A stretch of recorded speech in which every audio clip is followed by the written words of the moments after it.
Good morning. The Thursday, 13 March 2025 Strategic Workshop for the City Commission will come to order. Madam City Clerk, please call the roll. Commissioner Perrine, Here. Commissioner McGurk, Here. Commissioner Ashley, Here. Vice Mayor Martin, Here. Mayor Cleveland. Here. Thank you. Thank you, ma'am. Appreciate that. So we're at the Brandon Center, and the house is full of staff.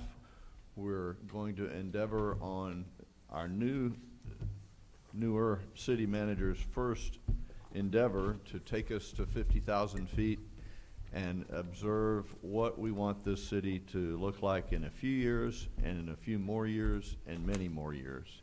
And so he has prepared his staff, and so we will hear a series of reports, and then we'll have an opportunity to ask questions and interact with the city staff.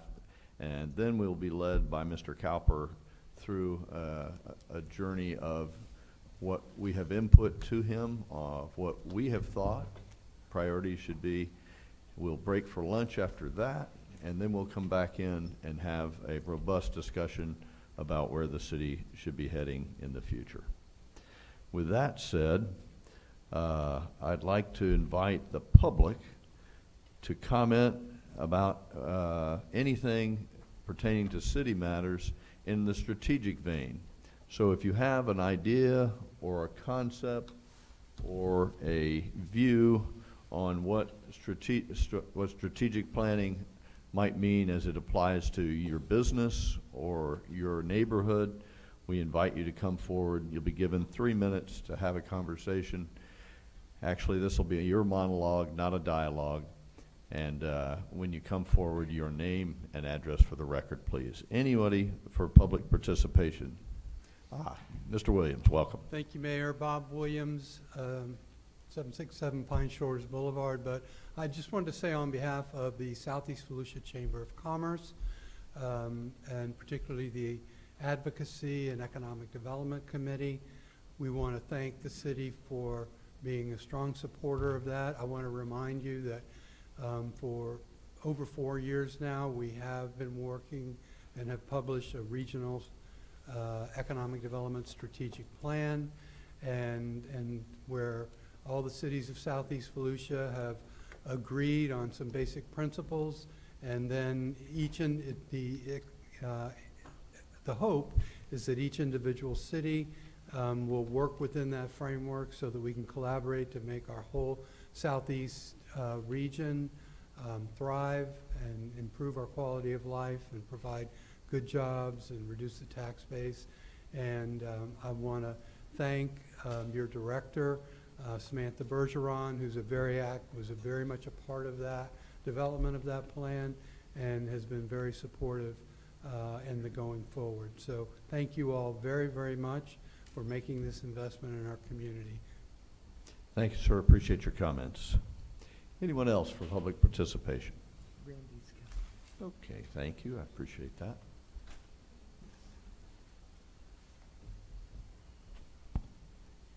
Good morning, Mayor, City Commission, City staff. Randy Herman, 108 Esther Street. I woke up this morning and it was a full moon. It was pretty spectacular. And I understand tonight there's going to be a lunar eclipse. So I hope that augurs well for a productive day. I salute you for doing this task. I think it is more necessary than ever at this current time. Just a couple of comments I'd like to make. One is, like many today, I'm quite concerned about the state of our nation and the state of our state. The word chaos comes to mind when we look at what's been happening both in D.C. and here in our state. And I really feel like perhaps the fulcrum for democracy may really lie in our locality. And to me, it's more pressing than ever that our community demonstrates democratic process. And to me, this day is an example of that, where you're taking a deep dive not only in current issues, but shorter term and longer term issues. So I salute that, because I really am worried about our current nation and what's happening economically, socially, and psychologically, what it's doing to all of us in a way. So I salute your endeavor. The other thing I'd like to salute is the approach that's been taken around stormwater and looking at regional issues, because we know water doesn't stop at the boundary of New Smyrna Beach. So anything that takes us beyond our city boundary and some of those major issues, I really would encourage us to continue to do that, because so many of those issues don't stop us in beach traffic and water quality and stormwater. So much of that is not just within New Smyrna, but it's within our region. So I hope that's included in the viewpoint as you work through today. Overall, I think there's been so many exciting things happen. Oh, and the last point I wanted to make was, when I first came here about 15 years ago, the city really focused on 24 neighborhoods. And there was a lot of energy going through the planning department and development department about going to each neighborhood with missions and goals. I think that's fallen by the wayside. Then came the loop, where there was a huge emphasis on uniting the west side with Canal Street and with Flagler, and then that went by the wayside. And then this building hosted sustainability workshop for a full year, where the concentration was citywide with a theme of sustainability. So I'm not sure exactly what map we're using as we look at our city, whether we are looking at neighborhoods in the relation to the 24 original, or we're looking at districts, since we redistricted after the census. But I think it would be good to clarify sort of what the focus may be as we move forward, short-term and longer term. And as a famous photographer said, when giving 10 tips on how to make the best picture of a sunset, the last tip was make sure you look in the other direction. So oftentimes I think we get focused, and there may be some beautiful light or some creative ideas on the other side of us. So I wish you well in looking at all sides of the issues today. Thank you. Thank you, Dr. Herman. Appreciate your comments. Good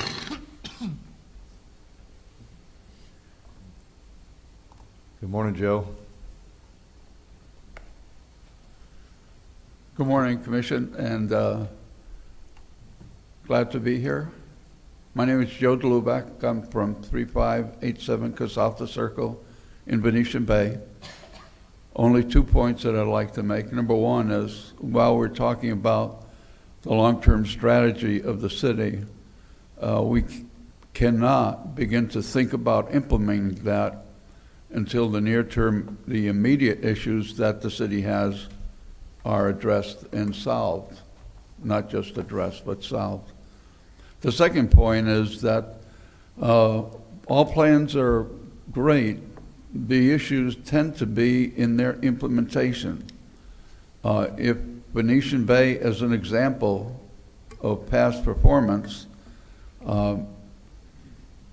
we need to make sure that we are staffed to implement that plan and not allow the developer to be the controller here. We are the ones that are in charge. In the past, the city commission would, during their annual report of the city, state that we were the next to the lowest, if not the lowest, mill rate in the county. The issue is you get what you pay for. It takes funds to make things happen, and the city had difficulty managing Venetian Bay, a single development. Now we have 3 on our plate between South Village, Innovation Park, and what used to be called Shell Point. So please keep that in mind. Thank you. Thank you, sir. Appreciate your comments.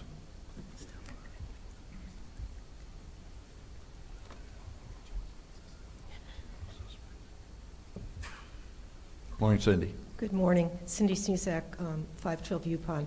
It's really a treat to see the whole leadership team here, because rarely, even at budget time, do you get the opportunity to have a check-in with everyone, so I'm pretty excited about today. It's really the first strategic workshop that I've been to.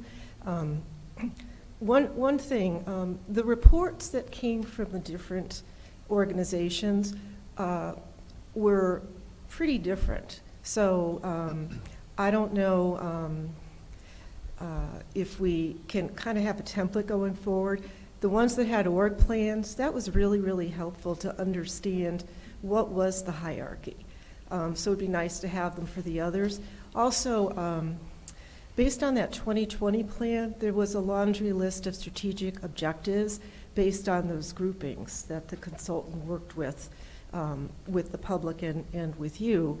And some of the plans that the staff updated reported on accomplishments to those objectives, but at least half did not. So I bring that up only because the best strategy in the world, if you don't measure and monitor what's going on with it, it's just like an endless do loop of talking about it, talking about it, talking about it.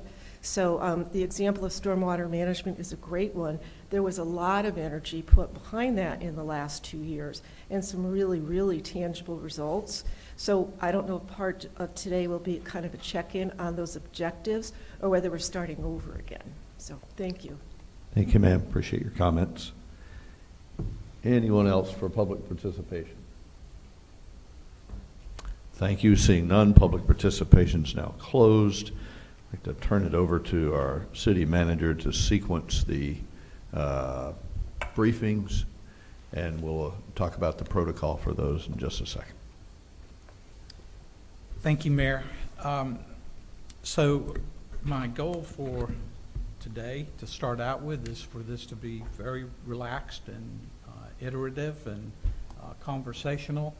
So, I wanted to be in this facility, not in the council chambers where things are a little bit stiffer. So I appreciate everybody coming over and being here. So to kick off, I just wanted to lay the groundwork on where I see us going today and what I'd like to get accomplished. So as was mentioned in the comments, the city went through a strategic planning process back in 2019, 2020. A document was produced, and by all accounts, the staff has been working to implement that plan over the last several years, and every month there's an update at the staff level about what is happening. This is kind of time to check in, reboot, and restart. Is basically, I think Commissioner McGuirk is the only commissioner that is here that was here as part of that 2019 strategy. You have a new me, so it's a good time to kind of kick off something new. I think you're all aware that the city charter does have a statement in it that requires an annual meeting, strategic meeting, and then specifically calls out the need for implementation strategies as a part of that. So to kick off, I asked the city department heads to think about the future and what their priorities were, any plans, programs, all those kind of things, and just to think in terms of short-term, mid-term, long-term. I specifically didn't give a format, what I was looking for. I just kind of wanted to see what would be produced, and I provided that to you as part of this program. And there's some very, very detailed strategies. There's some other big picture stuff, and there's no right or wrong. It is just an opportunity for the department heads to put out there what they were thinking, and then for you to review that and provide whatever learning that you could get from that. So today, if you know, particularly this afternoon as we're talking, if you want to ask questions of the department heads and talk about what they're thinking, that certainly we can provide an opportunity to do that. Today, I'm going to set the stage this morning and kind of give you some background information. And it may be, you know, a little bit of a struggle to hear some presentations, but I think it's important at this point that we hear some updates of where we are, particularly about our financial condition and our personnel resources. And then we have so many capital projects underway. I think it's important to get some updates on where we are. So we'll spend a good bit of time this morning listening to some presentations. After that, my goal is to give you some of my thoughts, some kind of strategic priorities that I think we need to be focused on. And then we'll break for lunch. This afternoon we'll come back and have commission discussion and input. So at the end of this process, I hope that we're able to put together some kind of strategic document, and that we can then use that as a basis for our budget development as we move into the budget process. That'll start as early as April, and you guys as commission will be starting your meetings in May, so it's time is on us for budget. And you know, my goal is to connect the strategic plan and the budgeting process in as much as we possibly can. For the department heads, as we develop the big picture of this strategic plan, then I hope to align their, what I would refer to as business plans, their individual department plans, to align those plans with the bigger strategic vision. So that's kind of an overview of where I'm thinking, and where I think we should go. And I've been through several processes like this before. It can be a little bit sloppy to begin with, and kind of like, let's figure this out. And this is a lot about me trying to understand from you the big picture and what your interests are, so that we can align the strategy and the departments and everybody's thinking, so that we're headed in a singular direction. So let's, with that, get kicked off. Yeah, right before you get your first presenter, which I assume is Joanna, and the financial overview, I'd like to allow the commission an opportunity to say a few words about where strategy is in their head, and alignment with what you've just said would be important. And as has been our custom in the past, I try to go to the guy that's been here, or whoever has been here the longest, to talk about where we've come from, what you saw previously. And so now Commissioner McGurk, with the new table set, with a new manager and a new idea about how to do this, linking the budget to the strategy, if you would give us your thoughts about what you've seen that worked successfully in the past, what you might have a view of where we might go in the future. I think it might help set the table for all of us on how it's been done before, and how we might either capitalize on the greatest part of that and what you'd like to see as the deficit, so that Kevin can be informed to guide the ship, if you will, as the chief operating officer, the chief executive of our city, and our strategist. Largely, we're in the what business here. He's in the how business. And so if we could help him with the what's and where it goes, he'll get us there. Do you talk about that for a little bit? Sure, thank you, Mayor. So going back in time with the strategic plan, I would say probably the most important thing about the strategic plan that worked very well was the outreach and support in the community, was engaging the community to give us their input.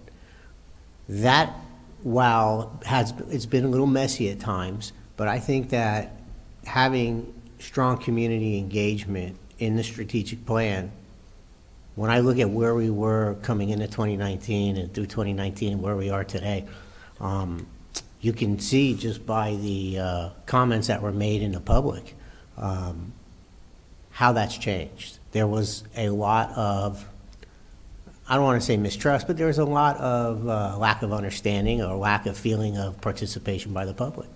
And I think that having a strategic plan and having the community participate in developing that strategy has gone a real long way in having people trust the process, most importantly, understand the process and feel like they're part of the process. There's probably a few things in there that we could, some of this was lengthy. We get into budgets, we talk about budgets, and, when you're new, line item budgeting is very important. One of the process that we did was we had monthly budget reports starting in January up to the budget. That has been very good. I think that a lot of the goals have been accomplished, allows the commission and each individual person to be able to understand the budget their way. It starts that process very early. So that was another positive. So going forward, I think the more established you are at understanding that, the more comfortable you are, and you can, as the commission understands the process, they're able to articulate that to the people in the community. So it wasn't the benefit that I see of doing the budgeting process throughout the entire year allowed each commissioner to be able to answer questions to their constituents in a much more articulate, intelligent way. So that's gone a long way and it really has taken the rumor mill and shut that down to some degree. How we do this going forward, that's a good question, Mayor. I don't necessarily see, I don't want to speak for anyone on the commission on what their goals are, but I think that we're on the right path. I think there's little areas where we can tighten things up a little bit, but the community engagement process of the strategic plan, I think, is the most important part of what we actually did. Thanks, sir. Appreciate your comments. Commissioner Perrine, you've had extensive time in the private sector and probably sat through several strategic planning sessions. Do you have some views on this? A lot of my comments are going to be as we go, but I think I wrote a book when it came to this and sent to Mr. Cowper.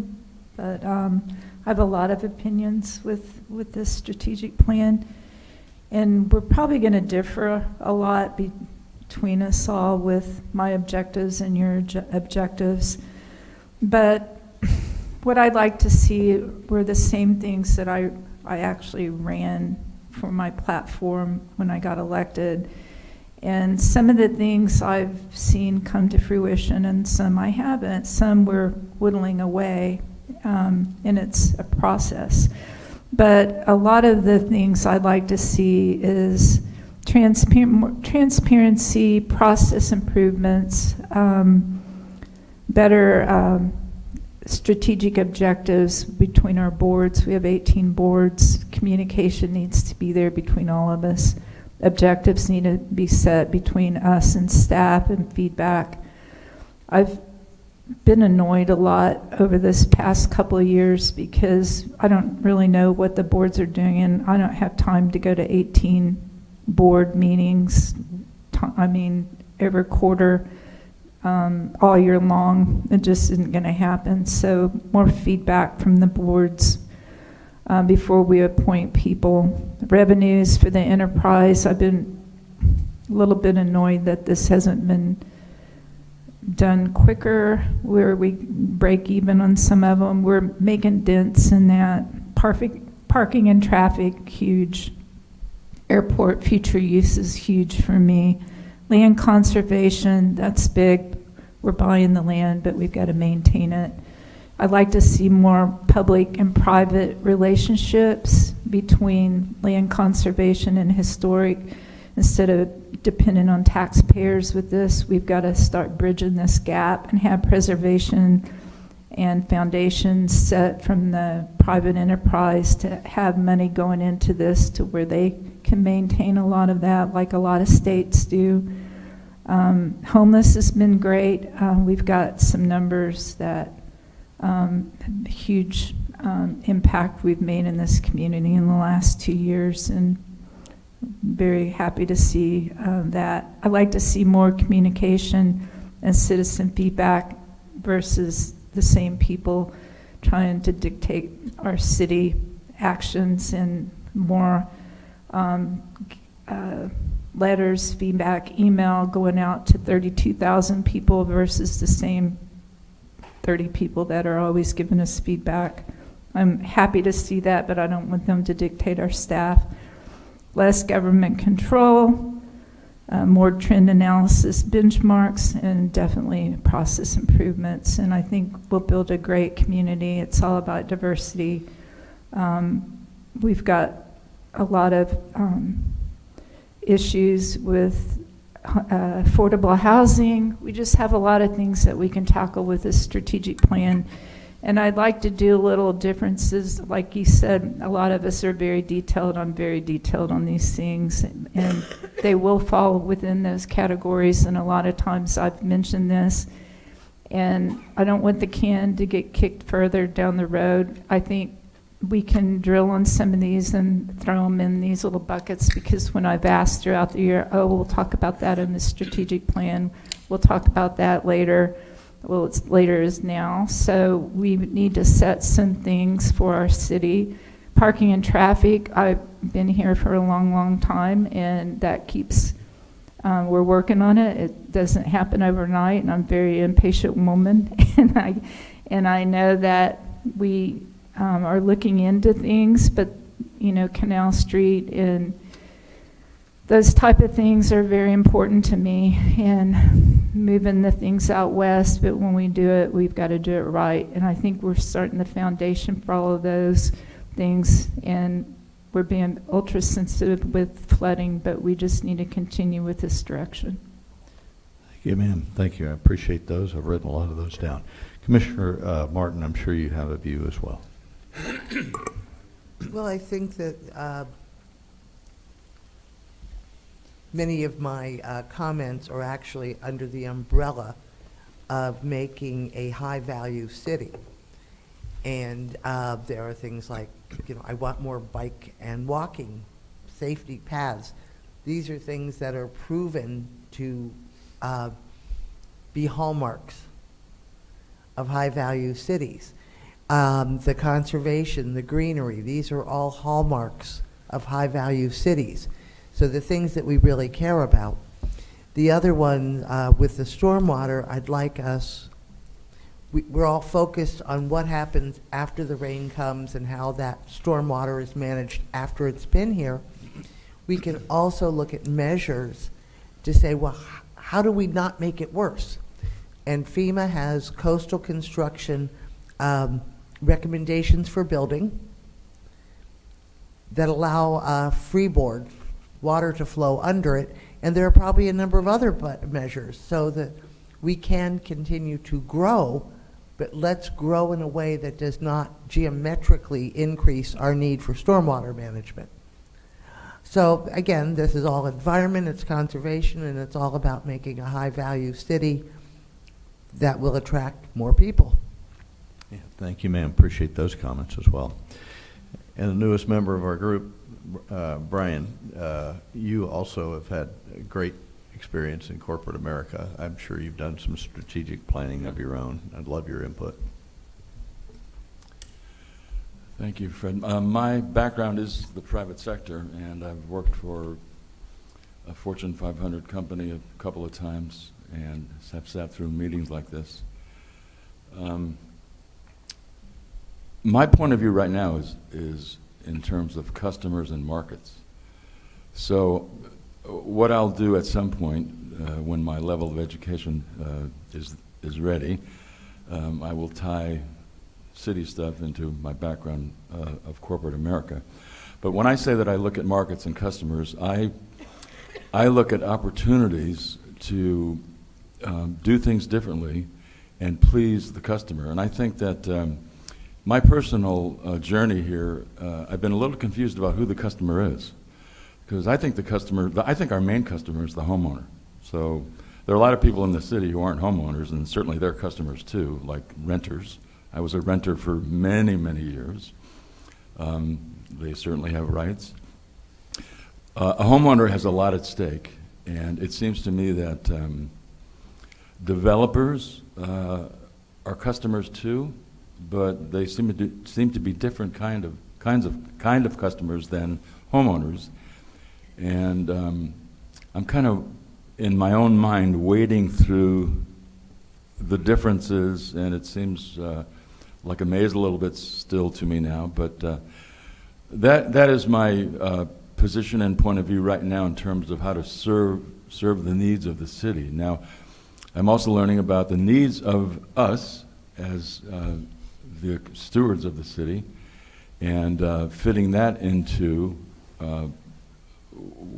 where I've been so far in my mind about customers and markets. And it seems to me that if we have an opportunity to spend more money and increase the quality of anything, we should do it. Our focus should not be to save money. Our focus should be to increase the quality of living, period. And I think that my point of view, and it may be unpopular in local circles, but it's very inexpensive to live here. And if it's a little more expensive, that's no big deal to me. And if it's a little more expensive and some people can't afford to live here, that's the way it goes. I mean, we have a wonderful community, and it should stay wonderful and get more wonderful as time goes on.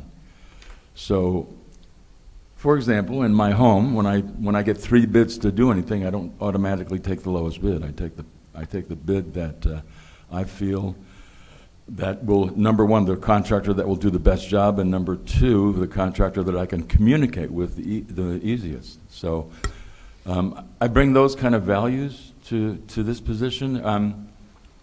I'm nowhere near being as knowledgeable as I want to be about city affairs yet, but I'm glad we're here. Thank you, sir. Mayor, Appreciate it. Mayor, Yes, sir. I Yeah, didn't of realize course. you wanted us to go discuss our specific strategic issues. My mistake. If I could. It's not required. We're going to do that this afternoon for sure. Perfect. And it was just to give you an opportunity to let the public hear and have me on the record for where you are, where you've been, and I use you as a historian Yeah. to tell us about that journey. So you'll have ample opportunity to go through all of your things. I come from a private sector and a government sector past with a variety of opportunities to do strategic planning. Strategic thinking, I think, is a skill set, and it isn't resident in every one of us, and it isn't resident in all our people, and it doesn't have to be, but we do have to have a strategic leader. And I view the city manager as the how to get to where we think the city ought to be. You heard each commissioner talk about what things are important to the what of the future of the city, and I think that part is awesome, and that is exactly what we need. You heard another talk about stakeholders. Who are the stakeholders? There are many. Yes, the residents. Yes, the businesses. But the county is a stakeholder. Our neighboring cities are stakeholders. The state is a stakeholder. We have many stakeholders, and so tending to those is important. I think, in reference to Mr. Blueback's comments about yes, do strategy, but don't let the cart get out before the horse. I kind of use this analogy. You have to eat the hot dog from both ends. If all you do is tactical thinking every day and tactical execution, and you don't have a strategy, you're going to use all your bandwidth, all the city staff's bandwidth, handling the emerging crises of the day. If you have a time out for strategy, which you can't afford to work all the time because then you don't get the day-to-day things done, you're going to get fired. So you have to have that right balance of working on the strategic issues, the things you put on paper, in addition to handling the day-to-day. Another citizen said, you have to measure. I'm a measure fanatic. I've learned through trial and tribulation and mostly failure that you get what you inspect, not what you expect. And so to just assume it's going to happen is not a wise strategy. You must measure, measure, measure. Couple last pieces. The absence of a strategy means that any path will get you to nowhere. And so the second order effects of that are that if you don't strategize to where you want to be in the future and take the effort, take the fight to the opportunity and the challenges, you will be overcome by sprawl, by second order effects you didn't plan for, by unintended consequences. So there's no way that we should not, should not have a strategy, which is why our charter says you must review, you must keep strategizing for where the future is going to be. I think we're in a good place to start that in 2025 for the next decade. And under new leadership of Mr. Cowper, I'm confident that we will actually invent the what here and give him a sight picture and let him come back as the clock ticks with the how to get there. With that said, sir, we're ready for you. And I'm sorry to have messed up your timing. Oh, no, sir, that is great. I appreciate that input, very valuable. If we can start the day with financial overview, and where's Joe? There you go. So Joe is newer than me at the city, but I promise you she has been working hard, and her staff has been working hard, and so that we can get an understanding of our financial condition. So Joe is going to give you kind of a snapshot of where we are today and some of the things that we're looking at going forward. So Joe, you have the floor. Thank you. Joe, as we go, do you want questions and comments at the end or as you present? Your choice. Your preference, you can ask as we go along. We'll do it at the end. And I'll do my best to answer. We'll do it at the end. Okay, so good morning, everyone. As Kevin mentioned, we're going to go through a financial overview to kick off the strategic plan process. Should be about 20-ish minutes. It's a lot of detail, so I'll probably be talking pretty fast. If you need me to slow down, just let me know. So this slide presents a summary of the adopted budget for the current fiscal year. As you can see, it is balanced with $136.9 million in both revenues and expenditures. This slide breaks down budgeted revenues. Property taxes constitute 28%, charges for services make up 24%, and funds carried forward from the prior year contribute 16%. Other taxes such as sales tax, communication services tax, and gas taxes account for 11% of our revenues, while intergovernmental revenues, including grants and federal state contributions, represent another 11%. Licenses, permits, and miscellaneous revenue make up the remainder. On this slide, budgeted expenses are categorized by function. Public safety, which includes police and fire, makes up 26% of the expenses. This is followed by culture and recreation at 21%, transportation expenses at 20%, general government expenses at 18%, physical environment at 9%, and miscellaneous expenses cover the balance. This slide presents budgeted expenses in a different way by type. You have operating expenses, which constitute 37% of our budget. Personal services, which is your salaries and benefits, make up 32%. Capital accounts for 28%, and debt service expense, which is principal and interest on your loans, constitute 3% of the budget.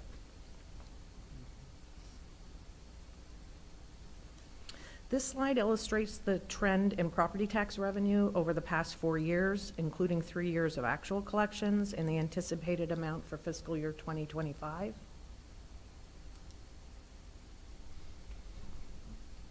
The total property tax value of $7 billion includes a $669 million increase from the previous year.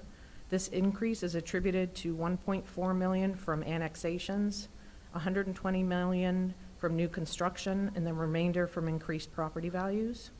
As you can see, most of the property value is residential, comprising 83%, followed by commercial properties at 10% and other property types at 7%. The bar graph here shows the historical general fund millage rate over the past 4 years. The box on the left displays the current year millage rate, including the voted debt service millage rate for the Turnbull Creek Conservation Land Acquisition Bond, which brings the total city millage rate to 4.7265. The city of New Smyrna Beach is the 4th lowest millage rate in the county.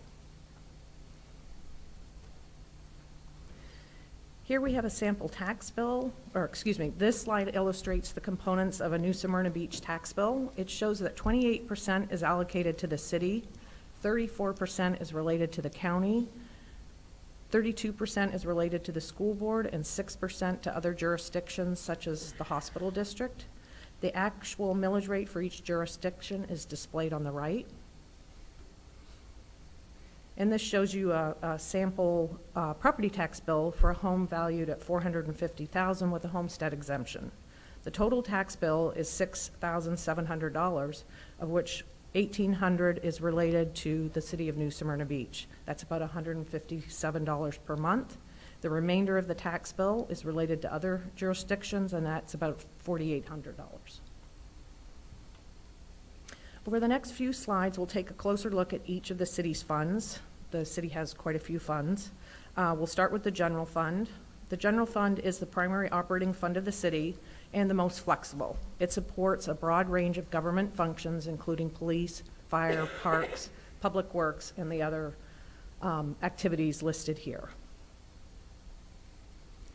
This slide provides a high-level overview of the general fund as of February 28th.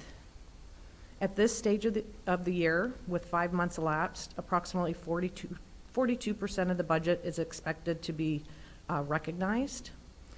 At the beginning of the year, the fund balance was $20.9 million, and by the end of this period, it has grown to $34.6 million. Of this amount, a 25% reserve of $12.6 million is required. $2.7 million is committed to future fleet vehicle replacements and encumbrances that will be liquidated in the 2025 year. This leaves an uncommitted balance of $19.2 million. This balance will cover expenses through the remainder of the year as revenue collections slow down and expenses hold steady. This slide provides a high-level overview of the Brannon Center, which is a sub-fund of the general fund as of February 28th. This fund encompasses the revenue and expenses associated with the operation and maintenance of the Brannon Center. Overall, the net income for this period is a loss of $48,000. At the beginning of the year, the fund balance was a deficit of $31,000, and by the end of this period, it has decreased to a deficit of $79,000. A 25% reserve of $160,000 is required, leaving a balance of $239,000. As you can see at the top of the slide, however, operating income and loss, if we just look at the operating revenues and the operating expenses, the year-to-date loss is only $7,000, where it was budgeted to be $297,000.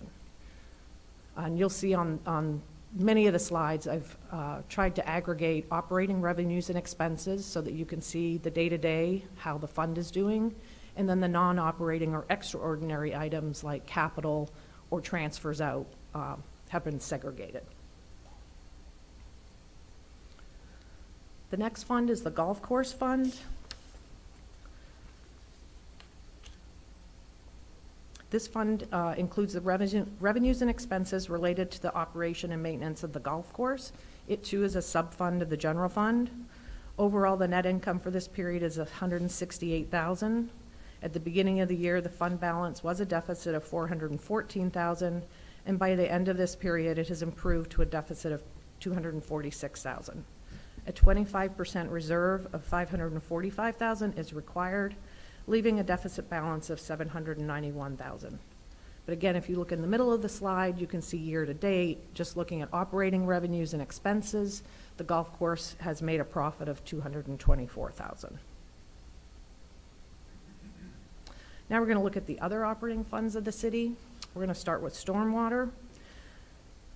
This fund accounts for stormwater fees, which are restricted for expenses related to stormwater operations, maintenance of the stormwater system, and stormwater capital improvements. The current stormwater fee for residential properties is $104. Overall, the net income for this period is $985,000. At the beginning of the year, the fund balance was $9.3 million, and by the end of this period, it has increased to $10.3 million.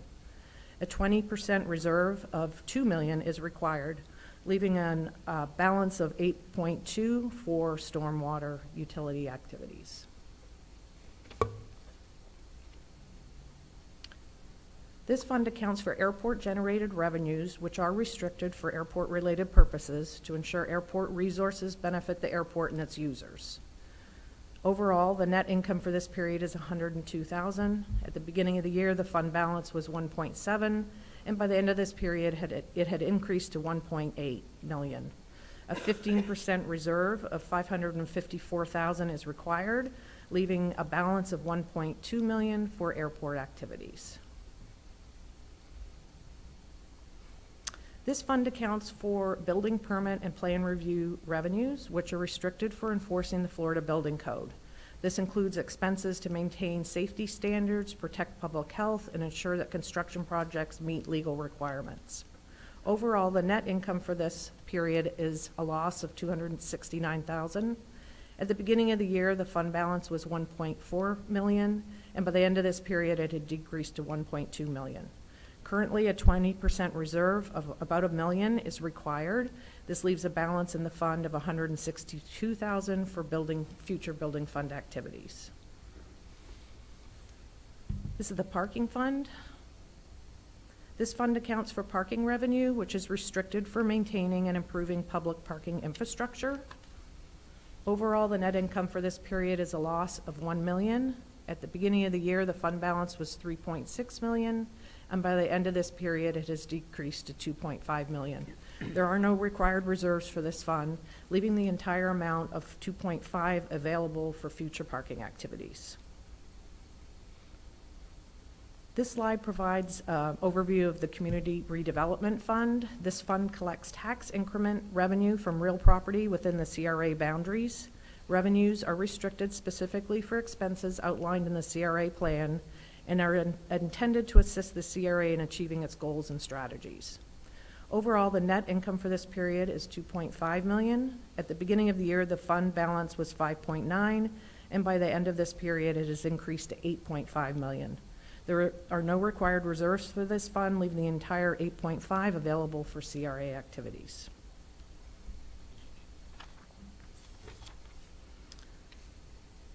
This fund accounts for marina-generated revenues, which are restricted for marina-related purposes. It ensures that marina resources benefit the marina and its users. As an enterprise fund, it operates like a business with the goal of being self-sustaining. Overall, the net income for this period is a loss of $433,000. At the beginning of the year, the fund balance was $612,000, and by the end of this period, it has decreased to $179,000. A 15% reserve of $65,000 is required, leaving a deficit balance of $212,000 after an investment in net capital assets.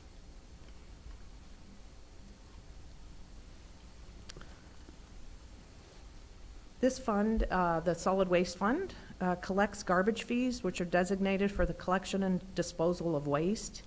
As an enterprise fund, it operates like a business with the goal of being self-sustaining. The current fee for residential property is $25.95 per month. Overall, the net income for this period is $434,000. At the beginning of the year, the fund balance was $2.5 million, and by the end of this period, it had increased to $2.9 million. A 20% reserve of $2 million is required, leaving a balance of $920,000 after accounting for net investment in capital assets.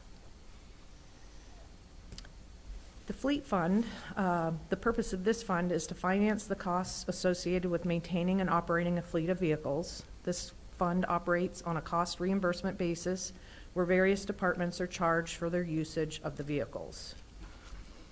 Overall, the net income for this period is a loss of $788,000. At the beginning of the year, the fund balance was $961,000, and by the end of this period, it had decreased to $173,000. There are no required reserves for this fund, leaving a deficit balance of $14,000 after accounting for the net investment in capital assets. Now we'll take a look at the other non-operating funds. There's the American Rescue Act Plan Fund, which was established to manage the federal grant proceeds received to help the city respond and recover from COVID-19 pandemic. The fund received a total of $13.9 million, with $633,000 still available and not encumbered. That's primarily from interest earnings and non-restricted grant funds, so this has a lot of flexibility on how it can be spent. The Law Enforcement Trust Fund accounts for the sale of seized contraband, with revenues restricted for activities that enhance public safety and law enforcement capabilities. There's currently $217,000 available in this fund. Now we'll look at the city's capital-related activities. As it relates to all the impact fees that I'm going to talk about, they're currently being studied to determine if the current rates need to be adjusted. And I'll talk about each one in a little more detail. So police impact fees are collected to fund law enforcement, capital, and infrastructure projects to support new development and population growth. The current residential rate is $360 per residential unit. And for fiscal year 2025, you can see the list of projects here. There is a balance in the fund after these projects of $982,000. Fire impact fees are collected to fund fire and EMS capital and infrastructure projects to support new development and population growth. The current residential rate is $460 per unit. There's a few projects or purchases here, and the balance available after those is $606,000. The recreation and park impact fees are collected to fund recreation and park capital and infrastructure projects to support new development and population growth. The current residential rate is $1,350 per unit. There are no planned projects this fiscal year, and there's $1.89 million in the fund available for park and recreation capital. Transportation impact fees are collected to fund transportation capital and infrastructure projects to support new development and growth.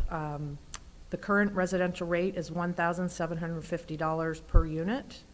For fiscal year 25, the planned projects include a traffic signal at Station 52. The remaining balance in the fund is $4.5 million. We have two general obligation bonds that were issued that have funds remaining in them. The first is the 2005 general obligation bond, which was issued to equip a police station, 3 fire stations, an emergency operations center, and sidewalks. The original bond was refunded in 2016, and the refunded bond was paid off in 2024. For fiscal year 25, the budget includes $171,000 for sidewalk projects. The total amount available for additional expenses in fiscal year 25 is just over $1 million. This includes a balance of $700,000 in the capital project fund and $356,000 in the debt service fund. The 2018 GO bond was designated for the preservation of land along Turnbull Creek. The bond will be paid off in 2039 with an average annual debt service of $610,000 and an interest rate of 2.45%. The voted debt service millage rate is currently .0895, which translates to about $8.95 per 100,000 of property value. For fiscal year '25, the balance available for land acquisition is $947,000. Additionally, there's an extra $5.5 million that can be borrowed. Under current rates and market conditions, this would require an additional levy of .0594 mils, which equates to about $5.94 per 100,000 of property value. We have a large capital project fund that's funded with a variety of sources, impact fees, stormwater fees, parking fees, general fund money, debt, federal, state grants are all transferred into this fund.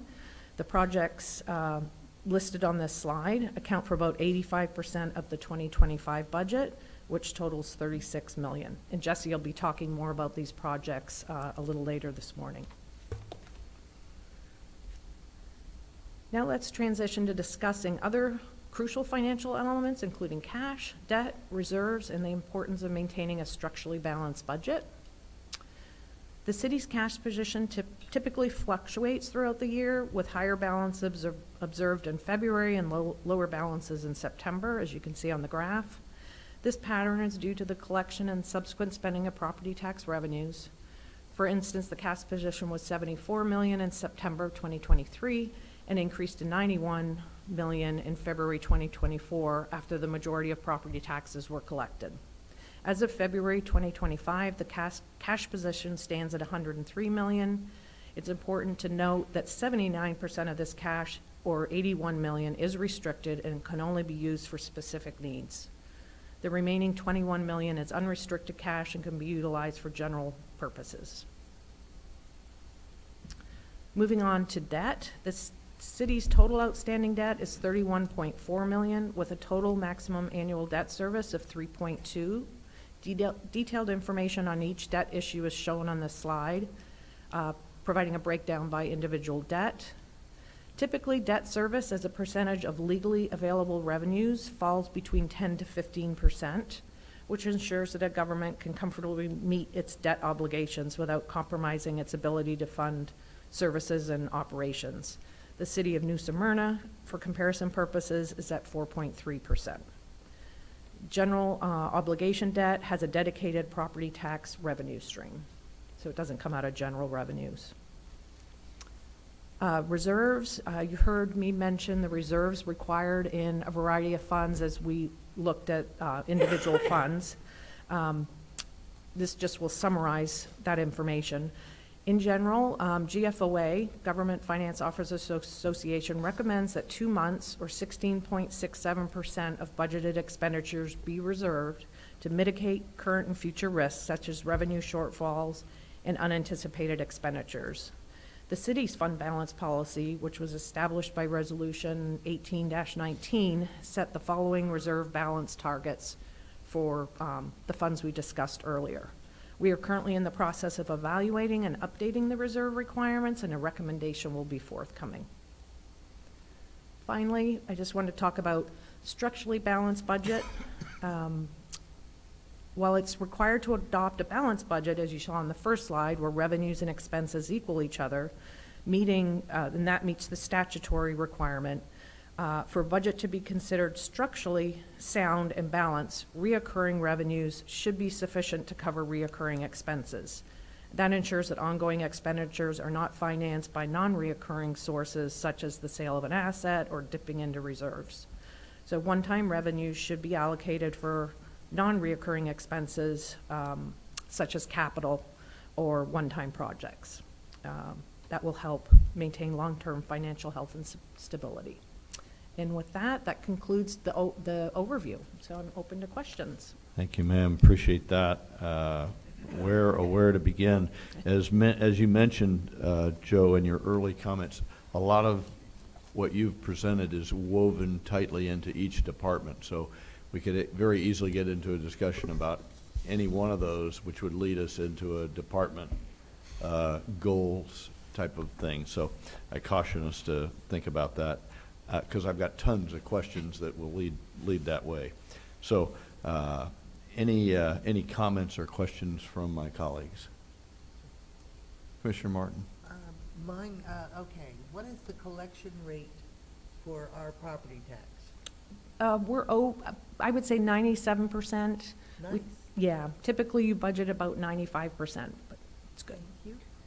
And can the parking fund be used to repay transportation fund for 120 Flagler, for example? You know, where's our latitude there? It depends on the use of the building, so if it were to house your parking enforcement or, Yeah. parking activities, then yes, that would be appropriate. Nice. How is the solid waste fund used? So the solid waste activities are outsourced to a contractor. Yes. The revenue comes in to pay the contractor for trash disposal and recycling. Maybe I missed it, but it looked like there was a surplus in that fund. Yes. And so I'm asking, to what use can that surplus be used? How else can we use it if we pay our obligations and there still is some leftover revenue? How can we use that? We'd have to do some research, look at the city charter, the ordinance, and see what flexibility there is there. Thank you. And I was under the understanding, and perhaps I'm wrong, that any unencumbered funds, ARPA funds, that, anything that was not encumbered by 12/31/25, we lost. Are you saying that that's been extended somehow?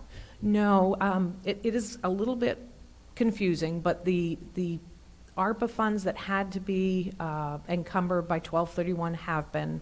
What's left in the ARPA fund that can still be used for something else is interest that was earned on the 13 million because we were given that all up front.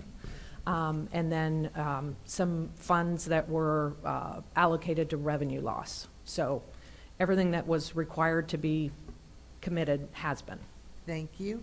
And last question, do we have any federal monies that might be affected?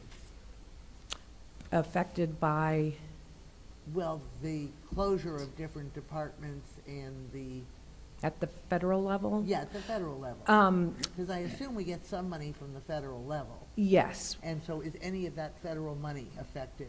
by At this current policy? point, we're not aware of, and we are being updated by our federal partners on the status of our funding Thank for you. things like VOCA. Thank you, thank you. Okay.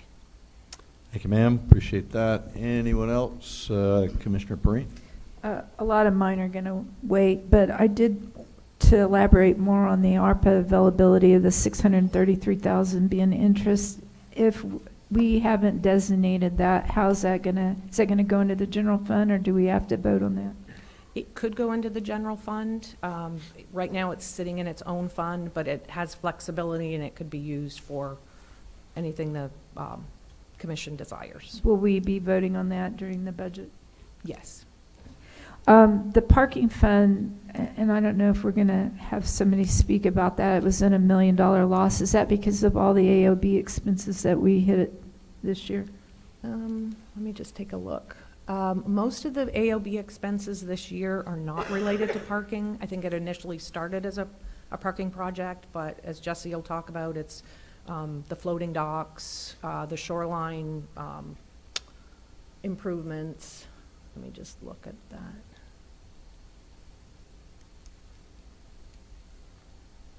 So is this the slide you were referring to? Yes, Okay. the year-to-date. Yes, so, yeah, at the end of February, there is a $991,000 deficit. It is related to that $1 million transfer, which went to capital projects. And I'd have to look at the detail of what those projects are. But you do have quite a bit of fund balance. You had 3.6 million. So the money that was brought forward from prior years is assisting with that transfer to pay for one-time capital. So the target for the end of the year, the 2.5, even after the $1 million year-to-date loss, are we still going to be good for that Yeah. account? Yes. Okay, good, very good, thank you. I think the rest is for later. Thank you. Appreciate that. Commissioner McGurk? Joe, thank you very much. I just need some clarifying. Percentage of revenues, 7%, 10% was commercial, 83% residential, 7% was other. That'll Can- be institutional properties, it could be agriculture properties. Okay. So my question, not my question, but when we look at the 83% residential, we have a unique situation here in New Smyrna, which is our residential values have always have been high. Additionally, they've skyrocketed. And one of the unique situations about New Smyrna is we get a very high amount of ad valorem tax revenue because of our unique high demand, high value of properties. So when I look at the 83% residential, if I took a city, our sister city down south in Edgewater, and I took their values of residential, that would be much lower. And then that would make our commercial revenue as a percentage go way up. So when I see the 83%, on the surface, it looks like we have a really big disparity of where generally we should be with commercial and residential. But because we have such a uniquely high residential ad valorem tax revenue due to our values. I mean, I just talked to someone who just built a new beach house. They're paying $60,000 a year in tax revenue. So we have a lot of homes like that, whether they're on the river or on the ocean and beachside, not even including our just generally high values. So I think it's important when we look at the commercial to residential, we also need to factor in that equation of where we want to be.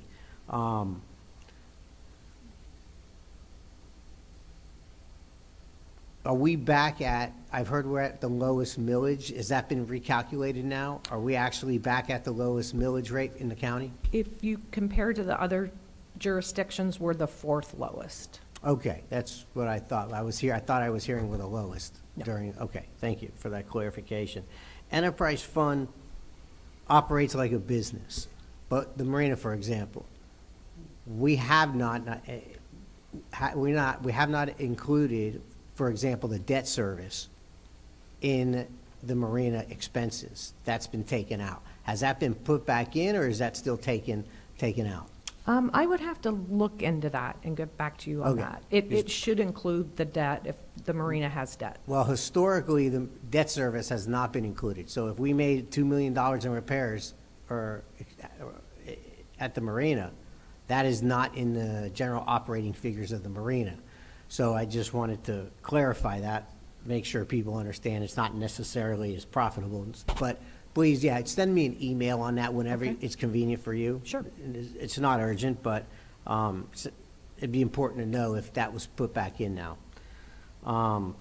You say that. Clarify on that, can I clarify? Is it as a finance expert, it's what I heard you say was it is proper to have it in the account? That's correct. Okay, and so left to your own devices, you would actually put it back in there? If Yes. it was taken out? Okay. Yeah, and that's something we can discuss. I don't think it is, or at least it hasn't been, but certainly update me on that, and we can probably have a future discussion about that. The $5.5 million that you said is still available for us to borrow on the Turnbull land bond. If I recall correctly, we had about 16 million. Is that in addition to the 16 million originally, or have we just used about 11 million and we have another roughly 5 or 6 million to use from that original bond? Yeah.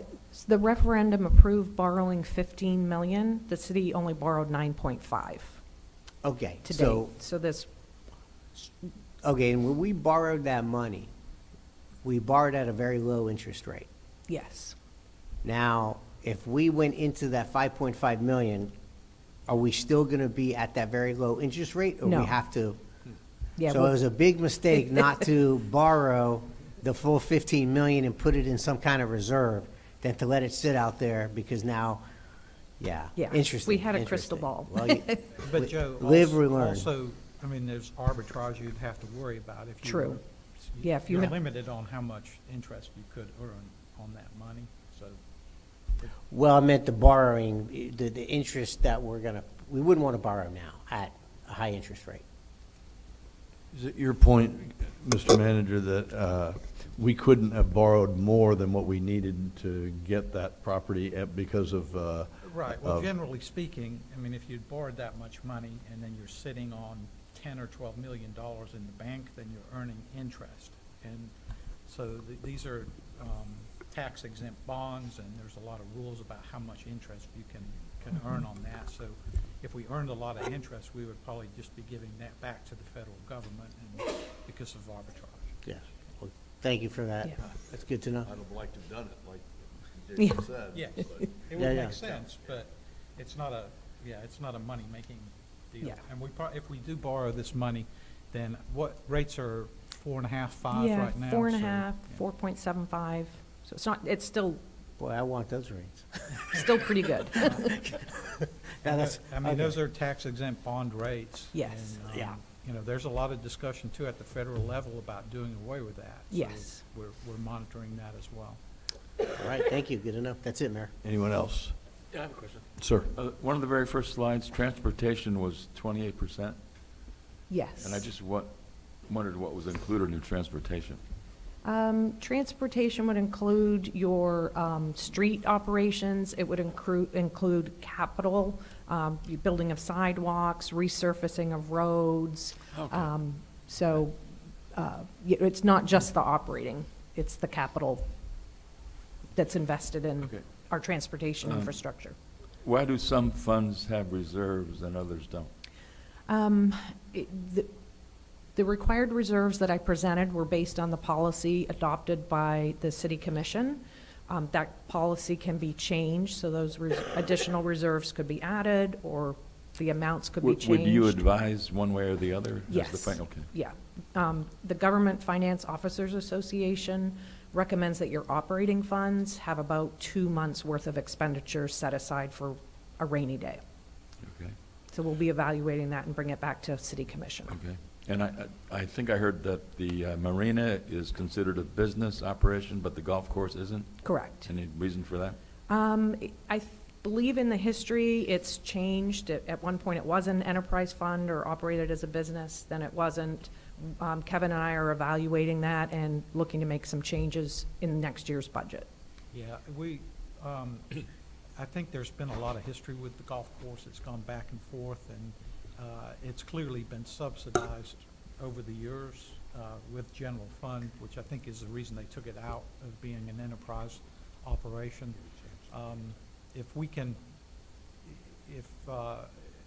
I think my preference, Joe's preference, would be for it to be an enterprise operation, so we're going to look at that. Yeah. Yes. So that was going to be one of my questions. I know Commissioner Martin's got a view on it. Yeah, the golf course was an enterprise fund. They would borrow from the city. They could never pay it back. And rather than continuing to show, and I think, Carrie, were you on when this happened? Where rather than continuing to show this red ink and feeling that it would never be able to pay for itself, it was decided to put it in the general fund. Is that a reasonable synopsis? From what I can recall, yes. Anything else? So I'll start there. It's usually a city manager's philosophy in coordination with the finance director. And so I favor the opportunity to have anything that can be an enterprise fund should be an enterprise fund, but that's Fred's philosophy. We'll have to listen to what Kevin thinks the way it ought to go. But knowing that a reseeding costs a gazillion dollars and that it would take years for them to get out of the red after they've reseeded, and anytime they bought a tractor or it was tough to make it look like it was a business. And so rather than bail out over and over again, quit pretending you're a business, you're not a business. And then his predecessor said that it is righteous for a city to offer services to the public, and like a park or a golf course or whatever. And so therefore it should be a natural expense of the city rather than have it be a capitalistic approach. I favor the capitalistic approach. And if there was ever, I prefer to work the revenue side of that equation And what else that we're not doing at the golf course? And I have opinion from the public that says there's a lot, Yeah. and there's a lot of revenue to be made. What is it we're not doing to make that, what is it, Joe, it's about 250,000 a year? 2 million a year, what's the number? So What's the operating, revenue, annual revenue? annual revenue is 2 million from Yeah. operations, greens So fees, and is it a $2 clubhouse. million operation, or it could be a $4 million operation? And then at that point, you can actually be a self-sustaining business like we're all familiar with and we'd love to see. But Brandon Center is another topic, you know, that goes. Before we Yeah, switch. sure. If this golf course was the brainchild of the municipality, then I would tend to say, yeah, it'd probably be tough to make it an enterprise entity. We have a Donald Ross golf course here. That's right. That is a gold mine ready to be mined. I mean, golfers travel all over the world to play one Donald Ross golf course after another. We don't have an ordinary golf course. We have a very special golf course. And to pay a few bucks more to play it, to me, is not a big deal. And it would, marketed correctly, it would attract people of wealth to visit here in a greater proportion than they do now, marketed properly. And that's just how I see things, you know. Huge opportunity, and I'll look forward to Director Salazar, when Rob comes up, to having that discussion. It's not the first time we've talked about it, so it'll be good to have your new set of eyes on it. And I'd like the record to show a surcharge to the commissioner when he plays golf. It would be appropriate. I'll be glad to pay it. Ma'am. Just a note, I believe that property is deed restricted. I believe that it was donated to the city with the deed restricted to golf course. So whether we like it or not, it's a golf course, so No, so but adjusting fees. Yeah. But but I think what he's saying is, No, we I make a understood lot what he more was money saying. with golf. No, I'm saying the only option is for it to be a golf course, and to market it correctly and increase fees, I think is a beautiful idea. But it is a golf course and will stay a golf course. That's it. Got it. All right. So, in the absence of the mystery, what's your and Joe's philosophy on citywide enterprise versus general fund? Fred, How do you? yeah, I want you to expound on the Brandon Center, because you were going to say something about that. Brandon, you know, we've been tortured by, we've tortured Rob Salazar, and he still decided to keep the job, about quit losing money, make some money. Right. And then we were giving away, you know, we would give it away to charity events time and time again and say, okay, we really didn't mean it. We want you to give it away to the Kiwanis or to the Sheriff's Department or whatever. And so it was both sides of our mouth, right? And so it was torturous. So it's tough. And so we've got some new management here. Jonah is doing an amazing job. We're starting to get the revenues. If you look at his deficit of the plan was 297. He's only losing 7. You know, so it's pretty amazing where he's come from. Yeah. This could have been an enterprise fund. Regarding the Brandon Center, let me give you a specific example. I went to the Beatles tribute band concert. I don't know if anybody else did here, but it was fantastic. Now the ticket price was $15. That's ridiculous. It should have been $100. You still would have filled the place up. There were at least 200 people here, all mostly retired, so they had a little bit of dough. So I would say that those kinds of thoughts about revenue should be maybe more active, you know, like Ask Me, maybe. Sure, absolutely. And as a Beatle fan with Beatle ties, I appreciate what you're saying. Mark Moneson is kind of our coach. He's I call him our musical ambassador. And so I share your, there's had lots of quality. We had Tommy Dorsey band here, for God's sake. We should have, and it still is for cheap. The counter to that is, hey, the city's now we're offering a service, we're offering a feature, and it's a subsidized event, effectively. Should we be in that business? Well, let's have a robust discussion about, no, we should charge market rates, by golly. Yes, ma'am. Well, I was just going to say that, a number of us are blessed to have a reasonable income, and Samantha is out at the moment, but when you average out the income across the entire city with retirees and all of that, many of them cannot afford. So if we're offering a city service, I can understand not putting full market rate out, because I would venture to say for most seniors in this town, $200, assuming 2 people, is a lot of money. And I think Will we you go need for to- 50? I'm not the person in that, right? But my point is that I think we need to be cognizant that, in fact, the majority of, last I remember, median income's 51,000. I And- didn't think about 100 when I said it, I just threw it No, out there. I think we need generally, as we're talking about strategic plans and funds and how we spend money, to be aware that not everybody in the community is affluent. That's all. Huge piece of real estate, one of the most valuable ones the city has. And so are we doing the right thing by the city in how we use this building? So those are debatable items that I'm delighted we're going to have that discussion as the clock ticks here.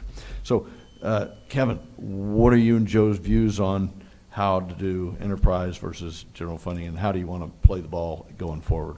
Well, I mean, I think exactly what we've talked about here today. If it makes sense for it to be an enterprise operation, if it's, a break-even or potentially profitable business, we'll look at the enterprise operation. So, golf course, certainly.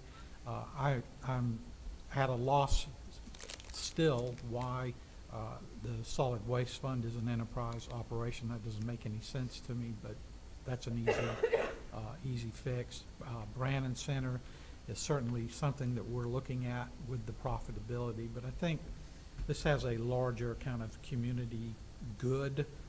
So, I'm not sure we're ever going to get to the point where this is profitable when you take into consideration ongoing maintenance, capital, all those kind of things that we'll have to put into it.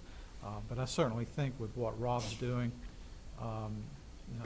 looking at different business opportunities, that we can close the gap on that. So we'll continue to look and make some recommendations in next year's budget. I have a question. Yes, ma'am. We've seen reports from Rob before that didn't include labor included in the operating expenses on this? Yes. Okay, very good. Last question from me anyway. How is our debt compared to other cities of our size? Joe, any ideas? It's low. If you, let me get to that debt slide.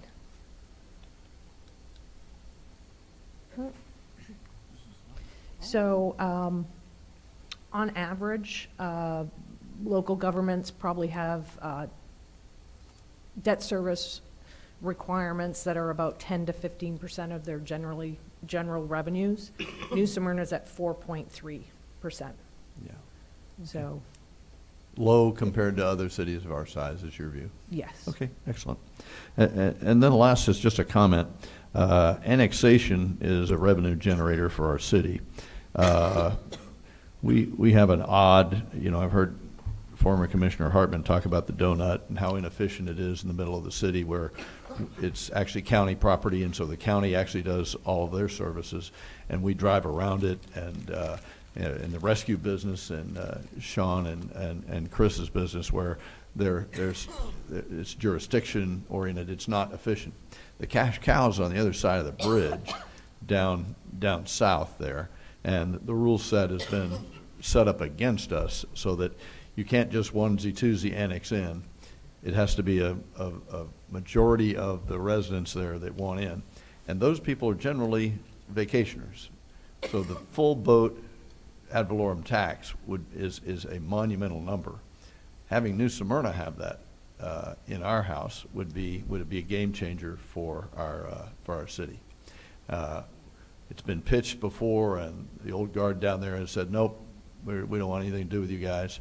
That's slowly but surely melting, and the efficiency with which we could offer their services is attractive to me, and would be attractive to those residents. Where does it start? It's Bethune or something. Silver Sands and Yeah, Bethune. Silver Sands and Bethune Beach. So, Well, Mayor, that's a Please. very good point you're making, and the key to what you said was, I think there's a lot of people who are changing their attitude. The no, I have my own theories as to why there was such a strong no, and I think those people have aged out. And I think that it was. So those people have died now? A lot of people. But I agree with you, Mayor. That is the biggest low-hanging fruit that we have, and that's something that the city should probably make a run at in the future. Okay. A couple of notes? Yeah, please. A lot of people down there are deeply attached to their septic systems. They consider it onerous to have to pay the Utilities Commission. In addition, Bethune has never allowed short-term rentals. And if they annex into the city, the way the city is set up now, it would probably allow short-term rentals there.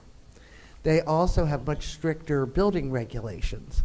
So there's a number of reasons why a lot of people don't want to annex in addition to the few, and I've had to explain to a few that you have to be contiguous for the city to be able to annex in. They're really sad that they can't annex in from the middle of Silver Sands or Bethune. So it's a mixed story. Well, we provide them electricity. Yep, we do. We sure do. Yeah. And I think I'm not sure that's accurate about the short-term rentals. And if the county has stronger building code than we do, I'd be very surprised. Yeah, I thought it was the opposite, that they can do short-term rentals. If they came into the city, they wouldn't be able to. No. Because we'd have to change our zoning map. Right. There are huge, there was a period not too long ago that it was considering changing the short-term rentals, and there were fields of signs saying no, don't allow short-term rentals.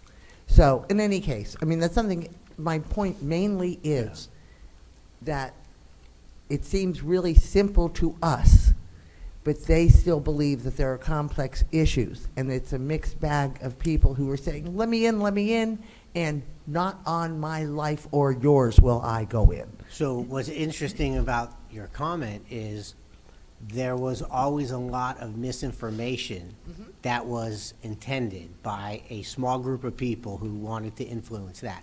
So it's interesting because that's exactly the kind of scare tactics that a few used for the mass when it was inaccurate. So it's something we need to look into to confirm whether or not that would be one way or the other. Yeah. And a lot of people still won't annex in because they think that they have to be on sewer to annex in, not knowing that a few years ago we figured out that the septic fields don't know about the borders. So, and another advertising campaign about saying, I don't know how you dispel that septic rumor, but that's why a lot of people were refusing, saying, no, they'll make me go on sewer. So this is a good discussion. We need to keep this warm in another setting. And there are lots of misinformation. There are lots of tactics. There's lots going on there, and the county's not silly. They know that it's the cash cow, so they're going to keep that alive as long as they can. And I do think the melting away or the aging out, whatever you want to call it. And there are operatives down there that would like us to come, and they've asked me several times. I said, we're not coming to sell, we're coming to educate if we come at all, because we just want to tell a story. And we have to get our act together and our facts straight and have the manager lead the way to say, hey, here's how we run things here, and make that a comparison to how they have it run in the county. Good. So, Joanne, in honor of Financial Professionals Week upcoming, you got to go first. The bad news is all our speed and energy usually gets drained for the first speaker, so the beneficiaries are the folks at the tail end. So thank you for tolerating all of the scrutiny and what have you. It is the most important, and I'm hoping you're going to remain, because some of the presentations by the directors will also have a financial piece to it. So Absolutely. I'll be here all day. for your for what you had to say. Thank you so much. Thank you. You want to keep going, or you want to take a break? 5, is that okay? We're late. How about 5 minutes, and so we'll reconvene at 45, please. 10:45.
I do.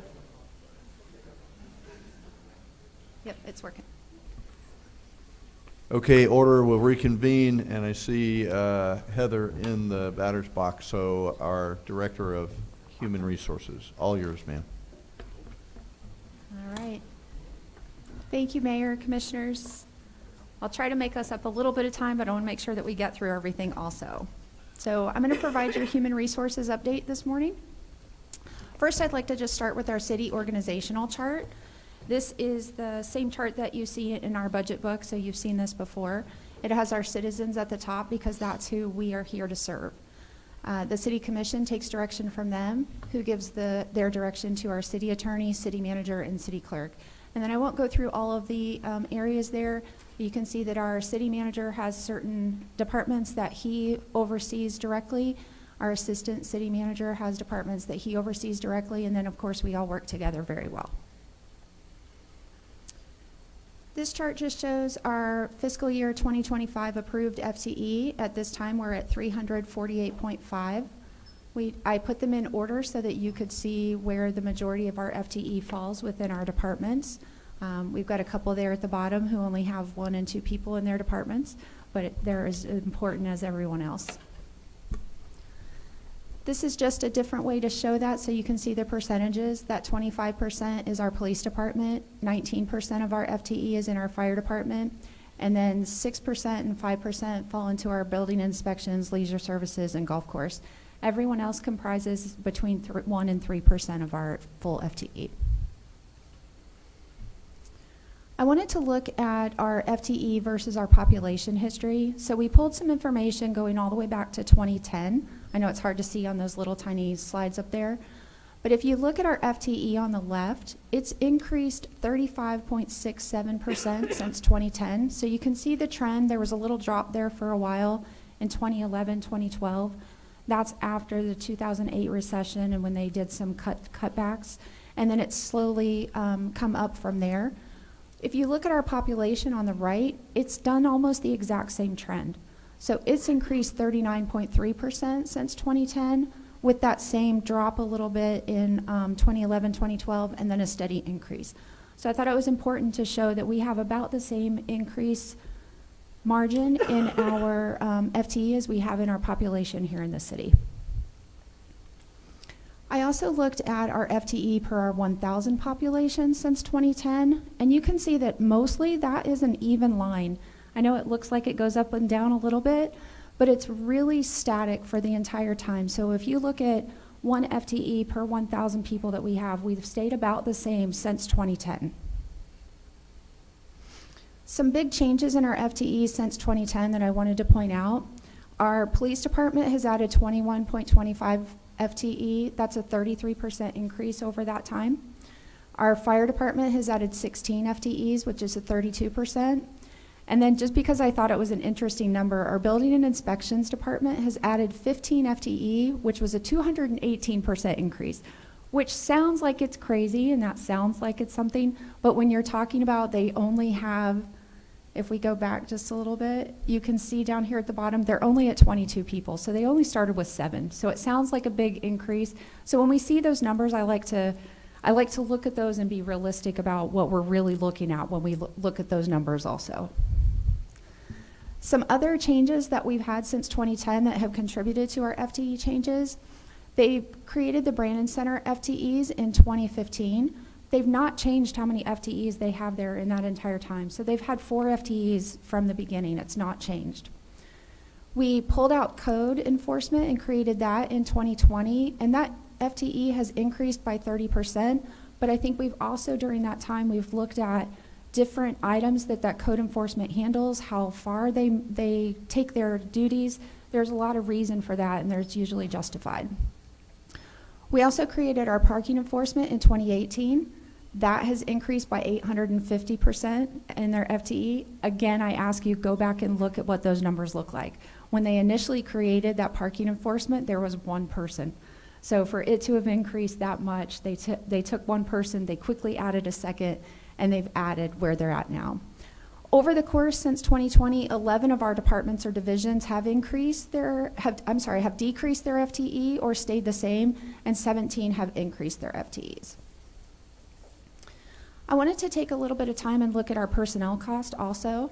What I would remind you is to make sure that you note that these are only numbers through fiscal year 2024. So because of the comparisons, I can't add anything for 2025 yet. This slide shows you the 5-year average percentage of total personnel spend. So for each of our departments and divisions that we look at in our budget, this is the percentage of our total spend that they each have.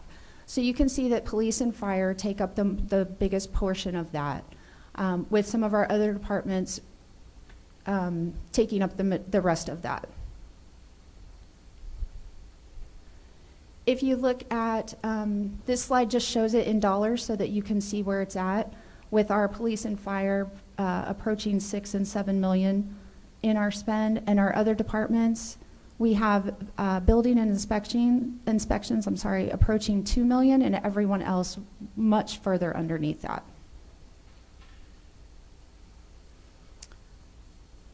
This slide looks at the 5-year average of their percentage of the total budget. So here we looked at, when we take out just those personnel spend that we have, how much of our total budget from our city is that? You can see that, again, just like the slide before, police and fire take up the majority. It's still less than 9% of our total budget. So you've got, they take up about that and the rest of it taking it up. And what you can see here is that the blue portion here is our personnel cost for the total budget. On the right is the list of how much they all are. We're only about that 32% that Joe had mentioned earlier. So that's all that they're taking up of our total budget. Next, we looked at our 5-year average turnover through 2024. So you can see the percentage in each department or division, what their turnover has looked like. This is a 5-year average. So I took fiscal year 2020 through fiscal year 24 and averaged it out so that you could see where everybody falls. We've got a couple departments that are reaching over the 10% or 15%, which is pretty average when you look at different markets. And what I did was I took any of them that had 10% or greater turnover over the last 5 years and measured those out per year. What you can see is if you look at areas like the sports complex, they only have 2 years here that are above that 10%, but their average is 12.5. So everybody's a little bit different at wages. I tried to look at trends. There was nothing specific that was there. It was totally different. Sometimes in the fire department or the police department specifically, we would have a year where we had a whole group that retired all the same year. We noticed a couple areas where you could tell when there was a department head change. We had a little bit of turnover, and that can be due to the employees liking or not liking the new director or the old director. It could be for the director making changes within the department that were needed. There were lots of different reasons, so I didn't see any specific trends that I felt like it was important enough to bring out for you.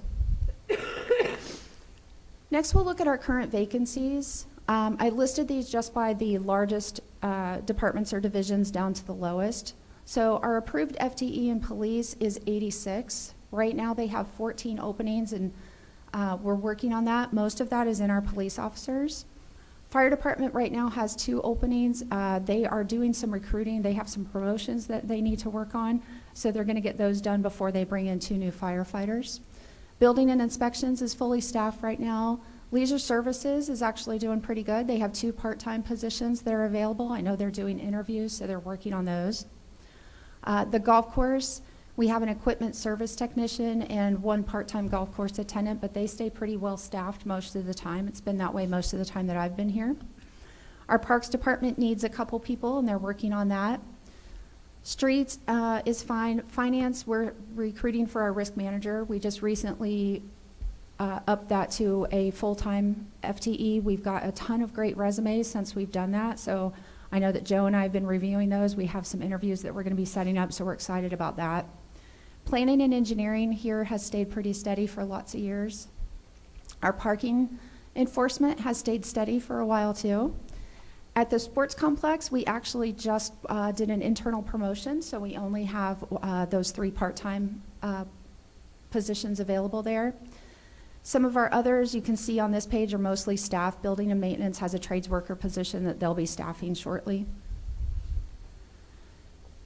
And then the last of the positions that we have, we do have some openings in the city clerk. We're working on those areas with her so that we can get those staff for her.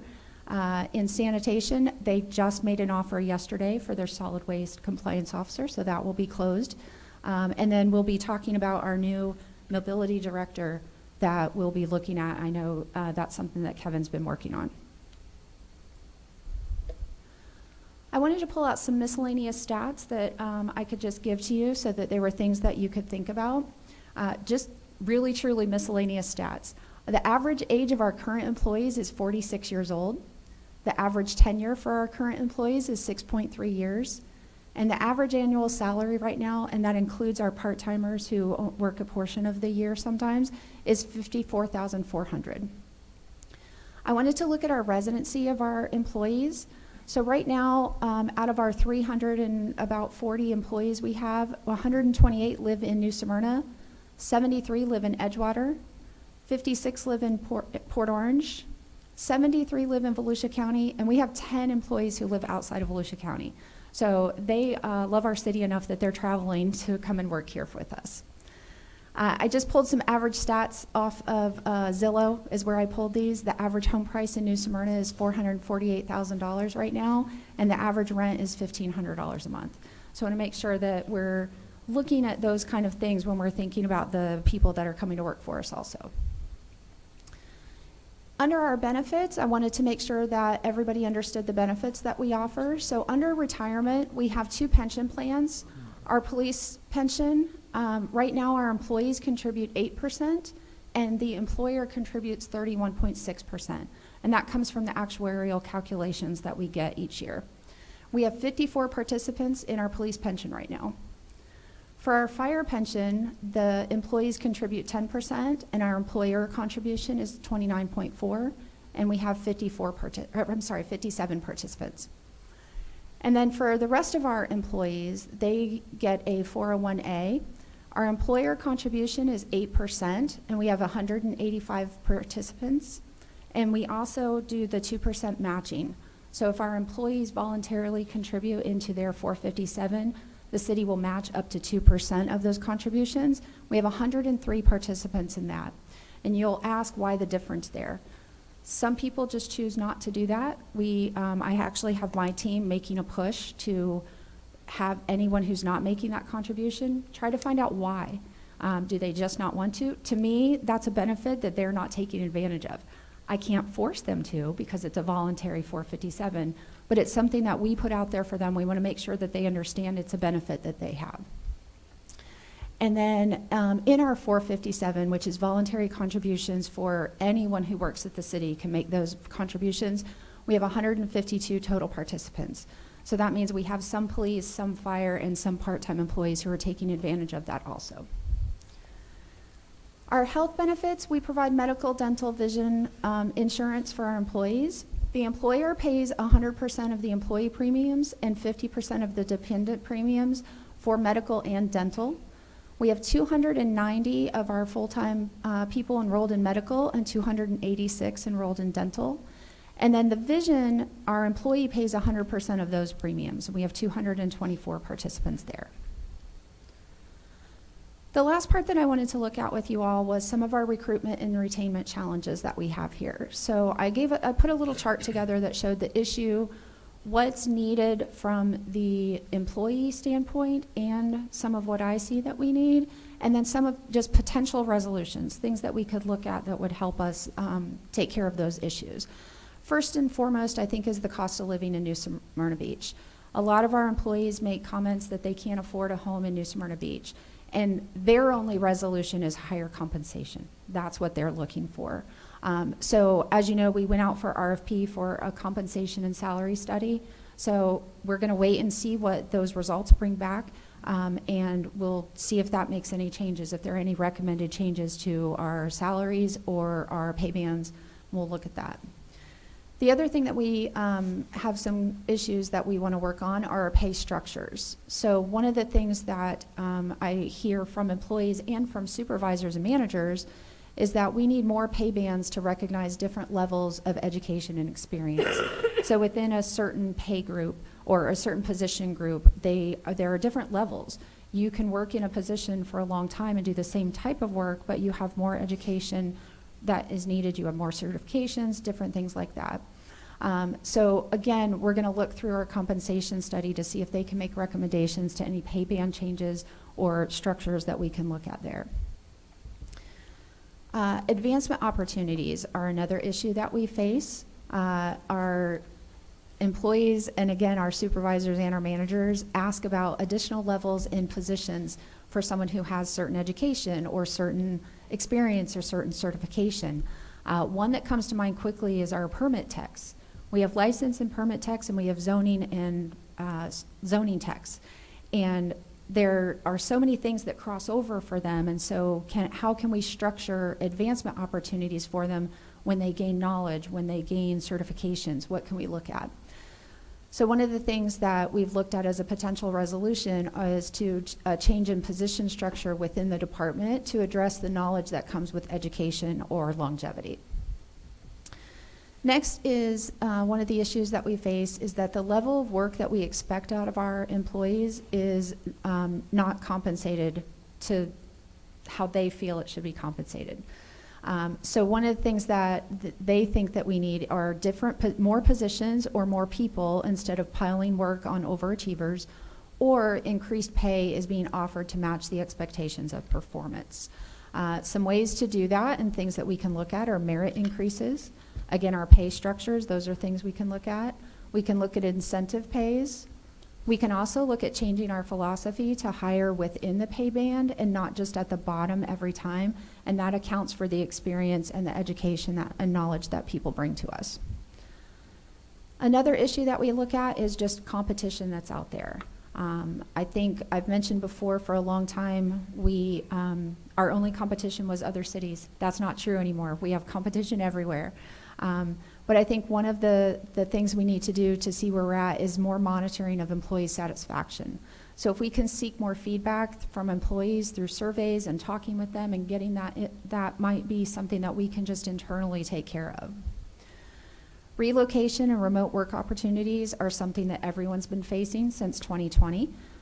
The workforce now is not afraid to relocate. They're not afraid to try out new opportunities, and they're not afraid to take those work from home positions. So we may want to consider offering more flexible scheduling options where it's available, and or remote work where it's available. That can also look at some other cost savings in other areas for buildings and things like that that we have to look at. And then the last issue that I looked at was longevity. We've noticed over the last few years that the workforce just doesn't stay with a company for long periods like they used to. So how do we combat that? I think that if we can provide some more opportunities to challenge or satisfy the need for people to move around, do something different, or we can offer incentives for longevity, those may be some ways that we can look at making some changes to that.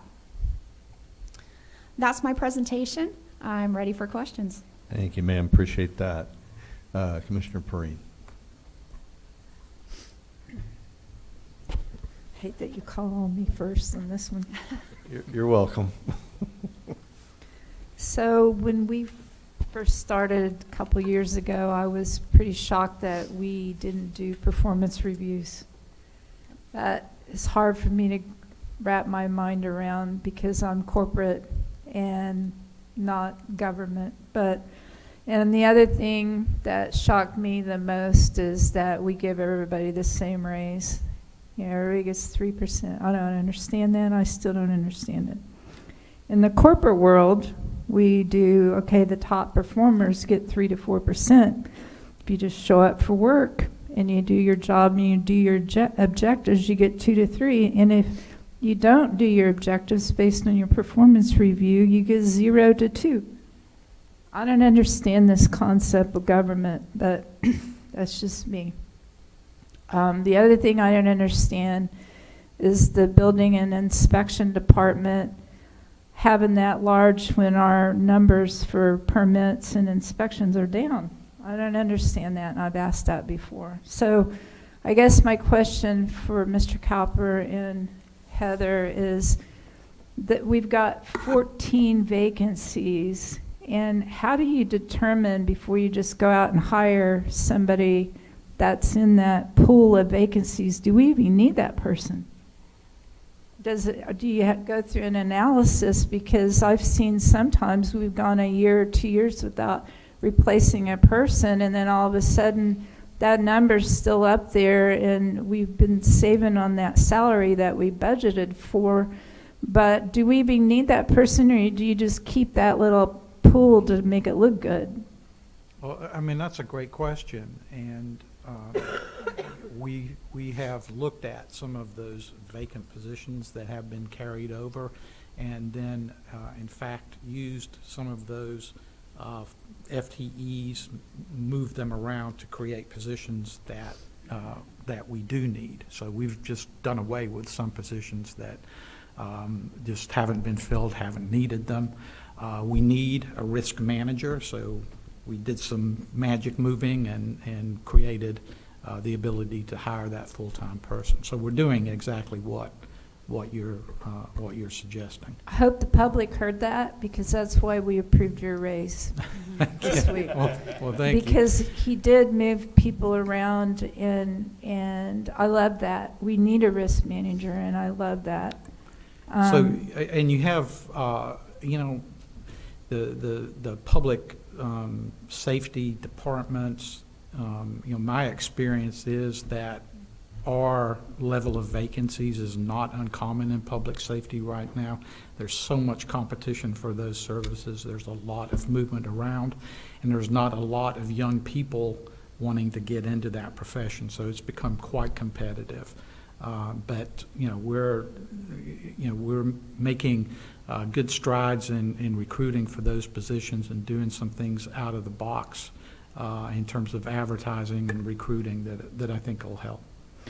So the other thing, this has happened to us in the last 2 years, is the lack of cross-training. We had an employee that's no longer with us now, but he kind of made demands on us to give him this raise because there wasn't anybody to fill in his place, because we didn't have cross-training and those advancement opportunities, when it was like, well, the person that's underneath him doesn't have that license. And I know that you guys have been working hard on that, so I would be in favor of making sure that we have cross-training, we have education available for these people, and that we do have a plan carved out of where these people can go. And because I like a progression of having opportunities of, I know I'm here, but if I get this degree or this certification, this is how I see my growth within the company. And a lot of times it's not about money here, it's about opportunities, being recognized for your achievements. Because if I show up to work every day and I'm not doing as much as this person killing himself, he is going to get more work piled on. Why are we making the same amount of raise? I don't understand that. I'll never understand that. The last thing, I would like to look into that comment that Commissioner Ashley made, that we have the money to pay these property taxes. Right here just shows you we're in a community that 83% of the people are paying our budget for property taxes, residential. But then right here, our own employees can't afford to live here. This is a problem. Affordable housing is huge. We need to look at ADUs. That's a bill that Carrie talked about that they're going to pass, hopefully, in the next few weeks or months. And if we do, we need to offer that not to non-residents. We need to look at being able to approve that and offer it to our staff, our locals, our teachers, our servers. Because what happens when you travel to these tourist towns and you can't even find employment.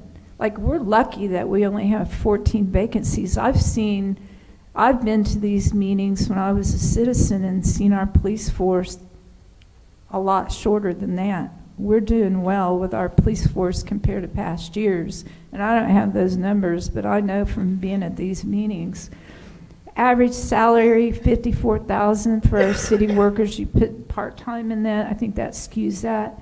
But average home price, $449 in relationship to the average salary. Pull those part-timers out of there, don't include them. It's not looking good.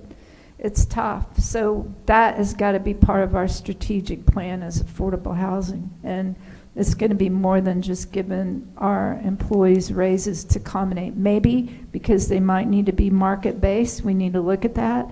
In the corporate world, certain areas of the state, different states pay different wages in relationship to that, and that is to attract people if they're going to have to pay $450,000 for a house.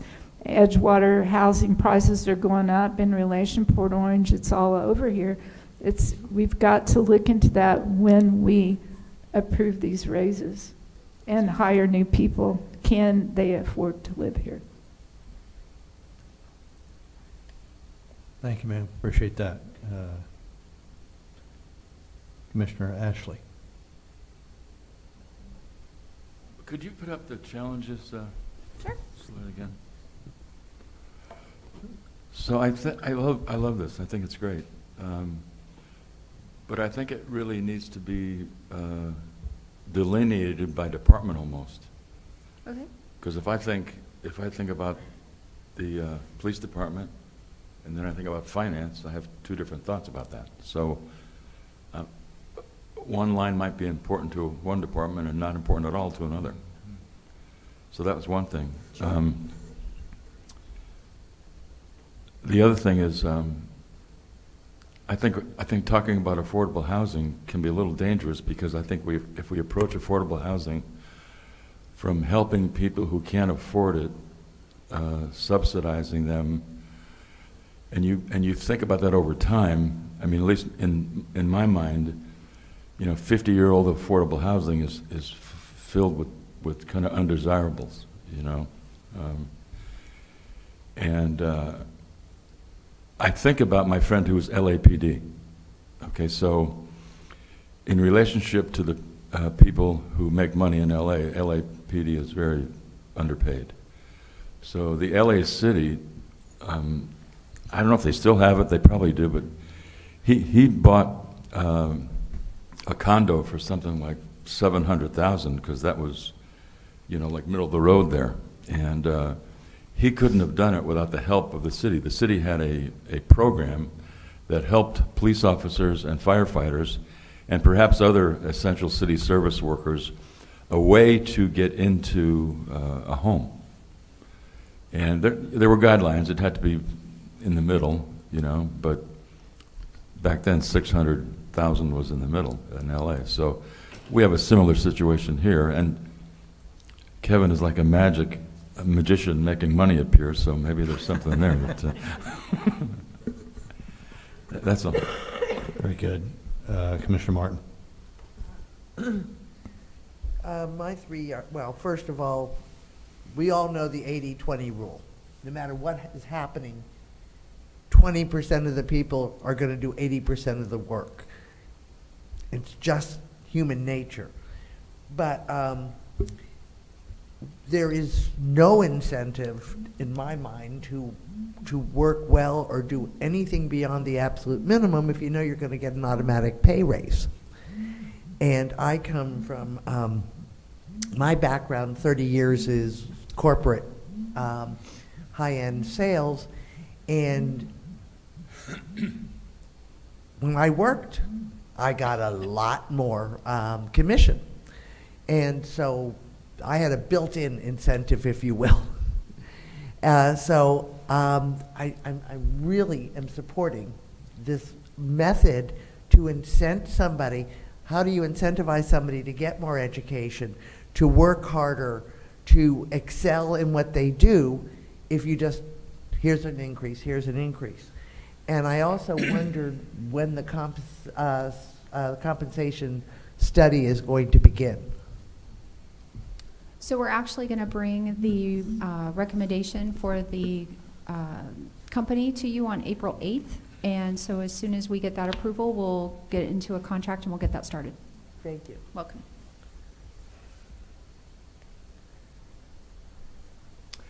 Okay, Commissioner McGurk. Heather, we pay 100% of the premium on an employee and 50% on the dependents. Correct. I want to thank you for that. I appreciate that. I think that is fantastic. And we're beating a lot of the private sector on that. Yes. A lot of private sectors is 50% across the board. I think that's awesome. And that should definitely be something that we pat ourselves on the back and use it as a marketing tool of why people should come here. I'm all for certifications and getting I love hiring from within a lot of times. And if someone starts at maintenance and can work their way up even through different departments, I'd love that. I love that kind of a program. I also love the idea of incentivizing people to get certifications or additional education so we can promote them and they can go into higher paying jobs. On the flip side of that coin, I want to make sure that we're getting those people. I know it's happened here. I know it happens at other places. We can pay to and encourage people to get certifications, and then they do, and they get recruited away from us. So that also plays into what we pay them. So they can be much more valuable to another city. So that, and I think it's key that number one, we do that. We're proactive at getting people certified into a certain path. And then, but we also need to protect ourselves so that person is here for a certain amount of time. The remote work, it's interesting. COVID was a big master test at that. And I will tell you that from everything I'm seeing in the private sector, most companies are trying to get back to people in-house. I agree with that. All the studies I've seen, all the personal experiences that I've seen and had, I'm not sure that's something we want to promote. There may be some unique situations, unique jobs where that works well, and I'm all for that. Not saying not to do it, but I don't think that the great test of remote working has been very successful. And in regard to affordable housing, I'm all for affordable housing. Just show me a program that has actually worked well. So, thank you. Appreciate that, sir. And first of all, gratitude for Heather and your presentation. It's my view that that the HR process under a relatively new HR director and a very new city manager is a journey, and we're not there. We're on the journey to excellence. After I'm done, I want the city manager to talk about the conversation we've had about pay for performance, which is a private sector norm and not always a public sector norm. Because New Smyrna Beach has such a cachet with living and working here, I think we can leverage that in a lot of ways. And so I too favor, as many others have said just now, a performance-based compensation in certain areas. Some things are uniform, but certainly when it comes to the pay or raises, a more entrepreneurial aspect would be great. That said, based on the hours that consume this job, I'm at a rate of $6.11 an hour. Some say, my wife included, that I'm overpaid for this, but all kidding aside, it's an honor to have this opportunity to get into this. And I don't want a year to pass before we make some traction. I don't want to be sitting here next year and say, what one thing did we do this year? Because we don't have time for that. We got to move on our people, which is our number one thing. And if we really believe that, we got to get on it. So that means we don't have a whole year to say, okay, now we're going to do performance evaluations. Well, I don't know that we've taught people how to even do them. And I'm not really in love with the one that you've got right now, which is not enough categories, not enough qualitative information, and it's just a number. And the rules set around that. Everybody can be a 5. You got somebody working their buns off in Department X, and they get a hard grader like Joanne, and she grades them all 3s, which is competent. That's the norm, that's the average, that's where you should be. And you get a very easy grader like Cleveland, and he runs the entertainment organization inside of the city, and he works them. He says, "Oh, you show up, you get a 5." So that rule set, and not having a rule set that says you can only have, if you have a department of X size, you can only have 2 in the box of the 5 scale, and 1 in the box of the 4 scale, and everybody else needs to be 3 and below. That type of rule set will change the behavior inside the organization because it accounts for small, medium, and large size organizations. So, and then teaching, Heather, teaching our people how to do it. We've said you got to do it, all right? So I think Mayor Owen started that, or maybe we started it since then, but we're now getting 90-some% people doing performance evaluations. I'm not sure we taught anybody how to do them. I know that as executives we know how to do them, but I worry that we haven't taught people down the chain. Certainly the directors can do it, but then what about the frontline supervisors? Do they know how to grade the people that are out there doing the real work? And everybody's doing what we asked them to do. I just want to make sure we gave them the tools to do that.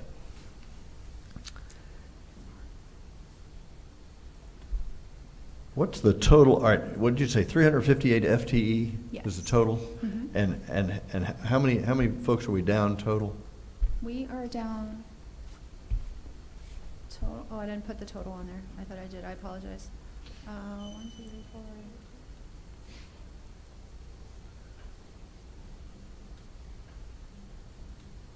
About between 20 and 24. Okay, 20 and 24. Okay, good enough. And a big portion of that is in the police department. And so, Chief, do those count people in the pipeline that are coming to you, or is that separate? The vacancies reflect the lack of people on the road. So we have about 10 people that are in various stages of onboarding between recruitment and getting ready to go to the academy, currently in the academy, or all the way up until they start with our training program. So there you go. That's soon there will be a better reflection. Very good. That's an important fact. He's not down 14 people. He's got people in the pipeline. Eventually, we'll be plussed up, and he'll have maybe two or three vacancies. And with the pedigree that he and his predecessor have developed, we're going to have people that are attracted to New Smyrna Beach Police Department. Lest the public think we have 14 unfilled spots. Just know that that's not accurate. We have people in training, and eventually we'll be full. I appreciate that. And as I think Commissioner Perrine said, that we only have 20-some vacancies in today's economy and in today's demand for employees that we just can't find. Certainly our service organization around New Smyrna Beach struggles the most with getting people just to get in there and show up for work. So whatever's going on at the very nascent level of employment is happening global, certainly around the United States, certainly in Florida, certainly in New Smyrna Beach, because we're a tourist town, and whatever it is, if it's the leadership, if it's the compensation package, whatever it is, we're doing better than everyone else. You cited the population growth and then the city staff growth. Is it your view that the city staff growth should be related to the population growth, or just in certain segments? I think in certain segments, definitely. I think we see, obviously, in our public safety areas, we need a certain amount of people to cover the area that we have and the number of people that they're serving. In some other areas, that may not be quite as true.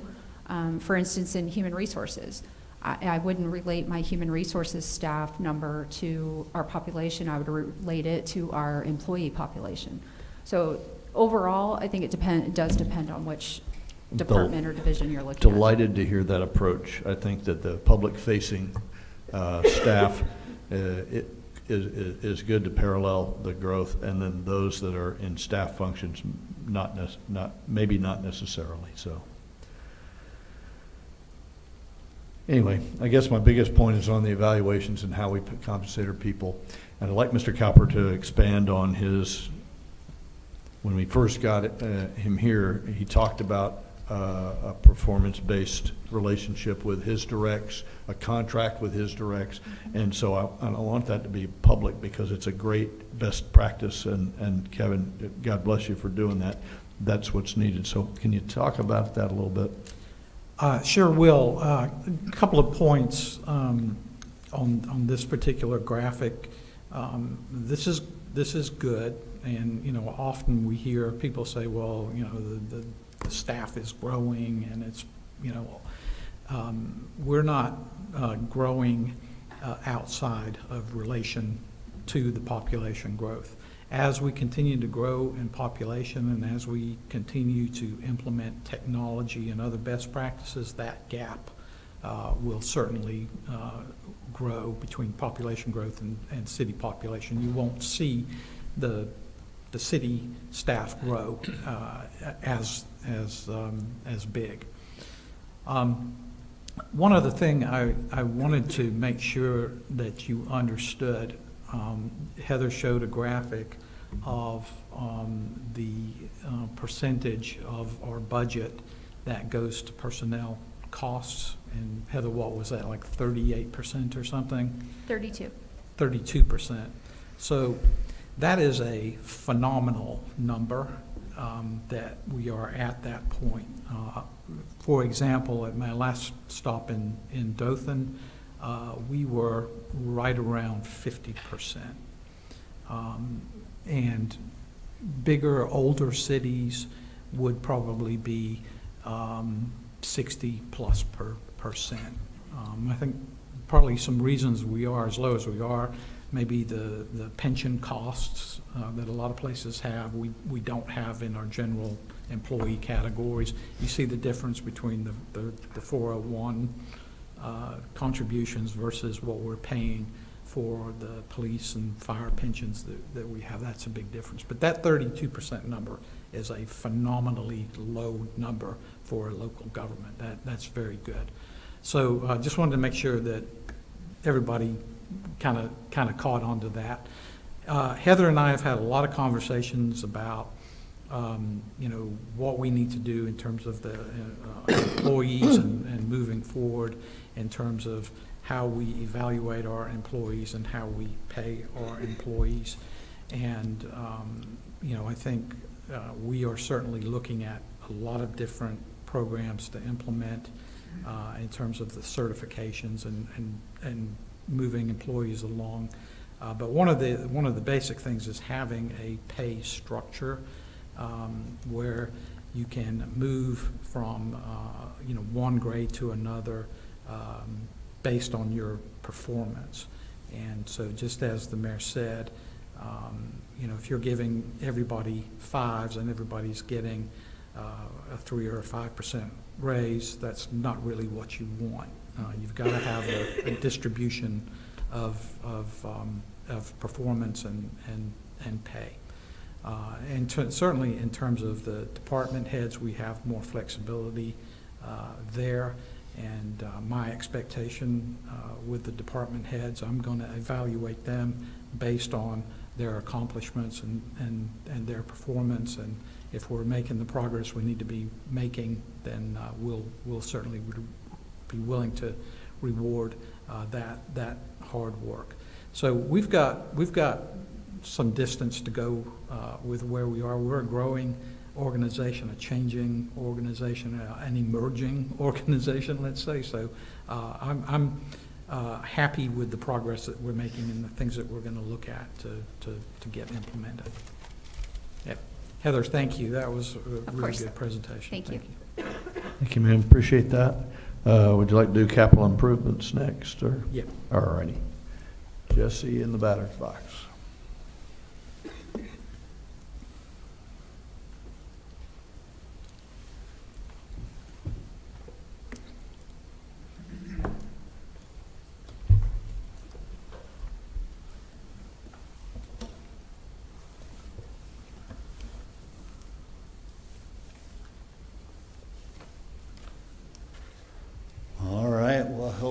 everybody. It's time to wake up.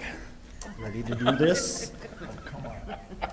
All right, first slide. I love celebrating wins. I love talking about accomplishments and progress.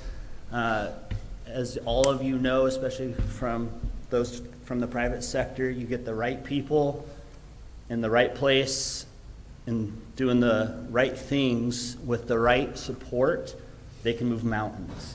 And I feel like that's exactly what happened when we recently hired 4 months ago Olivia Thomas, who's actually in the room. And Olivia came on from the county. She joined us in our CIP department. She has experience not only with projects, but with grants. And one of the biggest things is with FEMA and hazard mitigation. She came on right after the hurricane storms in October and started with us in November. And from my experience here last time with the city, FEMA is crazy. And going through the FEMA process is crazy. There's all kinds of documentation and all kinds of reporting that I don't understand. And when Olivia came on board, not only does she have the experience, but she has insurance adjuster's experience. So she's not just navigating FEMA or our side, but she's navigating FEMA and helping drive that. On top of that, we've tasked her with creating a grants master list when she first started, because as you know, the city operates on grants. A lot of what we do is grant related. Each department had their kind of own grants and own things. Olivia took all of that data and information and compiled it into one place. And then off of that information, she used some data analytics and uploaded it into our project management software, which we're now using also as grant management software. And through that, we have better access to the grant info. We're sharing across departments, so other departments have easy access to this information. They can pull it up and see what the grant is, when the reporting cycle is, and if anybody follows grants, you know that a grant usually has a monthly, quarterly, annual report that you have to do, and on top of that, even once the project's completed, you have to do it for the next 20 years. We currently have 56 grants related to the CIP department, so that's a lot of reporting that has to take place. As we were doing this, and as she was building this out, we were going through all of the grants that we have, and we came to realize that we're eligible for over $2.1 million in reimbursements for things that we've already completed. And so we submitted the proper forms, got together with finance, got all the information, and put in our reimbursement request for that money. So in 4 months, she's helped us find $2.1 million that we're eligible for. So I just want to give a shout out to Olivia and her hard work and how she's helping us grow and improve. Go Olivia. Thank you. That was a good hire. I did not cover all of our projects in this presentation because we have 44 active projects, so I condensed it to the ones I think are most important. And then airport, Arvin will tackle theirs. They have 15 projects. We'll start with 2 new projects, which are both at Pettus Park. These are both CDBG related projects. Each have about $120,000 for the project. The top one is the pavilion. There's an existing pavilion there that's, well, it's exceeded its life expectancy. It's the concrete pads just, cracked and broken. The posts are rotted underneath. And so this is a concept of a new one that might be installed. So we're going to install a new pavilion and a new concrete pad with some additional lighting to make it even nicer. We've recently issued the notice to proceed, and we're expecting our design to be back to us by next month, and then we'll go out to bid for advertisement for construction. The bottom one is for the playground equipment there. We're looking at adding a shade cell over the playground equipment just to enhance it for the children and to make it on super hot days in the summertime that they have some shade and it's a nicer park to be at. That one is currently getting ready to advertise for design build and should be out for solicitation in the next 2 to 3 weeks.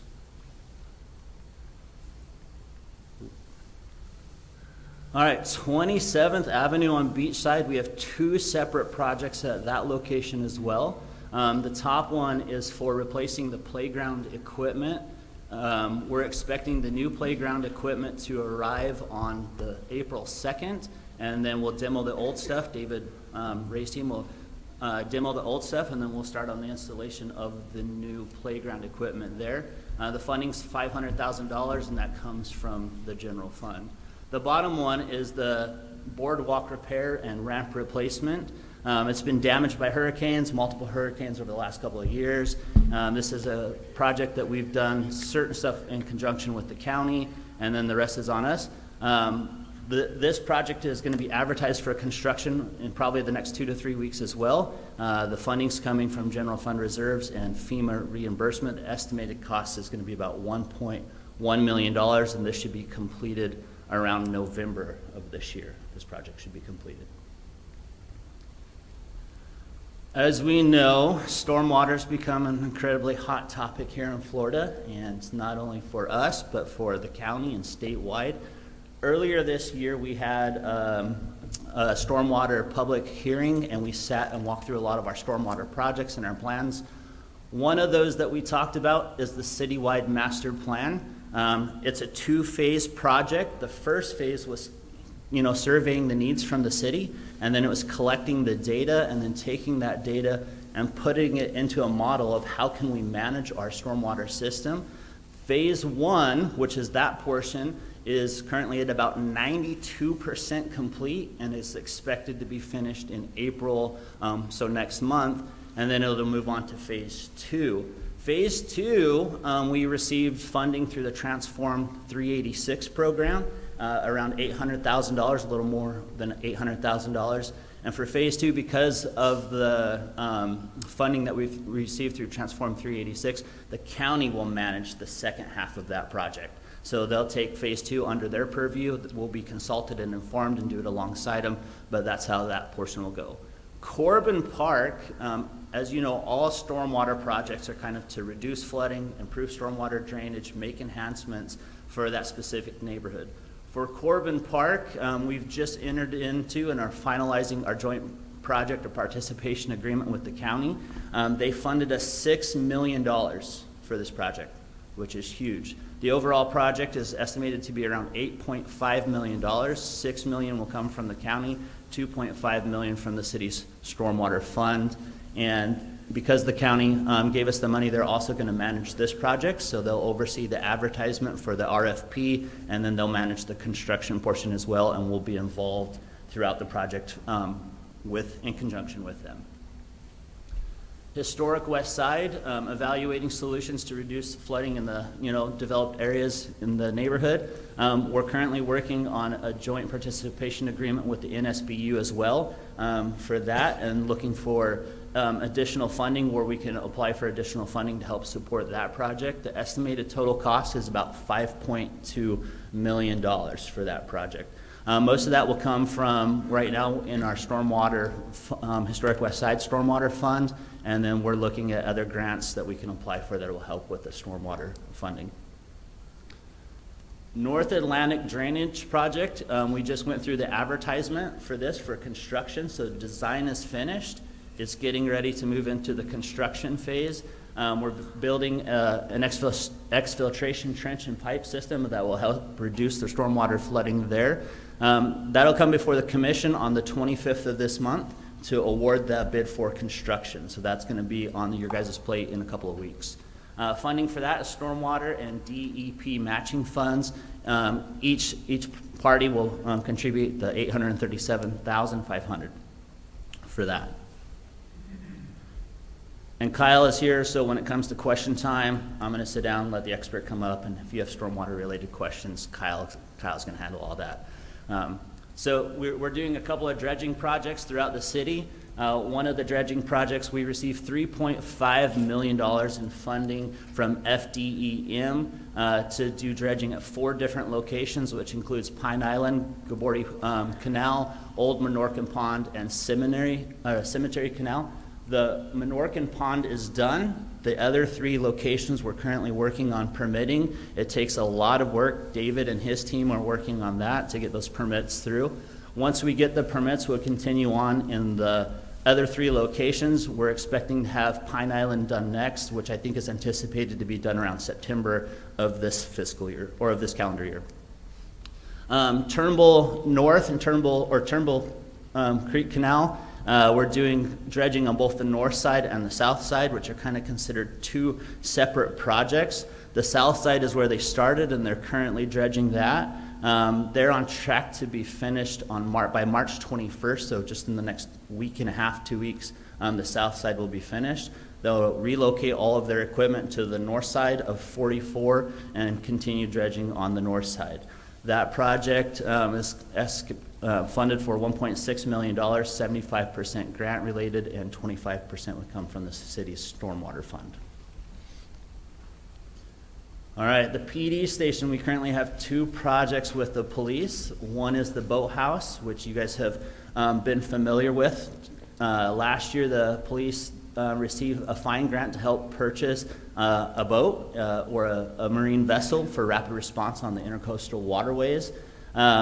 We also applied for a fine grant to design and build a boathouse, which the city received, and we're currently working with Dredging Marine Consultants on the design of this project. The design is anticipated to be done by August of this year. And then we just applied for another fine grant for this next cycle to do the construction of the boathouse, which if is awarded, we would receive in October of this year and start construction December or January of next year to build the boathouse itself. The second project with the police department is, earlier it was mentioned as police expansion, but we're now kind of changing the language to a detached garage. We were looking at building an expansion in the corner of the building, but we believe it maybe makes more sense to build a garage off-site because it's primarily to put motorcycles, the command trailer, Bearcat, their side-by-sides, some of fire department's equipment in there as well. And so we brought an architect out the other day, walked the site with all the parties, and looked at best location to possibly build a detached garage to house all of those vehicles and equipment in. We also recently submitted a list of all the equipment that they would need so the architect could map out space. And so he's going to put together a proposal for us for what that looks like. We have $200,000 to do the design work this year, and that's coming from police impact fees. All right, North Causeway. This has been a popular topic for a lot of years. And it's a project I'm actually really excited about. So phase 1, which when I started was initially, was just a little over a year ago when I started. This project was kind of dormant and just sitting there. So I think what excites me is we got the flywheel turning and we got motion going, and the design has been completed. We advertised for construction, and it'll come before the commission on April 8th. To bid award for the contractor to start construction. What we're doing at this site is, as anybody who's drove by the Causeway site knows, that a lot of those docks have been damaged. And so we're going to demo the damaged docks, and we're building a new system, a floating dock system that will last longer. It rises and lowers with the tides. It enhances boater safety. And it's the most used boat ramp in New Smyrna Beach. So super excited to see that fixed and to be used at a higher level.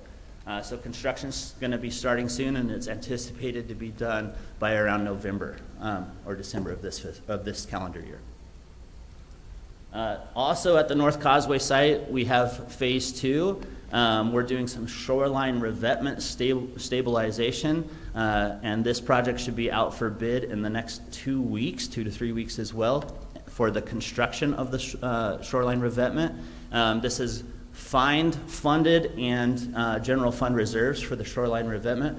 We're also pursuing our consultant, Dredging Marine Consultant, contacted somebody that might donate some of the rock, which will reduce the cost. So we might get some of that donated to us to help reduce the cost of that project.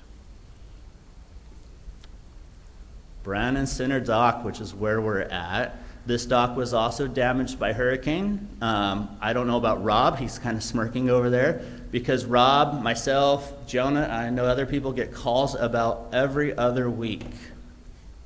When is this going to be repaired? When is it going to be fixed? I'm hoping to get married, and I want my pictures on the river because that's what people love. That's what people want. I just tell them, don't do it. But where we're at with this project is it's going to come before commission on the 25th as well to award for construction. We're planning on 120 days from when construction kicks off until completion. And the estimated cost came in around $823,000 with maybe a little bit more because we're doing some concrete piling. And so it's funded partially by fine and then the rest from the general fund reserve. But this should be finished by around October or November of this year as well. Hopefully sooner. For all of our pickleball lovers, Page Pickleball Courts, this project's been crazy. A year ago, we were ready for construction and it got halted. We had to move some things around, redesign some stuff. The good news is we put it out to bid. It's coming before the commission also later this month, and we'll be starting construction in the next month or two, hopefully. We currently have $650K from the general fund. We're also looking at using some park impact fees. And part of what we're doing is 2 phases on this project of designing the court, but then we're also going to install a bathroom, install lights, and make the facility really nice. So it's really cool to see this project almost coming to fruition. 2 of our most popular streets, most used streets in the city, we received some ARPA funding, same dollar amount for both to do some enhancements to the street. Both streets are somewhat similar with some landscaping enhancements, some curbing, and then they each have some of their own things that we're working on. For Flagler Avenue, it's about 70% complete, and the artists, because we're going to make it really artistic since we're known as an art town, are doing some work on the trash corrals and other things to just make it look more fancy and cool. So they're the last 30% about, and some lighting that we're working on right now. Canal Street's about 80% complete, and we're expecting both projects will be fully completed by August of this year. So we got some good traction and movement on those. Street resurfacing. This is an ongoing thing every single year, right? We budget money that comes out of our gas tax to improve our streets. And each year we pick different streets, and we actually, I believe, David has like an index predictor that helps tell you what streets you've done, which ones need it next. And so this year we're focusing on 12.5 miles of streets throughout the city, and they started construction on the resurfacing earlier this month. And so we did some last year, we're doing some this year, we'll most likely do some again next year. That's just continual improvement on our streets in the city. We have $2.3 million that it's going to cost to do that this year, and that's coming from our gas tax. Barracuda Boulevard improvements. This project has been long in the waiting because we were waiting for the bridge to be finished. The bridge has been completed. It looks really nice. And now we're going to focus on making those roadway improvements from the light to the bridge. And that's currently going to be advertised for bid, or might be advertised right now. Kyle, is it advertised yet, or are we getting ready to? It'll be advertised next week. It'll be advertised next week to start construction on that, and the funding for that comes from the general fund. Washington Street, this project is crazy. When this project started, it was going to be, which I don't know who thought of this, but it's wild. They were going to put a median down the street with beautification things in the middle. That street's tiny. So thankfully, we chopped that chicken's head off. And now what we're doing is resurfacing the road. We're upgrading the sidewalk and improving the sidewalk. It'll be ADA compliant. We're installing some trees and some light poles so it's more traversable to the public and easier to walk on. And then we're also taking all of the utilities, which is, this part's going to be really complex. We're taking all of the utilities, the telephone poles, all of that, we're taking it and moving it underground. So, which is a huge safety hazard because those poles get hit, clipped often. Some are on the sidewalk, some are actually in the road itself. So we're removing all of that. What that means, though, is I don't think people realize how complex this project is. Of all the projects we have, of 44 projects, this one makes me the most nervous. And not because I don't think it's accomplishable, but because there's so many intricacies. When you're moving power and internet and all these other things, and you're taking it and shutting it down, you have to do that in such a way that every house doesn't lose power for weeks, right? So you have to have it all set up to where they're gonna lose it for a day, or not even a day, just like a little bit, and we reconnect so that they don't have downtime.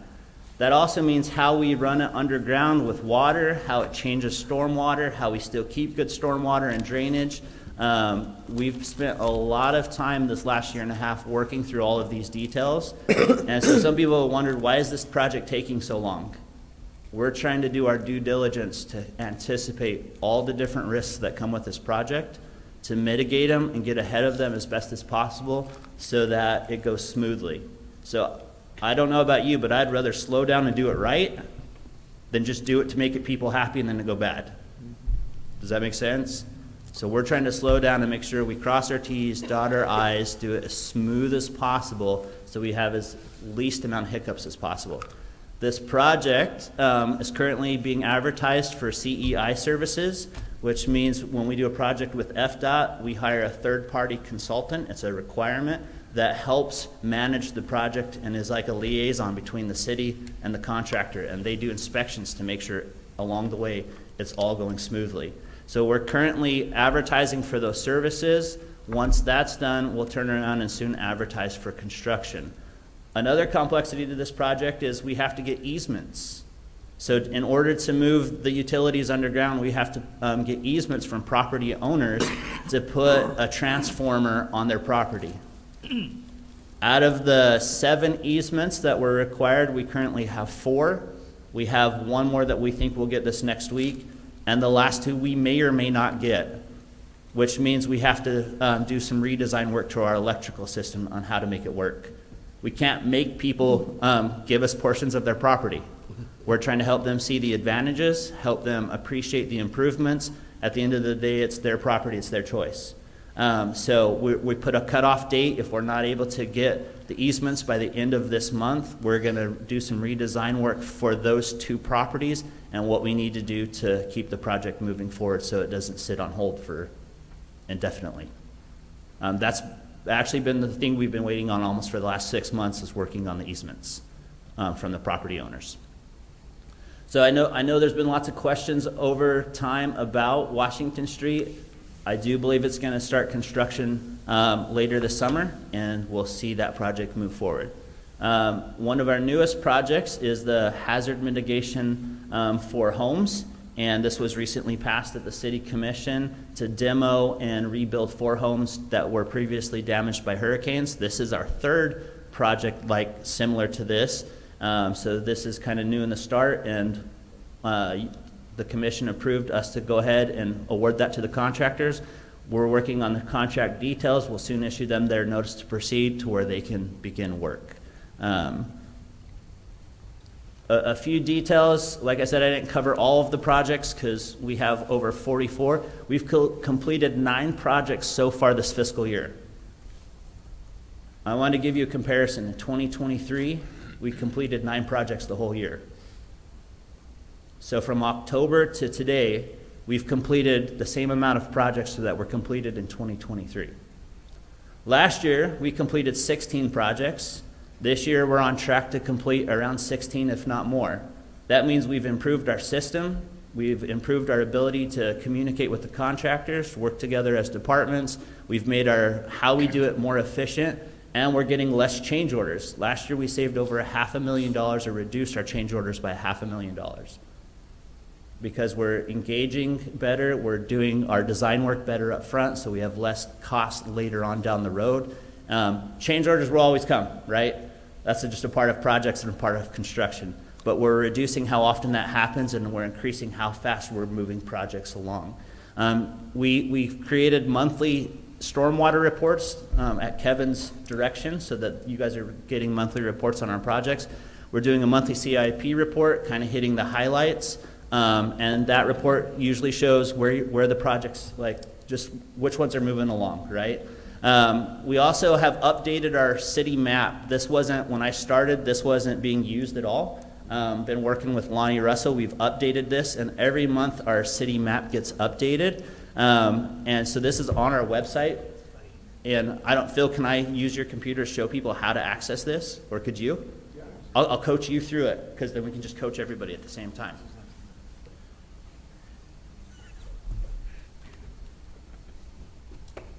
Hover over departments, go down to capital projects.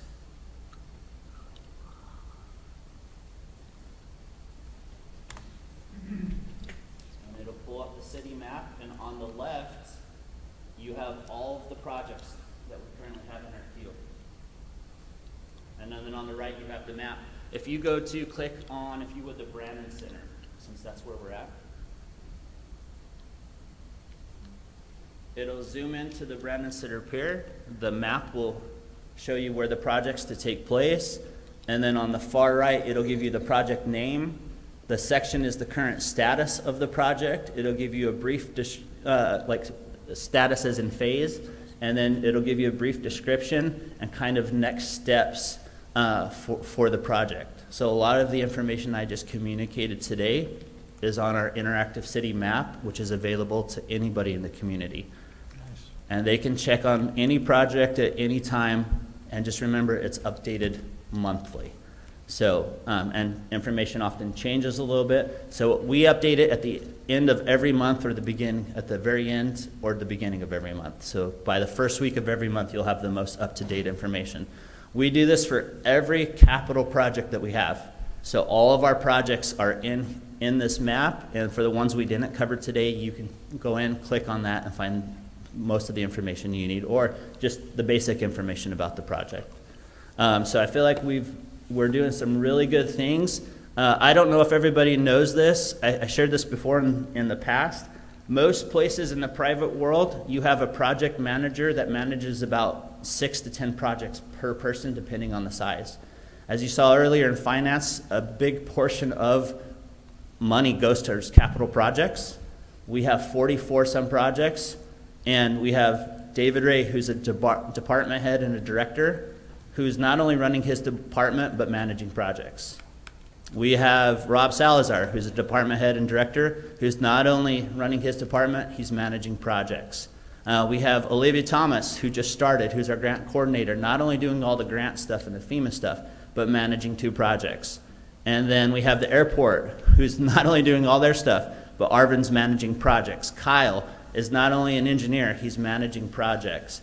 I'm personally managing about 9 of the city's projects, plus helping oversee all of the projects, plus the department. So all that to say, I feel like we're under-resourced, to be honest, for what we do, yet we're kicking butt.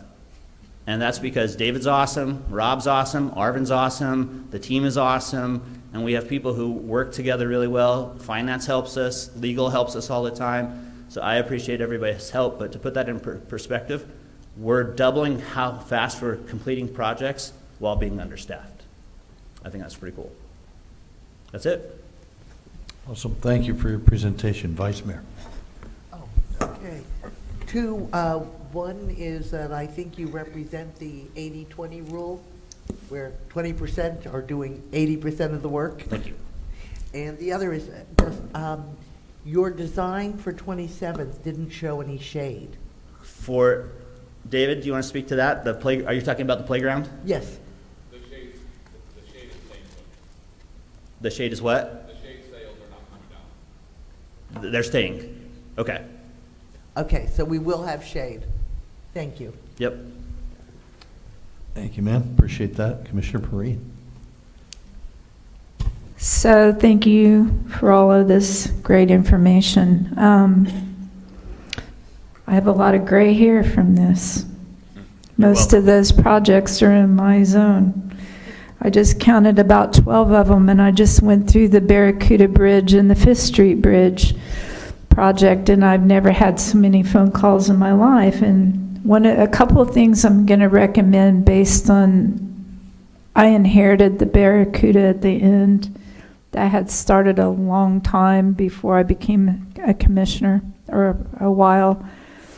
And the way you guys handled, I think Kyle did this, for the 5th Street, he had a workshop and had all of the people come and a point of contact. And it really helped me because every time I got a phone call about somebody having a hole dug in their yard or something I hadn't even anticipated, I could give them the number of either Kyle or that contractor's number that came and said, please take all my calls. So the comparison of that Fifth Street Bridge to Barracuda, hands down, fabulous job on the Fifth Street. It went fast, it was smooth. I had a couple irate neighbors, but staff handled all of those.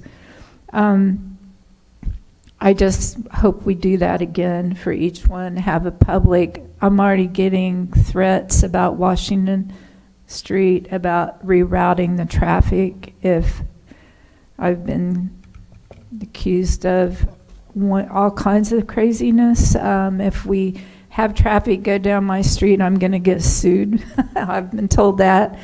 So it's difficult when we live in a neighborhood and we go through challenges like remodels, street improvements.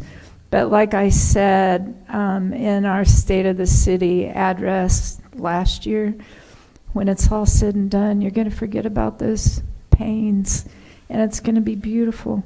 And it's because of all the work that staff does. Yeah, we're going to have to go through some gray hair here, and I've got a lot of this in my plate, and I already foresee a lot.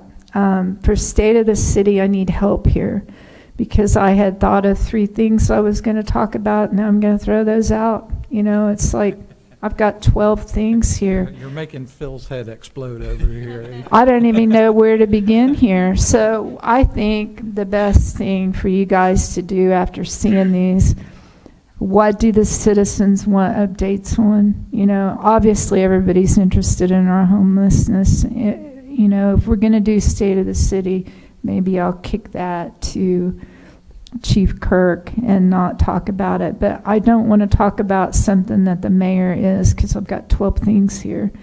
So I'm going to kind of pass this to you guys to tell me what do you want me to talk about. Don't have me write this speech, because I've got way too many. I mean, if we go by money, you know, the west area and the stormwater, I definitely need to talk about that. You know, and the canal dredging, it's going to start Pine Island.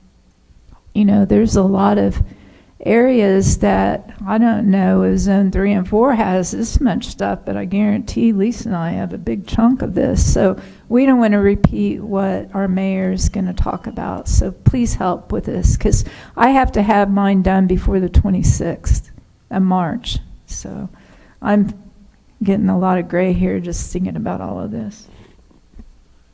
Me too. Thank you, ma'am. Appreciate that. If you'll just fix the rainfall and be accountable for that, that'd be good. Commissioner McGurk. Jesse, thank you. Is this working? Yeah. Okay. It's back. Jesse, thank you. I'm just gonna hit a bunch of bullet points. What are the northern limits right now of the Turnbull dredging? Where does it end on the northern limit? I'll let Kyle or David. Are you talking the south of 44 or north? North. North 44 is ended up by the trail, our multi-use trail.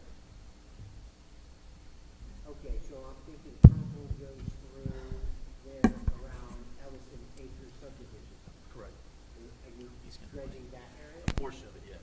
Okay, how far north is that going? That is going north to the multi-use trail. We're not doing the DOT pond area, but we're doing north of there to the UC corridor, where our 12-foot wide asphalt trails, that's where we're stopping. Okay, thank you. Washington Street, man, I've been listening to that as better part of a decade. You're absolutely right.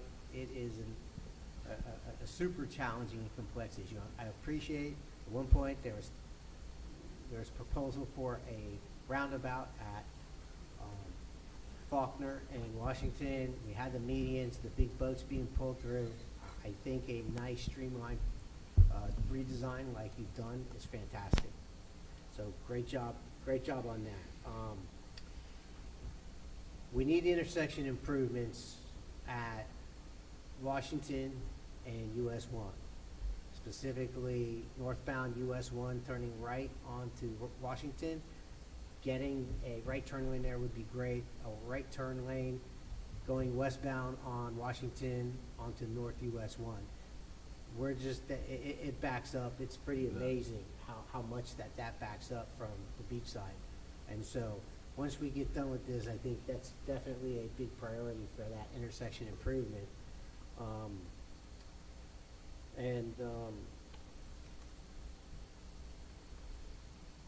Change orders, saving money on change orders. You're right, change orders are part of the game. But being able to reduce and minimize the number and the cost of them is a talent. Thank you for that. That's great. And I want to say that as I look at you, Jesse, and the rest of the department heads here today, I can tell you that I have the most confidence that I've ever had in the leadership in the city and department heads that I've ever seen. Now, I will tell you, this commission, I remember when the financial collapse hit, and we lost a lot of good people. And I will tell you, it took us up until this point to go through and try to find and replace those people. So I think we have an amazing team with everybody here today, and those also not here. But I can't look around this room and notice that I don't have any kind of concern over who is in a department level or a leadership position right now in this city. And I think that's a wonderful place to be. We need to make sure we keep it. Thank you, Mayor. Yes, sir. You bet. Commissioner Ashley. Jason, that's very reassuring, considering I'm the new guy on the block. So that's, I have the same observation, but it's a lot more naive than yours. So I'm glad to hear my observations are being reinforced by somebody with all that experience. So, Jesse, it sounds like your department and the people you have in your department are fantastic, and it's a good feeling. Could you go back to that citywide master plan map? So the arrows is water flow? Is that what that is? I'll let Kyle speak to this project. The arrows, the areas defined are watershed basins, and the arrows are the general direction of the overland flow. Correct. So everything goes north towards Spruce Creek. Is it always that way? Is that stormwater? Is that a little bit of rain or everything? It's just going to go that way. That's the way it is, no matter what kind of rain we get. That is where all the ditches, the canals, the waterways, correct. That's the current flow pattern, and they all discharge north into the Spruce Creek Rose Bay area. So those arrows represent ditches, not natural flow? No, those areas are general representation. That's just a 50,000 foot view of where the water goes. Those are not ditch locations per se. There that are part of that.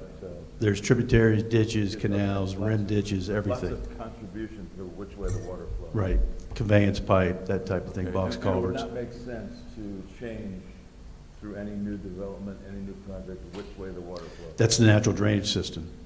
So that's before we even put any improvements in. So these are historic ditches. So yes. is that red line going across, that's 44? Correct, in the middle, Okay. yeah. So I'm thinking about Deering Park. So when we start to develop Farmington, Deering Park, that area, the middle area with those arrows is part of that 46,000 acre natural Conservation area. Is that right? I don't know where that 46,000 acres, I can't tell you by looking at this map. Well, what I'm getting to is that when we start on Deering Park, which way, what's going to happen to the drainage? What are we going to do about stormwater? Well, we got some help right here.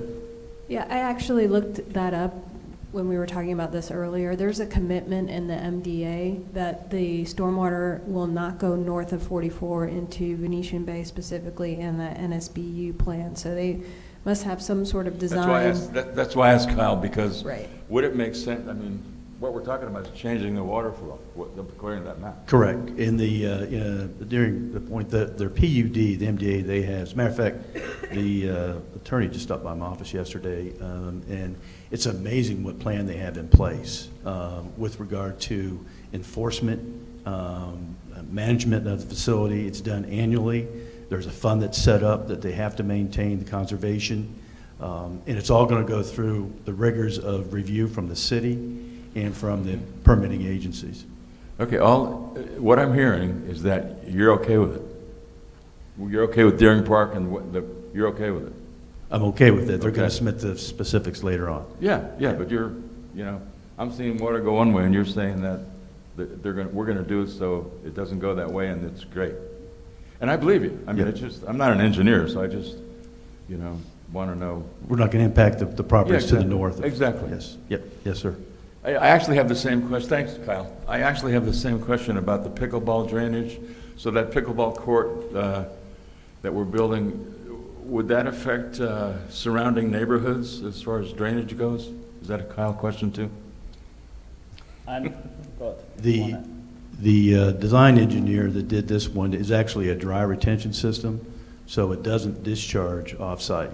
So the soils are so good there, it's like a low water table and high perk soils, type A soils. You can see the size of the pond. It is extremely large. That's pond, okay. Yes, Yeah. sir. And it's a dry bottom, so obviously being near a dog park or children, whatever, you don't want standing water. So it will capture all the runoff from the impervious surface created by the courts and the restroom facility. Thank you. That's it. All right, very good. Good questions and good response. So, Jesse, first off, thank you for coming back to the city of New Smyrna. Your talent is evident and always has been to me, so delighted, and thank you for finding Olivia. She's a joy, and you can tell that she's just all over it from the stats that you gave us. Do you all, in your grant management initiatives, include ECHO as a source for a variety of opportunities, or have you not tapped that yet? Like ECHO that supported the skate park, is that what you're talking about? Yeah. So we include them, and we're like, Olivia and I just had a conversation the other day, and we've talked with Rob a little bit. What are we going to do for our next cycle? Where do we want to focus in the future? And so that's some of the things we're working on right now. Did you have a recommendation? So yeah, there's one of our citizens here, and I'll get in touch with you and connect you, who is on the ECHO review board, and I've got some experience from charity work I've done.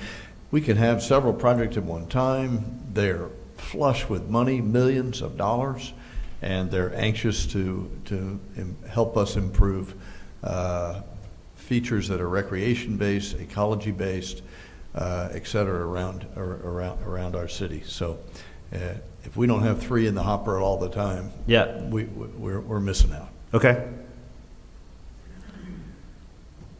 You answered a lot on the Washington Street, and so with the history that Jason gave us, did I understand you have 2 property owners yet to go that you're trying to get, or have just refused to allow you to do what you need to do? We have 3 right now, but we believe one's going to sign within the next 2 weeks, but we're not positive on the other 2. And you have a workaround if they don't? Is that what I heard also? So, yeah, so we've been working with the NSBU on how do we redesign the electrical for that portion, and we do have a workaround for that.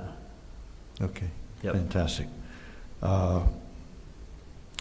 You're aware of the conversations with the police chief and others about, that live along that corridor about the traffic calming initiatives and what have you.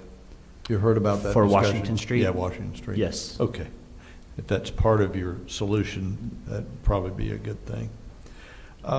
You talked about the project management, and I share your feelings and sentiment about our department heads. But as we have talked privately before about what the best practice for your business would be, where you have Rob doing some and you have David doing some, and y'all are doing the lion's share of that, is there, would you opine for a second about a best practice, and what you told me before was a center of excellence for project management that wouldn't have them doing their day job and their other job and their other job, but you could actually deploy a group to train or teach or to run a project, whatever you I can't remember all the details, whatever you Sure. said. Would you spend a minute or two talking about that in front of the public and the city manager? So if there was a growth opportunity, where we would be wise to spend some more FTEs to do this and work smarter, not harder. The department heads are working hard. Sure. I'd love to have something that was a more efficient, more effective way to do this never ending. It's not going to end. It's not like get them all done, because we're going to keep inventing new things we want. So, you know, you're like on a treadmill. Yep. And so I worry that eventually, after years of time, they're going to say, I can't do it anymore. I'm tired and I don't want to do it anymore. And we're going to run them off, rather than have a center of excellence where it can be sustained for decades. Yeah, so I have two recommendations that I would ask the city to consider going forward. The first would be to, at some point, hire at least 2 full-time project managers. One that would be dedicated to maintenance ops and leisure services, and they would pretty much manage the projects like through the CIP department on behalf of Rob and David. David and Rob then could be consulted and informed on like the major decisions or some, you know, directions or money, but then that project manager would actually manage those projects for their department on their behalf.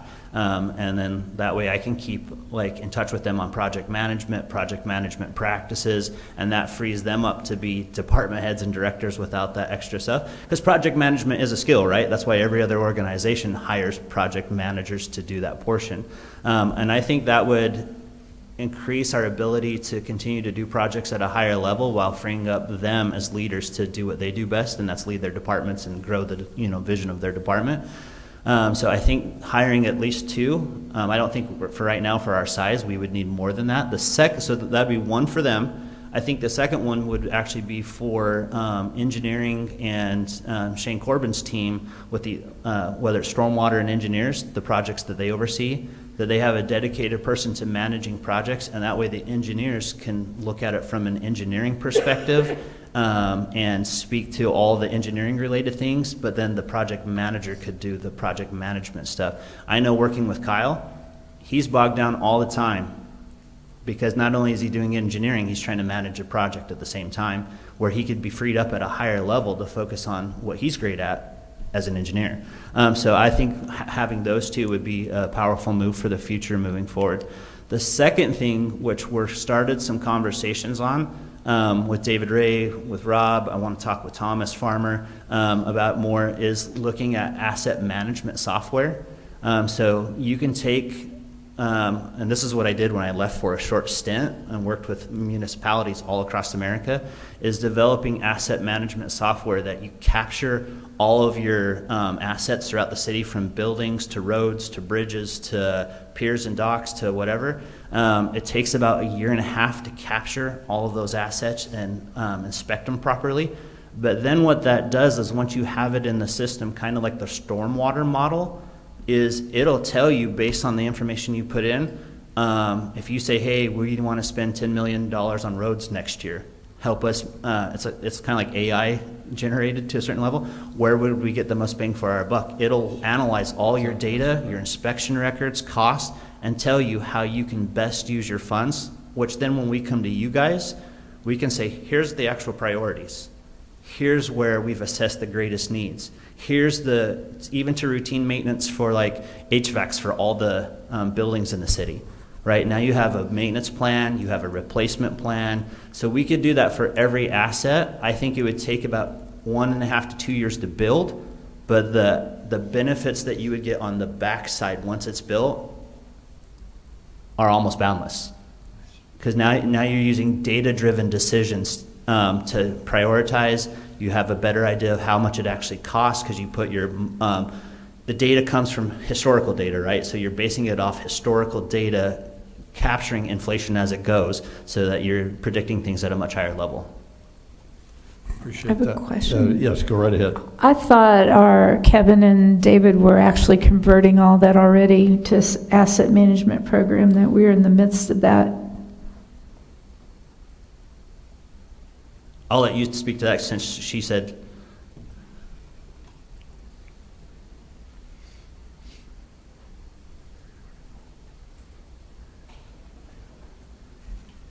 we're in the process right now of getting everything on a GIS map and working towards that.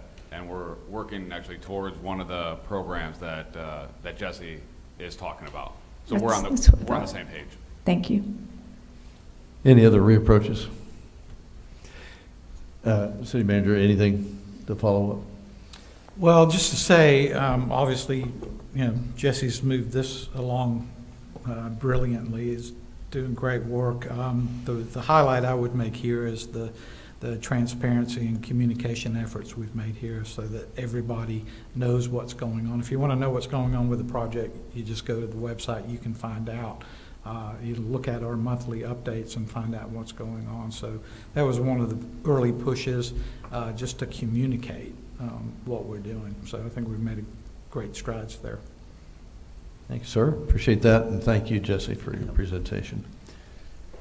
Keep going. Let's do lunch. Maybe we can cut to 20 minutes. Okay. So, with the consensus of my colleagues, city managers' ideas, we break now and maybe cut lunch to 20 minutes and then come back, if that's acceptable. Any objections to that? Okay. All right, so we're at 23, so we'll come back at 45. How about that? Okay. Thank you. Thank you so much. We're going to break and recess for lunch.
and get started with the next, which is the strategic priority themes or an overview with the city manager. Thank you, Mayor.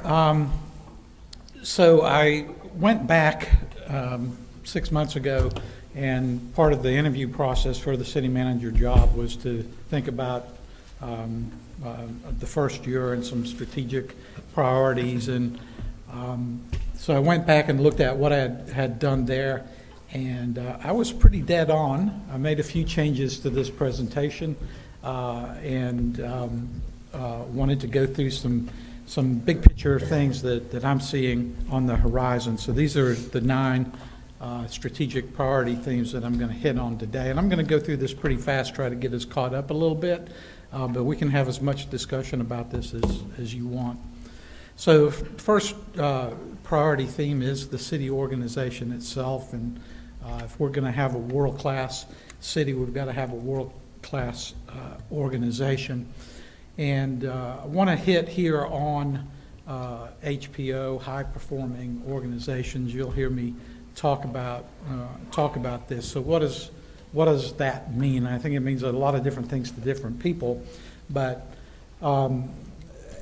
to kind of help bring it into perspective, a story for you. So this couple of photographs I took about in 2010 in Auburn, Alabama, and this is a street called Glen Avenue. It's close to the campus, and so this was an area where students would drive to and park. And so guess what? We had major parking problems in this area. So like here, I was telling our folks, look, you got to organize this parking. You got to figure out where you can and can't park and make it apparent. And so they were painting the yellow lines here on the curb to say that you can't park there.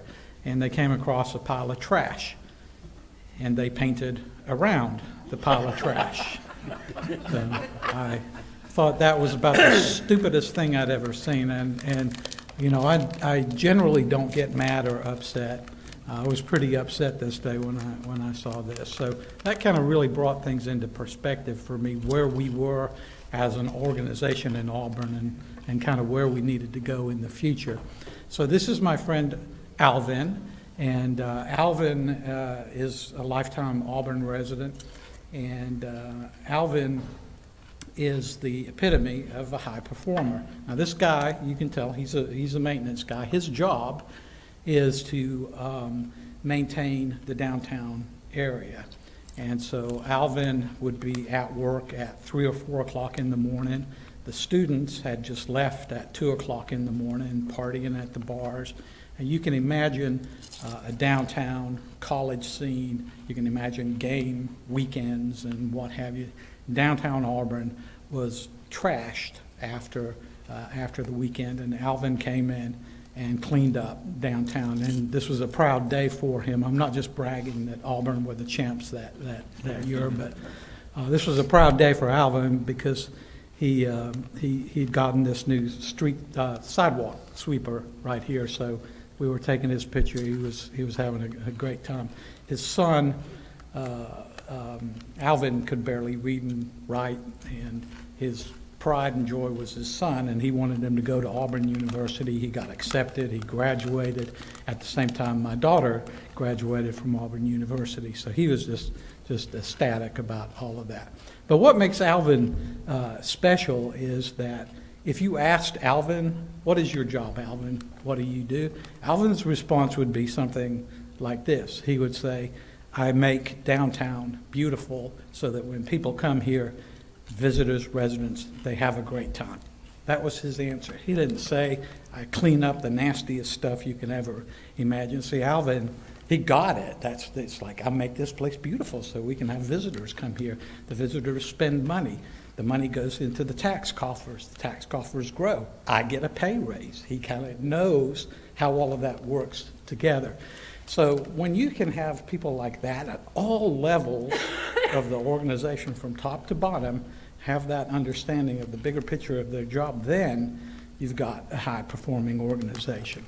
So that's my story for the day. The department heads are used to my stories. I spared them this one, but just really brings home what high performance is all about. So our priority here is to build a high-performing, transparent, customer service focused organization. We have a future where we are known as a community for excellent governance. We're well-managed in a financially strong position. We are utilizing technology to benefit us. We're investing in our personnel resources, and we're cultivating a high-performing staff, engaged, innovative, and accountable. That's the organization that I see for us in the future. Neighborhood health and safety. Some of the organization, maintenance, all those kind of things. So we hit about neighborhoods a little while ago and the importance of neighborhoods to our community, the tax base, and just the essence of New Smyrna Beach. So we have these assets that are our neighborhoods that we need to protect, and we need to look at it that way. So I'm seeing a future for us where we have strong, healthy neighborhoods, where we're protecting our neighborhoods from detrimental activities. That could be land use issues, noise issues, whatever the case may be. We talked recently about a neighborhood where they have a resident that's criminal, and how badly that has impacted their life. Those are the type of things I'm talking about here. And that we have a public safety system in place that serves and protects those neighborhoods, and that they're well-trained, engaged, and neighborhood-friendly.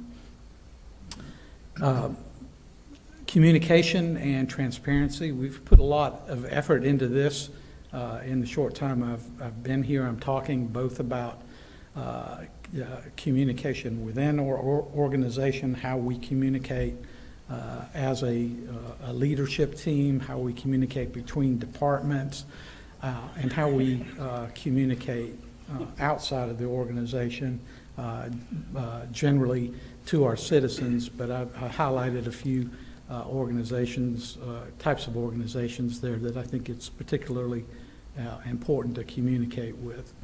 So the future there is a community that's transparent and communicative with our residents, and a community that embraces the diversity of opinion that we have. Building our social and civic infrastructure. These are the types of things that I'm talking about when I talk about civic infrastructure. This is as important as your physical infrastructure, the things that kind of go on behind the scenes to make a community work. Commissioner Preem brought up about homelessness earlier and how we take care of our homeless. So the future I see here is a community that is continually investing in our human and civic capital, that we're utilizing those organizations, that capacity to benefit the community. So as a city commission, as a city organization, we cannot do all things for all people, and we need to leverage these assets to help solve problems or address issues that we aren't set up to do. And then finally, a community that has top-notch recreation, that we have facilities for learning, that we're promoting the arts and culture, and just being a community that is supporting those types of active, healthy lifestyles. Business, a few of the things I see there. We certainly have some commercial corridors that need some help. We've got some regulatory barriers to development and redevelopment that are a concern. The future here is promoting business growth and development in a way that makes our community attractive and a community with a strong identity, that we're promoting a diverse economy, and that we are a business-friendly community that has a thriving business community.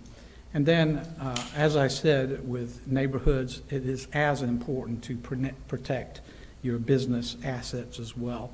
And so we need to be sure that we're paying attention to our business districts and maintaining their health and safety.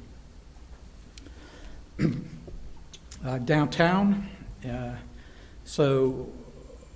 continuing to enhance our downtowns, and New Smyrna Beach is a little different than most places. We have two what we consider to be downtowns, and so we want to continue to build and develop those areas so that they are attractors for the different types of activity, culture, arts, entertainment, all of those kind of things, and that they create a very strong sense of place. When you're downtown on Canal Street and Flagler, it feels very authentic, and it's a good, and that's why people want to be there. It just has a different authentic feeling to it.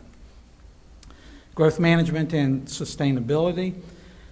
I think we've got a lot of work to do here. The future that I'm seeing is a community that really embraces smart growth, sustainable development practices, a community where we are protecting our critical natural resources, that we're utilizing state-of-the-art development practices, and that in the future that we are a community that is known to produce model sustainable developments. Infrastructure, talking primarily here about physical infrastructure. Those are the big three. We need to utilize our infrastructure as part of our community and economic development. We need to invest in that infrastructure concurrently with with growth and development. And not only do we need to be focused on the new, but we need to be looking at some of the older infrastructure in the older areas of town that is inadequate. We need to develop programs to upgrade that infrastructure. And then finally, economic development. I've talked about this before. A big part of economic development for us is creating this quality of place. And if we do the things that I'm talking about and create place, the economic development will follow. So these are the future that I see a place offering this outstanding quality of life. And that's what I have. So I welcome your thoughts and feedback, and we'll use that to kind of kick off your discussion. So that is the afternoon. That's right. There are no more presentations, and this is our time to spend wisely. And I think we just might be well served to start with Kevin's pitch, and if it's okay, we'll just dissect that a bit. I loved your theme idea, and I think that will instruct or inform our comments and questions and what have you. But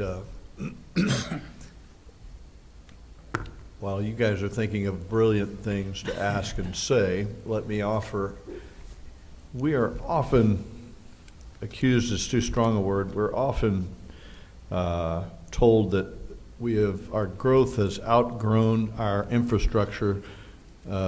Please, Mr. Mayor, don't allow it to grow anymore, and the city is never going to catch up to being what it needs to be to support what we have already, let alone any more people that ever come to this town or any more businesses. Can you talk for a second about what that infrastructure, in your vast experience of doing this for more than a decade or two, what that infrastructure we have in place needs more, needs help, needs to change, and are we poised for the growth that's going to happen whether we want it to or not? So I think the answer to that is yes, we are well poised, excuse me, well poised to deal with those issues. As I said, we've got to build our organization to accomplish that. My voice is just, excuse me, I'm so sorry. But yes, I think we have the knowledge and the interest to grow correctly. And I think that's what's important. There are plenty of models out there for this type of growth that we can follow, and I think that the desire in the community is there to do just that. So certainly we have some things to overcome. A lot of it, they just, beachside, the area around here, it just was not built to the modern development standards that we would have today in terms of the infrastructure, the road infrastructure, the drainage infrastructure. Oh, thank you. Thank you, Joe. There's a lot of work to do there, retrofitting, and but to a large degree, there's only so much capacity for that infrastructure that we have to work with. You can only widen a road so much, right? So we've got to look at other possibilities too. But I personally feel very good about the future of New Smyrna Beach and what we can do. Yeah, from a physical standpoint, I think about what Lisa's enhancements ideas are. I love the ideas of the full canopy and bike paths, that the company walking paths and what have you. Unfortunately, we got this old town, and the streets are narrow in a lot of places. How do we work our way through that? I think everything we do new has got to make provisions for all that, and where we can retrofit, we do that. That's not what I was referring to, the physical infrastructure, more about is road management, is the police force, is the fire department, are the public-facing services poised to move with the growth pattern that we've been seeing? That's really what I was. Well, I would say the unequivocal answer to that is yes. We're certainly poised to do what we need to do. You've got a very good team in place that has great support and great knowledge. So I feel very good about what you're asking. Really good. Yeah. And the second point is about high-performance teams. Having been a member of a couple high-performance teams, delighted that you want to enter into that realm with your staff. It is a journey of worthy labor and perseverance. And there are several tests for high-performance teams of how do you know, how would you know, and what things are you measuring, and who are the stakeholders that are recipients of this high performance. So that you're up for that type of journey and want to solicit input, I would for one say let's go, because the citizens will benefit greatly. It talks about efficiency, it talks about effectiveness, it talks about, for sure, transparency, and using all the resources that are available inside the city staff, not just for their day-to-day, but let them, the answers about how to make it better are usually out on the shop floor or out on the beat from the cops or at the fire station. They will lead us to the solutions for problems that we know about. It's opening the door to management to say, we're not asleep. We really want to listen. We really want to do what it is that you believe in can take us to a high-performance condition. So I salute you for that as well. Vice Mayor, comments? Yeah, well, I certainly agree. And by the way, one of the things about working harder on the bikes and the safeties for this high quality is the thought of, you know, when you do destination driving, I'm going to store or restaurant X, and so I go from my home to that one point. But if you're walking or you're biking, you have the time to look at all those other storefronts. So now you're thinking, well, maybe I want to stop here on my way there. So it's a big economic addition also. And so I think it's important to keep that in addition to safety, because beachside, I've got families walking down the middle of Pine Street because there's no place for them to walk. And I really worry about that is, you know, it's in the dark. I'm happy that we don't have a lot of street lights around out there. So whatever. I will say that with the NSBU, the electric and, you know, our water facilities and wastewater, they have a very long-range plan. And I feel they've done a great job of hardening the system over the last few years. And I feel very good that they are always incrementally making it better and planning for the future. So if that part of infrastructure I feel good about. Other than that, in terms of the high-quality team that you're creating, I think it's fabulous. We have other issues, but we tackle them as best we can, don't we? Yes, ma'am. Yes. Commissioner McGurk. All right. So of course, as we all do, the list could be a mile long. I'm trying to narrow it down to a few things. And I think what City Manager was talking about, it all boils down to quality of life for our residents. Having spent a fair amount of time on the commission, I've had the benefit of seeing the ebb and flows of what people want. And believe it or not, it really hasn't changed. And that's a good thing, because the problems or the things that people in our community want solved has been fairly consistent. Traffic. You know, I spent almost 2 decades on transportation committees, and the one thing that I learned was nothing even starts until something starts failing. And our definition of failing is not the same as the criteria for a transportation road to get funded. And I'm going to use our own State Road 44. One of the reasons why nothing has been done on it is because it's only us that see the problem. Because you drive there at 7 p.m. tonight, and you're not going to have any traffic. Well, let me back that up. Tonight it might be. But throughout the week, I continuously hear people from outside our city say, State Road 44, you don't have a problem there. Over here, we have a problem. If, you know, and here's what happens with development. You can only look to LPGA that has only recently been developed out there within our immediate the last 10 years or so.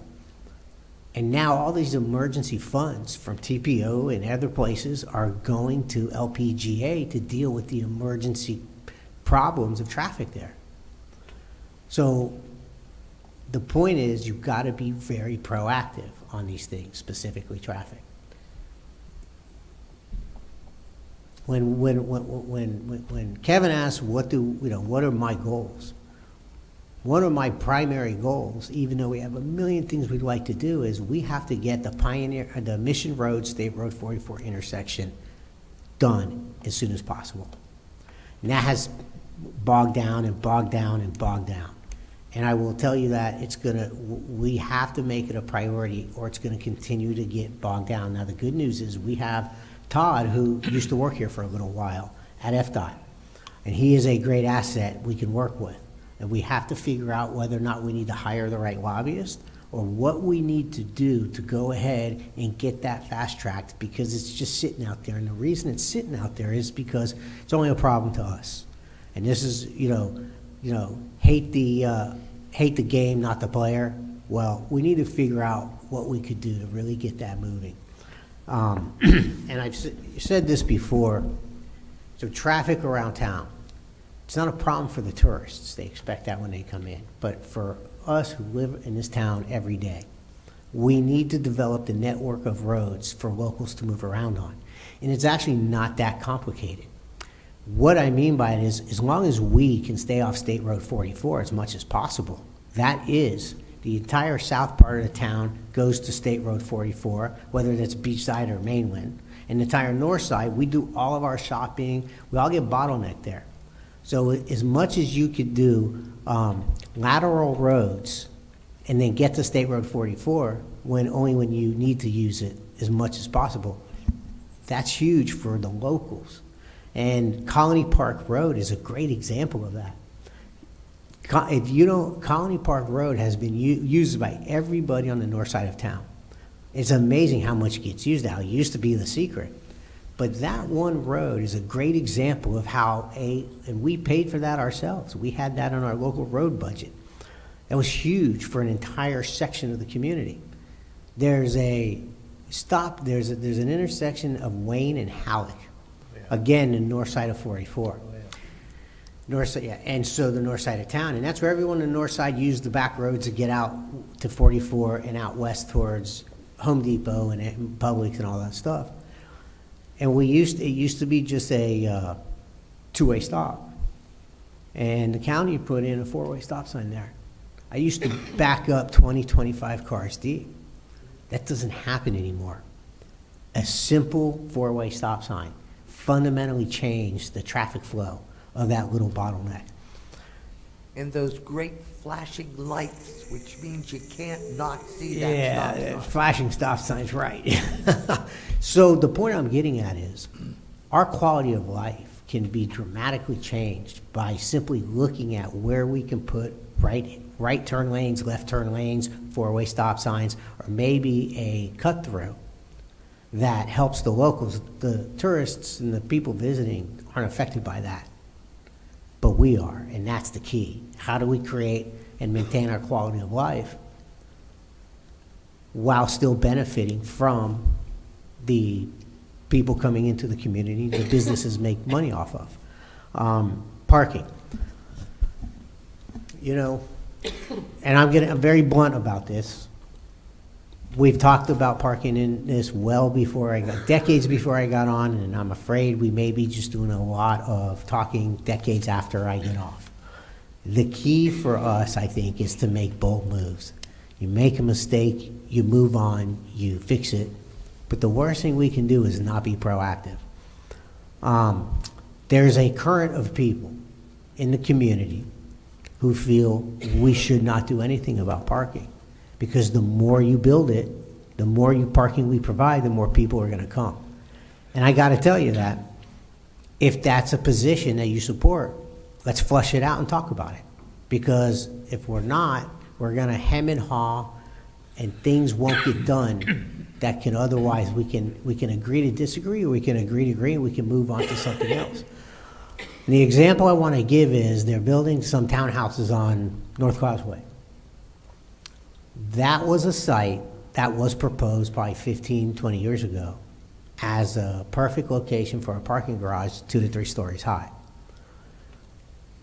It was between Flagler and the Canal Street districts. The businesses that have opened up on North Causeway would all benefit from that increased traffic.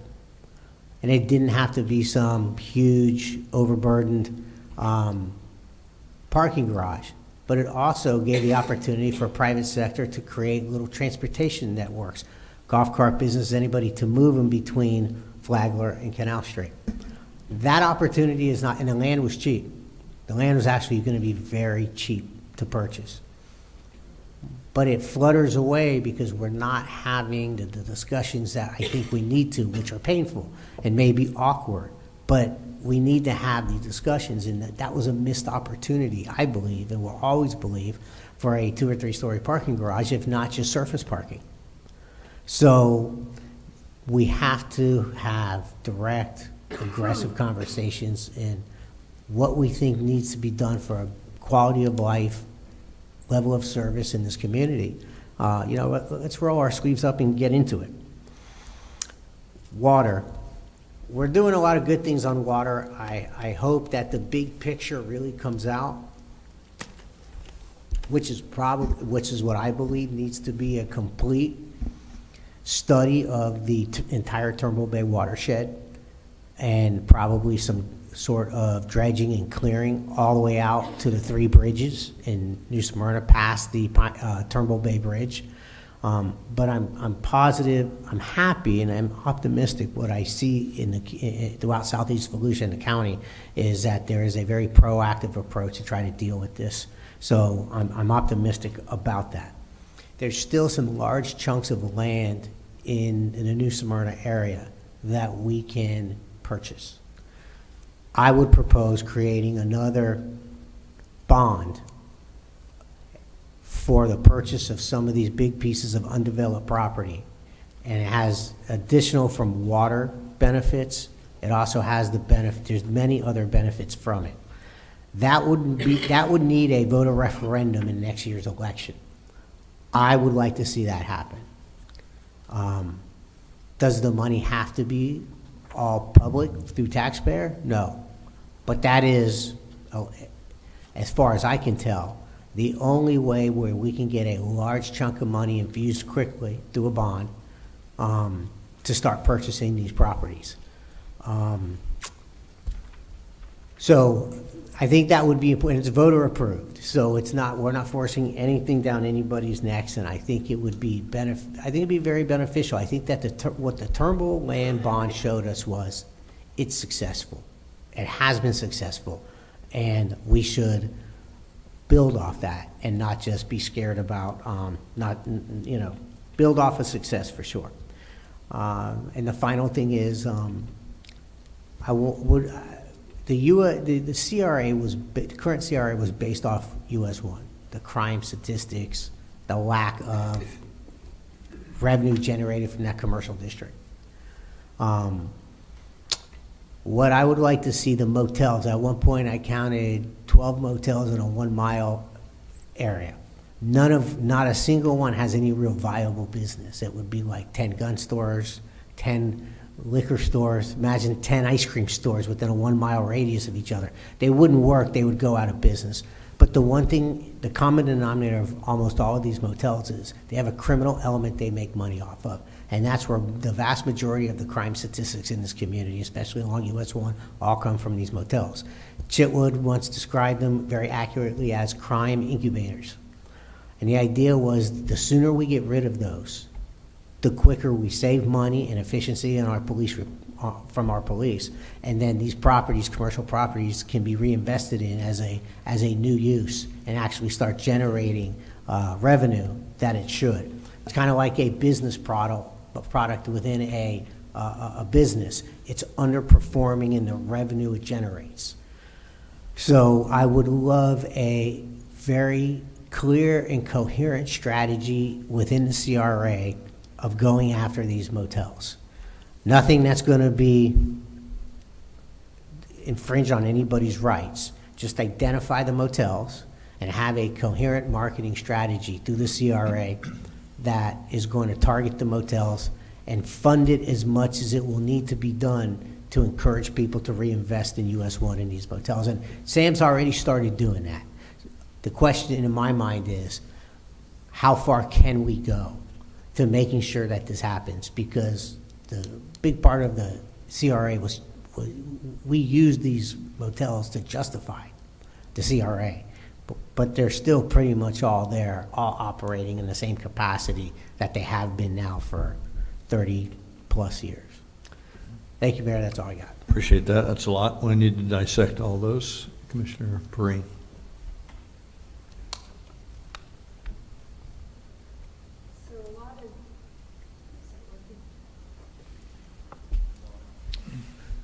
fill Commissioner Perrine's, there we go. Perfect. They switched them out. I guess they, that You got the one was mine earlier. There you go. Is that better? Yeah. So a lot of these things overlap, I think, and it's all about balance. Our budget's all about balance.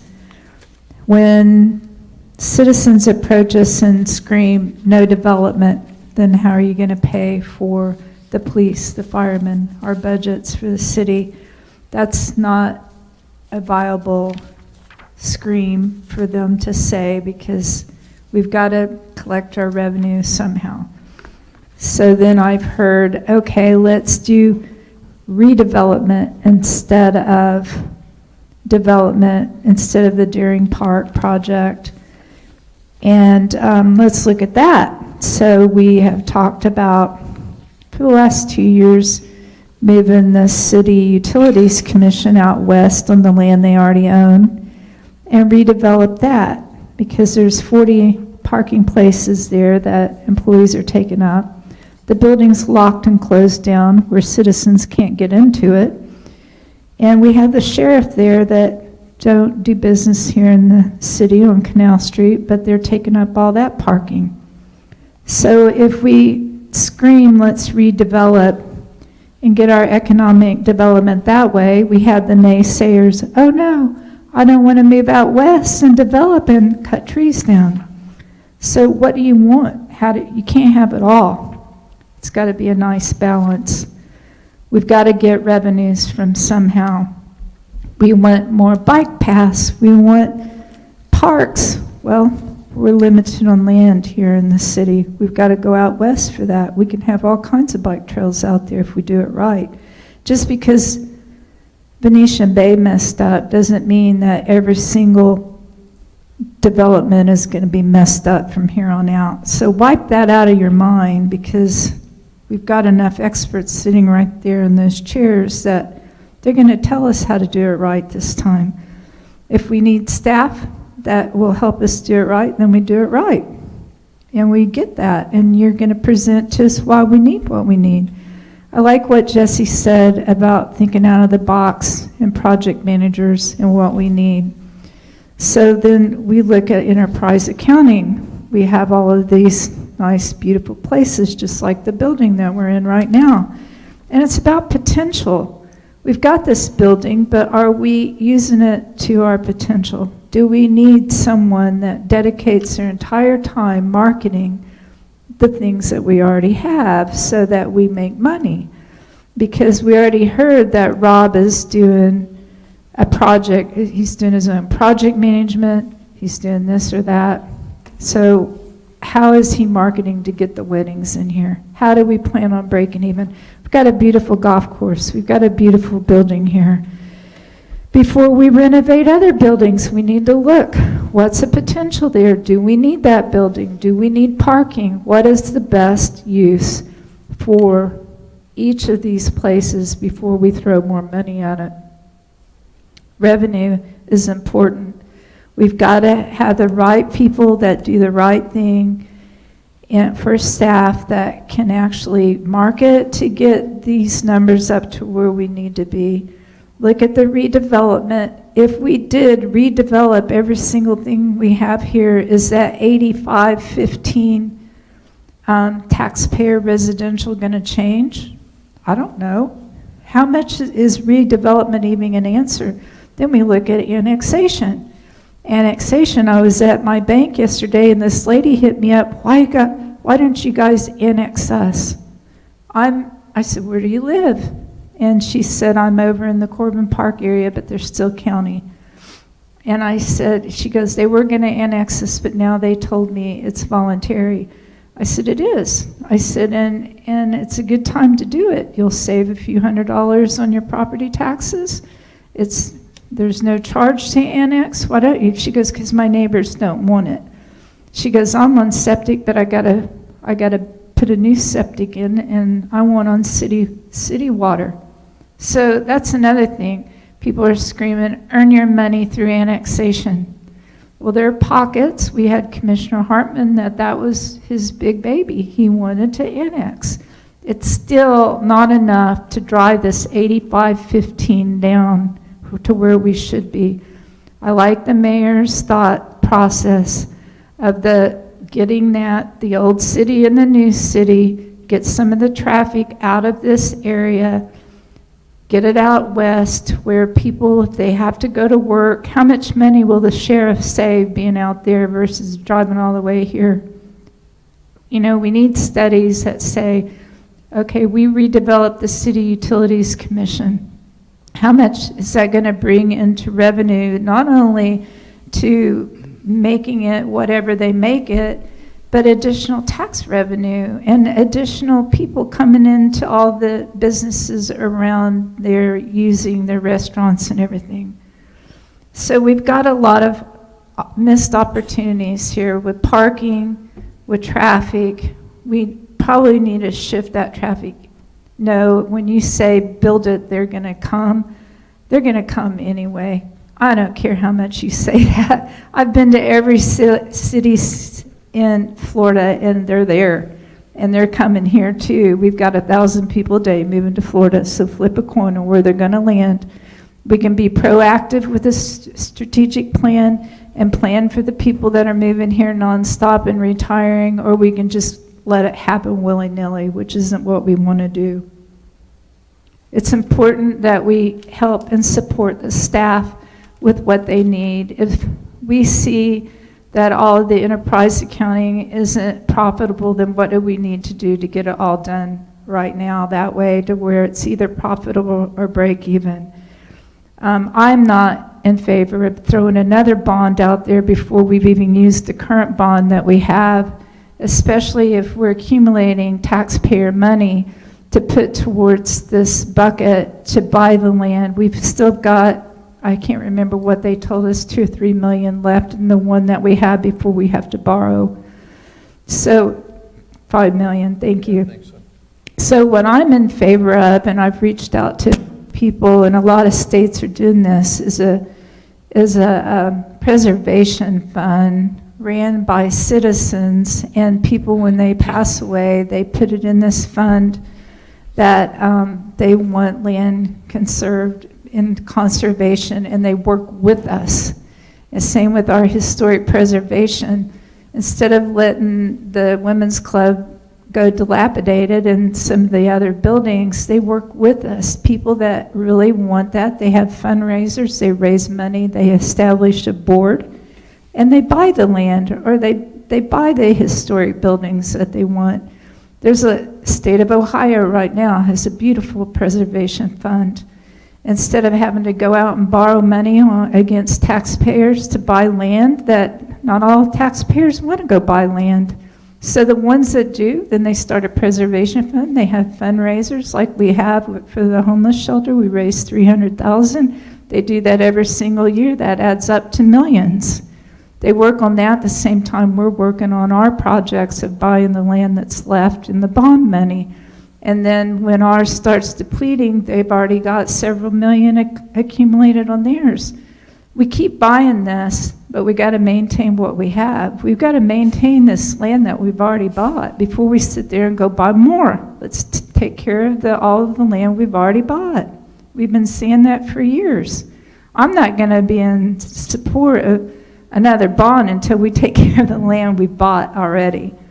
So there's just a lot of this. I think we all have the same ideas that we want. It's just how do we get there to make it all happen? How do we educate the citizens that the money has to come from somewhere? Saying nothing or saying no more development isn't an answer. That makes no sense because we have property owner rights too. So I think we're off to a good start with this. We just have to make sure that our potential is being at its best and that we continue to strive to look at all the things we already have in place. Thank you, ma'am. Appreciate that. Commissioner Ashley. Thank you, Mayor. I think that we have the right team in place in terms of staff. Kevin, I liked your presentation. I think that it was extremely complete. It had a lot of scope. It had a lot of reach. I think that every department head's presentation was extremely informative to me. And I do think we have the potential to create the customer service vision that you have. And I like the fact that you used the word customer service because I can relate to that. I want to go back to what Dr. Herman said at first, that it all starts locally. And I think that we have a chance to be an example for a lot of other cities, not only in Florida but around the country. And I would like to somehow, I like the word citizen. I do not like the word resident. I like the word citizen. And I think that if you look up, which I've done a little bit, on the history of a citizen, being a citizen is a source of pride. It's also a source of responsibility. And if we can somehow promote the idea of citizenship in New Smyrna Beach and take it all the way up to being an American, I think that that's where the strength of this country lies, starting right here, right in the city and right in this city. And that concept excites me. And I want to touch on what Lisa said about 80-20 at first. And being in business, we did a lot of 80-20 studies.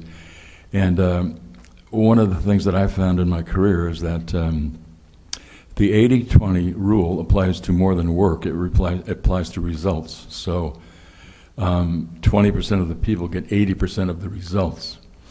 You can look at two people who are working, and they both look like they're working hard, but the one gets the 80% and the other gets the 20%. So what that means is that you have to be working on the right thing. If you can work your tail off 100 hours a week, but if you're working on the wrong thing, you're wasting your time. So what we have to do, and I think you touched on it, Kevin, is and so did you, Valley, making sure we're doing the right thing, not pretending to work hard or giving the illusion that we work hard, but doing the right thing, working hard. So that's all I have to say. And I'm happy to be here, very happy to be here. And I think we have a great, great organization.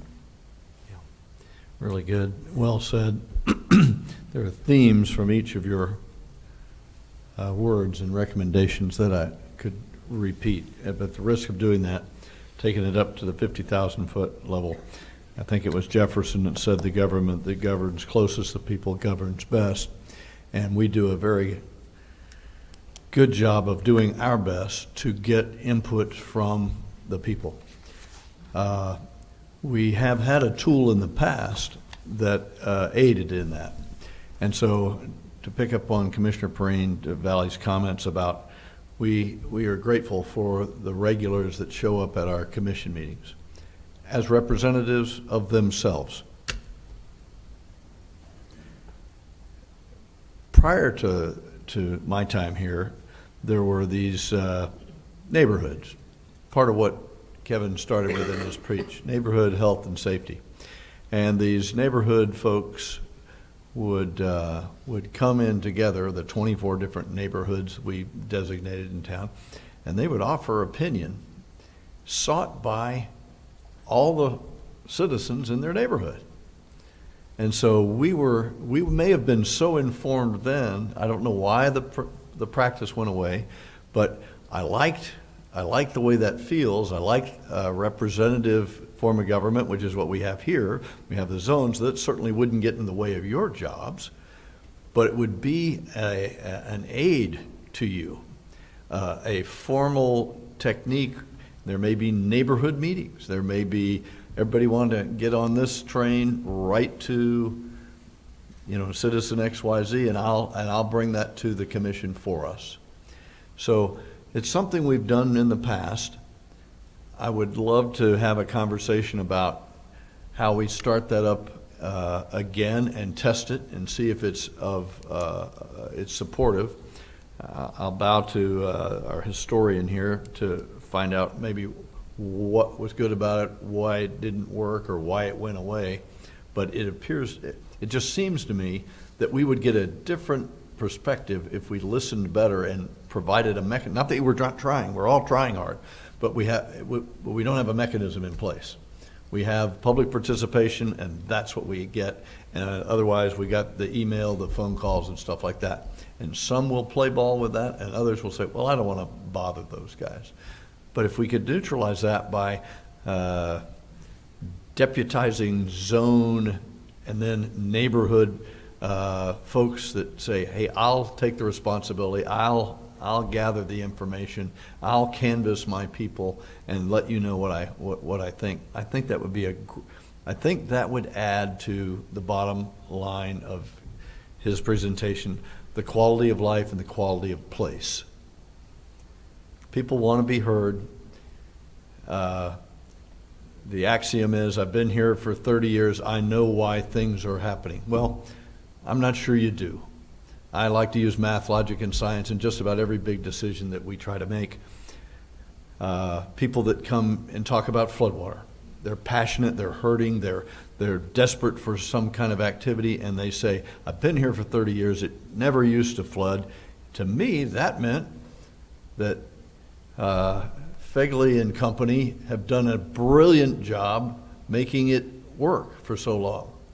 It doesn't, I saw a presentation by Ben Bartlett, which I hope, at the county, which I hope to bring to you, that says there are cycles of additional rainfall, and we have been in a cycle of unusually high rainfall for 5 to 6 years. Prior to that, there was a 10-year lull, and before that was another period of high rainfall. That's science. That's a little bit of math.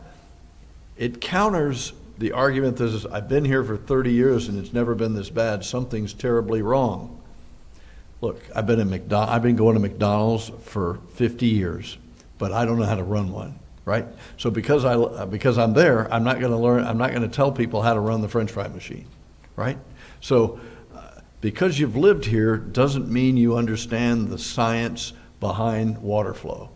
You just know it's worse, and you don't really care how you got there. You just want it fixed. So I think it's up to us to make sure we maintain or improve that basic Maslow's hierarchy of need level of safety and security to make the flood thing go away or mitigate. I'd like to say it's proactive, but we're really reacting. And it may be a cycle of reaction that we need to go after.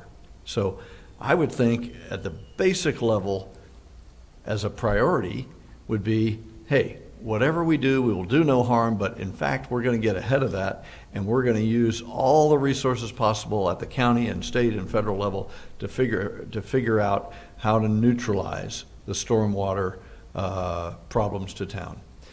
And as Commissioner Perrine said, it doesn't mean you can't build anything. It doesn't mean that you can't have another business. It doesn't mean you can't have another pickleball court. But we have to have a big plan. We have to have the master plan, and we have to start now.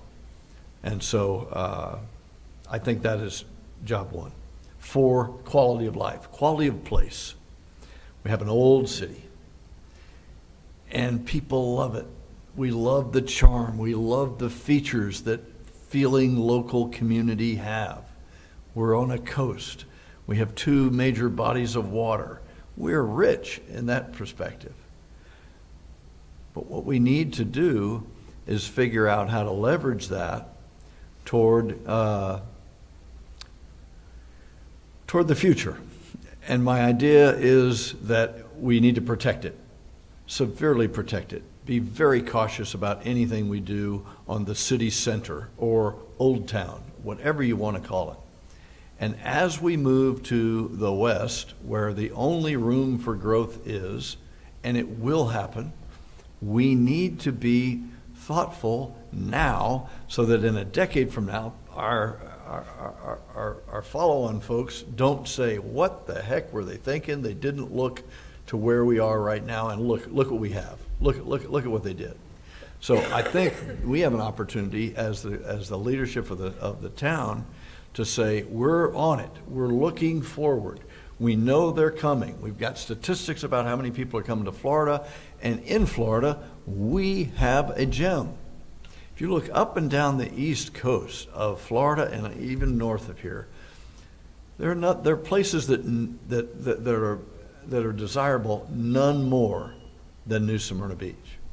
None more, for a variety of reasons. You can't pass through this town. You must go to the town. It's not like the major highways run right in here and you can just blow right through. You have to come and arrive at the destination of New Smyrna Beach, and that is a gem. That is what people are looking for. And I think we have to strike a balance between, yes, we have a great retired group of folks. They're on a fixed income. We have a new group of people coming in, and that's new to this town. Back in the day, I called it the cheap and cheerful New Smyrna. We didn't want much, and we don't want to pay much.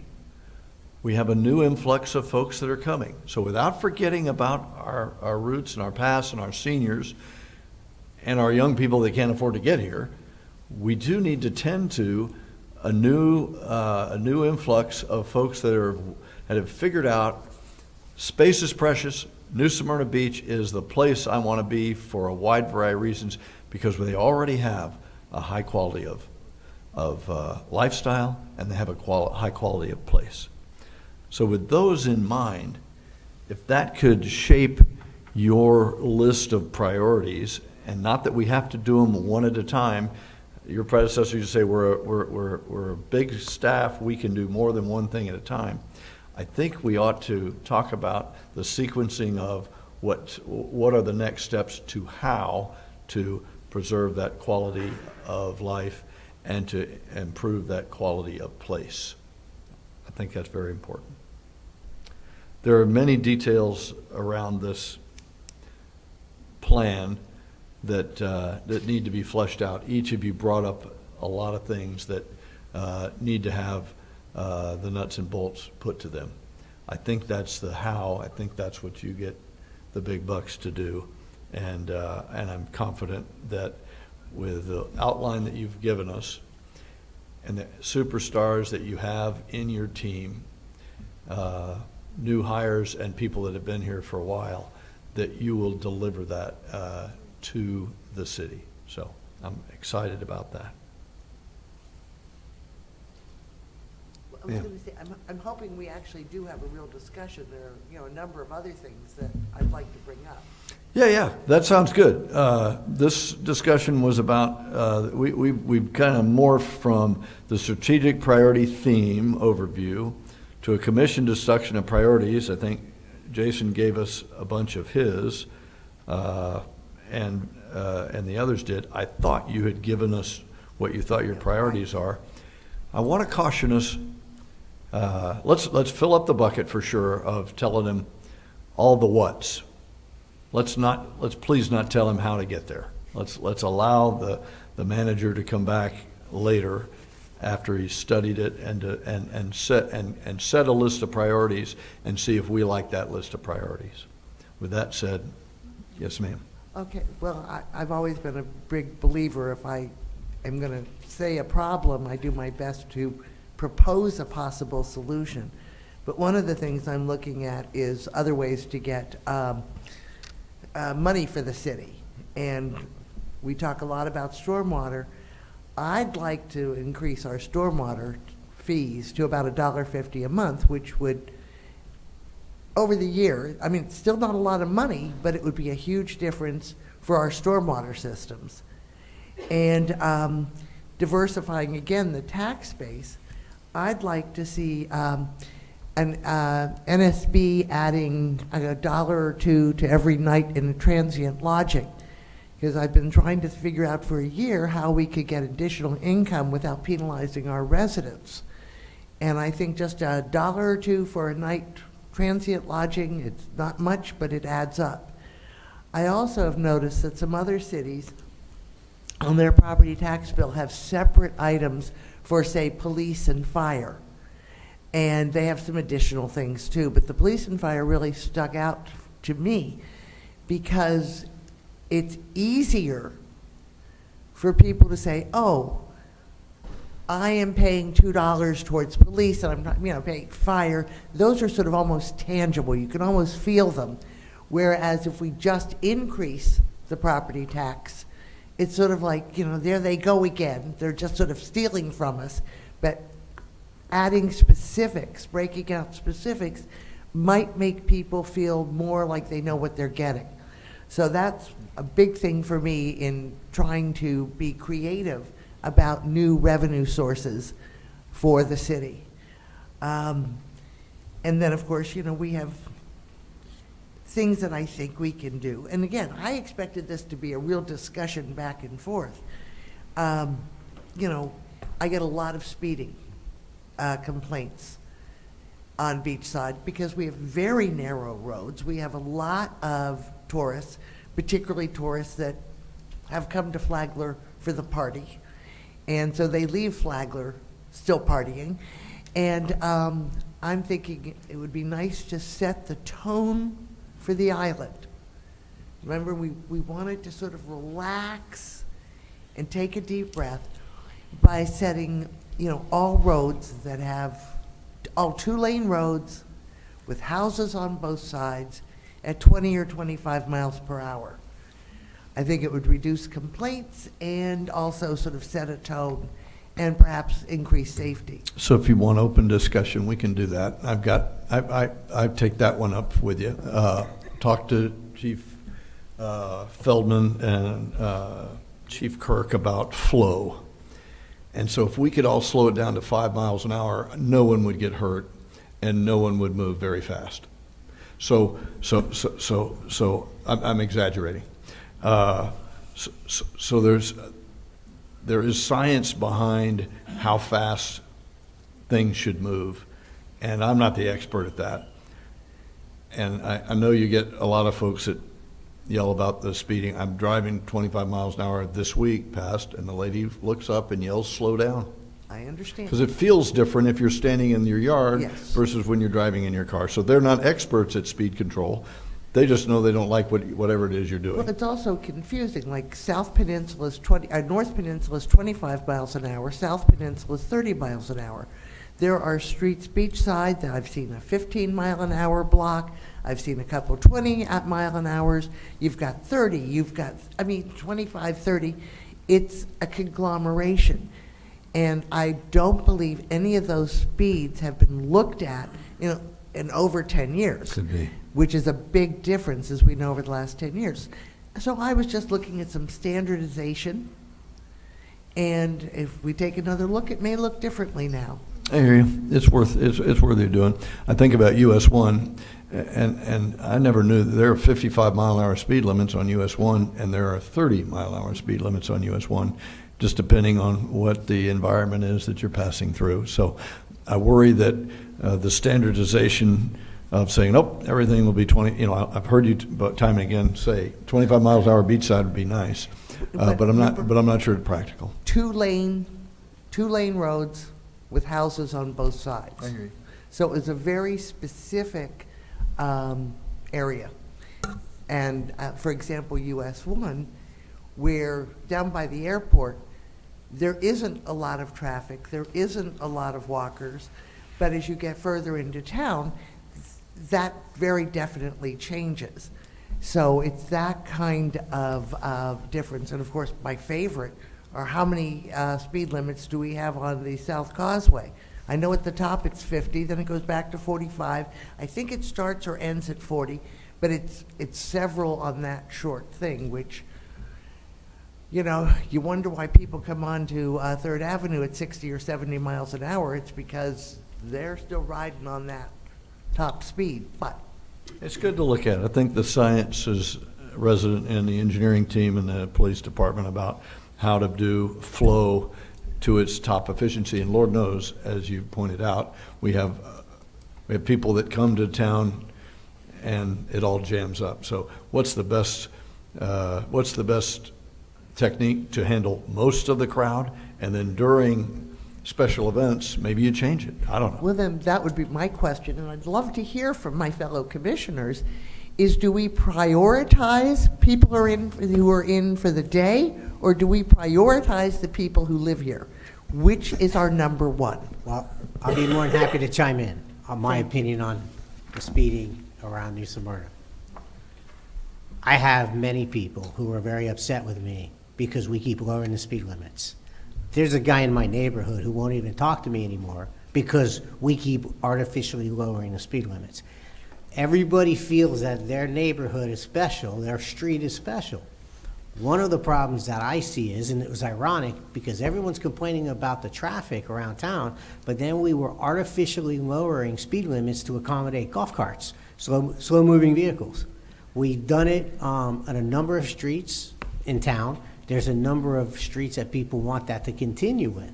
My problem is, if the 85th, in theory, the 85th percentile is what a street should be marked at, which is higher than most of the streets are currently marked now, because our cars aren't from the 1960s or 70s when you had brakes that locked up and, you know, you move the steering wheel like this.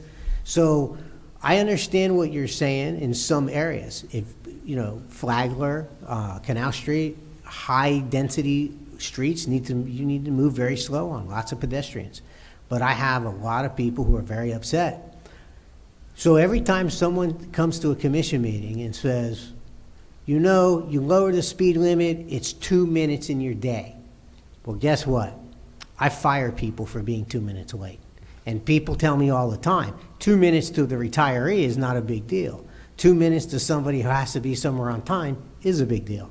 So when we get into how we deal with the speed, listen, I have lots of people who are constantly telling me they want traffic calming and speed. And ironically, I have a lot of people who are upset about what we're doing.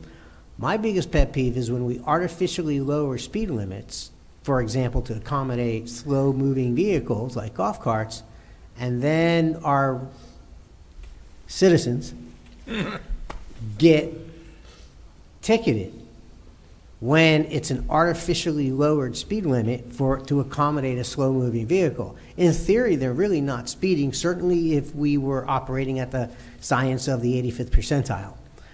So North Causeway is the biggest problem child right now with that, that we lowered speed limits there to accommodate golf carts.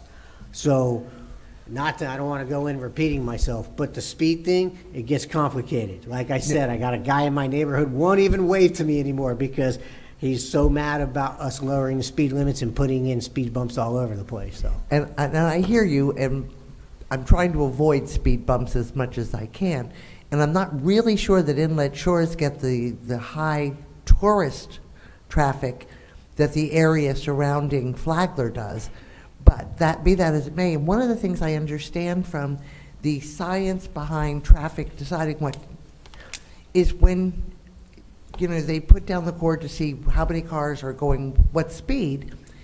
Therefore, if 80% of the cars are operating, 5% are currently speeding, they then can increase to that.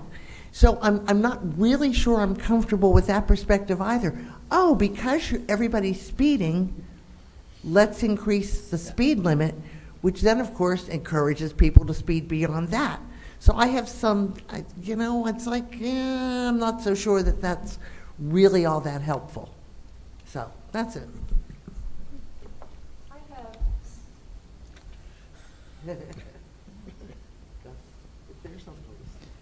I have some complaints periodically about speeding on Faulkner, speeding on Washington.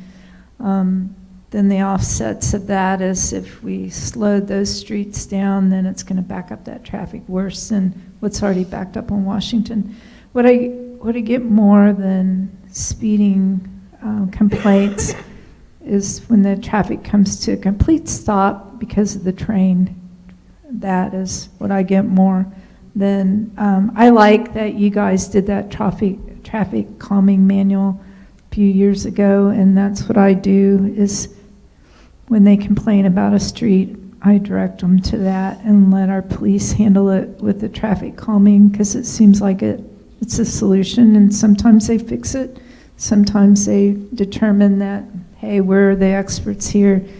Everything has a reaction to when we knee-jerk something. That reaction just caused this, just like it did with Magnolia, putting in the speed bumps. It shifted the traffic to Riverside. So I don't know that a one-size-fits-all is going to work for our city, saying let's do 25 for everything. I think that traffic calming manual is working unless you guys tell us that it's not. Every time we think that we have a solution to something, just like Magnolia to Riverside, it's going to happen. On Faulkner, when they did the one-way on Orange, it shifted traffic down my street, and I never had traffic. So every time you do that, you think it's a solution, but you got to be like Brian, a chess player, and see what that move strategically does to everything else. Very good. So lest the crowd think that the commission is strategically centered on traffic as their main theme, I think we've drained that one really good on the what. We'll turn it back over to Kevin and his team for the how. And that's the risk of opening it up to your favorite list of pet peeves when you're at a strategic planning session. So is there anything else, maybe of a higher calling on your list of things? Well, yeah, I mean, and I'm not sure what qualifies by your standards. I mean, for example, sustainability, what I broke things down into was policy and potential action. Pull it close so they can hear. I'm sorry. And for example, we talk about sustainability and resilience. I'm sure, Jason, you remember the Coastal Resiliency Study from 2018, which shows how long we've been playing with this. And I've noticed that many of our fellow cities have a sustainability, resiliency, environmental, whatever you want to call it, director. And they have formalized that as a position to have an overall view. Some have formed an advisory board, but I think it's worth a position that would be able to take a little bit off of, engineering shoulders, and a little bit off land development, and aggregate things to be looking at proposed projects in that light. So I'd like the commission to consider that as a possibility, or Kevin, somebody. I certainly speak in favor of that. I think you can't go further to the west without thinking about resiliency and sustainability and backfit all of that we already have that was built well before that term became popular. There's so much that could be done in Old Town and Midtown, and we shouldn't be able to start anything out west without thinking about self-sustainability and resiliency. So I think it's a bigger job than just say, well, the manager will make sure that, because it's got some elements and some specificity, and there is a skill set. It is a career path now, and there's candy in it. Is Olivia still here? There are grants to fund positions that will for cities that will put in a director or a manager of resiliency and sustainment. So it doesn't mean like we have to go it on our own. We could actually get funding to have that, and the city could be rewarded richly for thinking always in terms of sustainability and resiliency. So I think that's a great strategy for us to think about. Anything we ever develop in the future is like I don't want anything going out there that's going to mess up the stormwater. It's already bad enough. Got to tend to that. I don't want anything that's going to crowd up 44. Got to tend to that. There's about 10 or 15 of those things, and that's what resiliency and sustainability guys know how to do better than me. I don't know if you've seen the very expensive study from Coastal Resiliency 2018 that New Smyrna did, but I do have a copy of it if anybody wants to see it from then. But so thank you, and if we can get a grant for that position, that would be fabulous. And this all sort of comes into I want to minimize, I hope we all do, future requirements for new stormwater, because not only is it expensive, there's only so many pipes you can put in the ground, but in the immortal words of our maintenance op director, pump it to where? If everything around you is full, and then as Dr. Anderson says, the only thing less permeable than concrete is water. You can't pour more water into water. So if we look at, for example, FEMA has recommendations for how to build in coastal communities. And that's why all the hazard mitigation grant program houses have to be on piers and have to have freeboard under them, because that's a sustainable way to build. And again, we may be able to get grants, but to change to I want to look at future development so that we're not creating more problems. Look at it not just below the ground, but above the ground. You know, Commissioner McGurk said something at a commission meeting some time ago that was similar to that. And it was, what is the capability of the watershed areas, the Turnbull Canal, the Spruce Creek Canal, the Indian River Lagoon, Halifax River, to accept more? What is it that if we keep piling it, at what point does it go, nope, can't get there? Well, it's the tide for one, and it's sea level rise for two, and it is volume for three, and there may be another one. And so, having spoken with the county engineer, who works with Kyle directly, the answer is a motive flow system, a mechanical system, if you will, that will push the water well past that.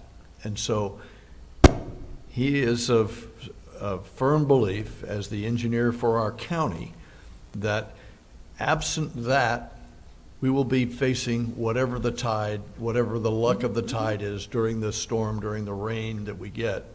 And so that is where the future is investing in a pump system which will allow those bodies of water to eventually make it to the ocean through those other shed areas that I just mentioned. That's where we are. And we're gonna have more that's coming in, more impervious that's coming in. And so at some point, we have to get serious as a county, as a region, as Central Florida, in how we move the water mechanically. And that's where our county is headed. Well, I'm not excluding anything or suggesting that we exclude anything. I'm just saying there are passive methods, as recommended by FEMA, that would be part of the solution to the problem, ongoing. So, yeah, I mean, so one of the big things on my list is I'd like to hear what people say about recycling. Having been an avid recycler for 30 years, when I did some research, it indicated that our recycling isn't really doing what we think it is. And there can be a case made that the carbon footprint behind our attempts to recycle is worse than just putting it in. And I see Jason nodding, right? So I feel like a heretic, but I wouldn't be the first one to suggest this. Other cities have already done it. I would suggest we save everybody a few dollars and stop recycling. There's a lot. This is a worthy topic. It may or may not be strategic, but it ought to be drained anyway, because I've heard that there's some math behind this. Go ahead, Jason. Yeah, I was just going to say, Lisa, you and I are literally two peas in a pod on this issue. The biggest hoax ever pulled over on everybody is recycling. It just really doesn't happen. And everybody is told what they want to hear, accept what they want to hear. We charged for glass recycling when we directly knew that it was not happening. It is the heaviest part of recycling. Most people will literally want to fight me when I insist to them, the vast majority of your stuff does not get recycled. And, you know, where do you start that conversation with people who don't want to believe they've been ingrained for 30 years that it gets recycled? If we had an environmental director, we could ask that person to come up with a recent study, and God knows there's a lot of them, where they're finding city trash in the Mekong Delta, you know, U.S. city trash. So to support that, it would be handy if you had something that we could hand out saying, I understand. We really, really want to recycle, but here's what's really happening. But the problem that I run into is they want to believe what they want to believe. Mm-hmm. And how, you know, I'm with you, but how much time and effort do we want to put into this? I mean, I'm for it. I think we should just stop recycling, send out the bold facts and stop. But I will tell you that to try to educate all the people who would be really upset that don't want to hear what we have to say is going to be, A lot of time on But that. it may be, but it also would save us a lot of money. Valley. Third time's a charm. There are a lot of cities that have stopped recycling for that same reason. So I'm going to third that support, because every time I see that truck go by on Wednesday, I'm like, there goes our taxpayer money down the drain that no one's really even recycling, and they throw all this stuff out, and as I walk the neighborhood, I see everything commingled that shouldn't be. So a lot of cities have made this happen, and it works. They just ripped the Band-Aid off and stopped. So I would say find those cities that have stopped it, and let's model that and stop it. We're wasting tax money on that Wednesday truck that goes through the city picking up stuff, and it goes in the same landfill that the other stuff is. Well, people don't want to pay for that if it's not really being recycled. They're smarter than that. Can you imagine the irony, the headline? Hire resiliency director, we stop recycling. So I'm in touch with a recycling or a waste management consultant. He's comes to a lot of events that we all show up to, and the psychology of recycling has a lot to do with how much can you afford to feel good, right? And so when he said that, I was like, what the hell are you talking about? He says, Fred, it doesn't work. It doesn't make financial sense, and it doesn't make ecological sense because we track, let's just use glass. If we could find an end user to redo glass, then game over. That would be great. But there is no third and fourth party user of old glass like there used to be. Right? So you're done. Canada fixed it by charging. When you bought the 6-pack of whatever it was, you paid extra for the bottle, and then you brought the bottle back to the recycling facility, and they did something with it. They did something with it. We don't have that infrastructure anymore in the U.S. So when I first got in, I said, I hear up in Flagler they're doing something with road the underlayment for new roads. And man, we got new roads coming all the time. Wouldn't that be great if we just turn all the glass into the underlayment behind paving roads? They tried it. The glass broke down over time and the roads fell apart, so they couldn't.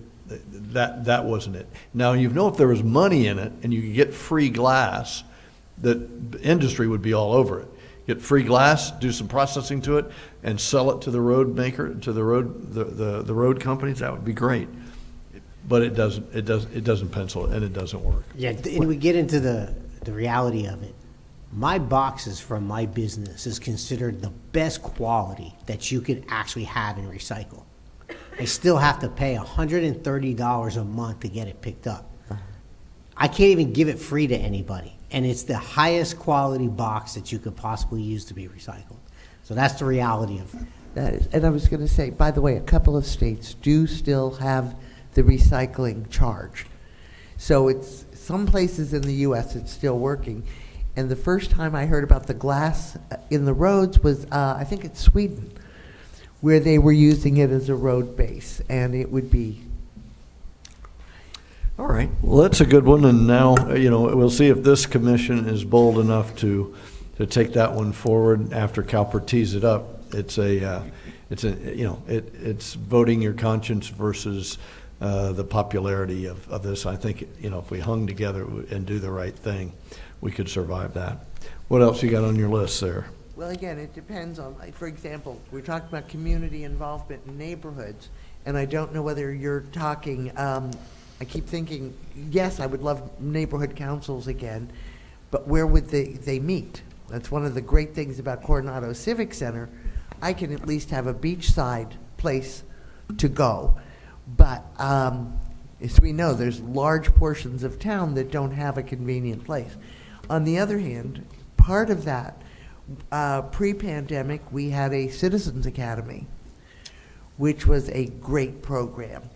And that's one way to engage people, and I'd love to see that started again if I have support. So, and that is, that's a big deal. So something to think about. I remember a while ago, Kevin talked about a rolling 2-year budget. I think that makes a lot of sense in smoothing out our budgeting process. And one of the big thing for Beachside, I call it preserving neighborhoods. There are companies that specialize in ferreting out illegal short-term rentals. It's a really bad, I think, use of our code compliance time when sometimes they're sitting there looking at their screens for advertisements. And they're not experts at this. They don't know everything that needs to be for Florida for being able to enforce it. So using a special company, outsourcing that might be helpful. And as I said, I don't know, I'm guessing you have it in your area too. We have a lot of short-term rentals in town, and it would be nice to, anecdotally, it is so blatant that last June I wanted a place for my family to come, and I thought I'd get a nice short-term rental. Asked one of the realtors, who sent me a list of places that they had for short-term rentals that were not in a short-term rental zone and or did not have a business tax receipt. And I'm thinking, that's blatant, to send that to a commissioner,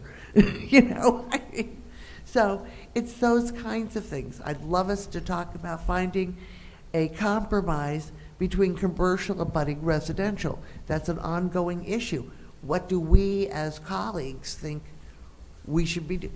Commercial and budding residential, so that, for example, the Victoria 1883, we have other areas around town, and it's true, if you come down Flagler, the streets on either side of Flagler are residential. And we have that in several places around town. How do you do it? There are a lot of houses behind businesses on US 1. So how do we find a compromise to take care of the business and also take care of the resident? I don't have any ideas, but I'd love to hear what my colleagues have to say. On that rental list, there are huge fines through the Board of Realtors for not having a proper rental listing, like $10,000 plus, huge fines. So I take that list and march it down to the Board of Realtors, first of all. But yes, that's an issue in every city. I don't know how we even go about that. Yeah. And by the way, Colin and I had talked about, speaking of the Board of Realtors, and investigated, I think, through Carrie, can we require in New Smyrna Beach notification when you're buying or selling a property in saying, is it in a legal short-term rental zone? Because I've heard salespeople say, oh yeah, no problem. I was like, one of the avenues, you pay your mortgage with the renters. Well, let me tell you, it's not legal to rent on 8th Avenue. But it's used by many realtors as sort of a closing deal. But you find people who, what do you mean I'm in a historic overlay zone? What do you mean I'm in, there's a number, airport overlay or historic overlay or arts overlay or any of the different overlays we have. It would be nice to have a checklist with the documents, making sure that the property owner knows what he is selling or knows what he or she is buying. Because there's that whole list, right?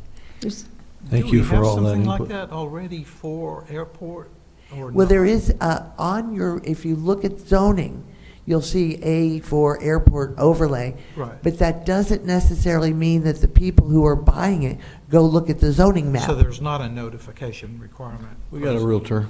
Go ahead. So we had a meeting recently at the airport about asking for disclosure on that. Remember that? I don't know where we are with that, but the flip negative side to having disclosures for yes or no, I'm in a 30-day or less rental, it's really difficult this is kind of the job of the Board of Realtors to educate their realtors not to say this house is in a 30-day or less rental, because we already know right across the street it can be different. You can have one house on the street and right across the street it can be less than 30 days. The one across the street can be 30 plus, like county rules. But That's why I'm looking at per address. per address, the problem, yes to the airport noise, yes to historic overlay. That's why we've talked about the historic push for, yeah, we don't want that. We want it volunteer because of the reasons when you go to resell the house. If I go to resell my house and I have to disclose and I'm in a local overlay, there goes the value of my house. Nobody wants it. So I'm going to sue the city for that. So it gets messy because if you go and start making disclosures, this has happened in other cities, we can, but if I have to disclose that I've got a lot of airport noise on the seller side and it hurts the sell and it drops my value, that's one thing. And then it goes the other way. If I go to buy it and you don't disclose, then I'm going to be mad because you didn't tell that. So that's when NAR gets involved, National Association of Realtors. And I know that Khalid was working with Scott and the board on all of that. That's a decision that's going to have to be, okay, as a city, we make that decision to require a disclosure for airport noise. And then it just happens as a city, but you can't do it by address, because if we require this address to disclose and not another one, then Carrie can chime in on that. It gets really messy on the seller side and the buyer side. It's a lot of cities have noise ordinances where you have to disclose for airplanes and takeoffs and all of that. And it's a rating between 0 and 10, but we don't have that in our ordinance. And trust me, on the airport, I wasn't suggesting that we assign a number, just, I know very few buyers that check their zoning before they buy a property.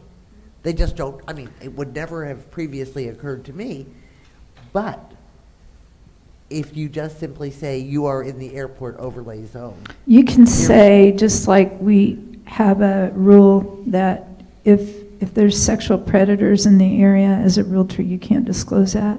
But you can have them sign a disclosure that they are the buyer and you're doing your own due diligence and you're responsible for checking all that out.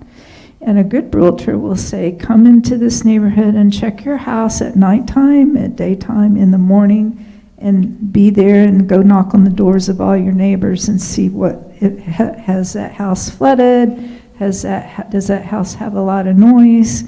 And that's where, you know, that's like you have to do your own due diligence. Well, you do, but I think I know one person who built a 3-story house on Jessamine in that area, not knowing that it was not a short-term rental location. What do they say about stupidity?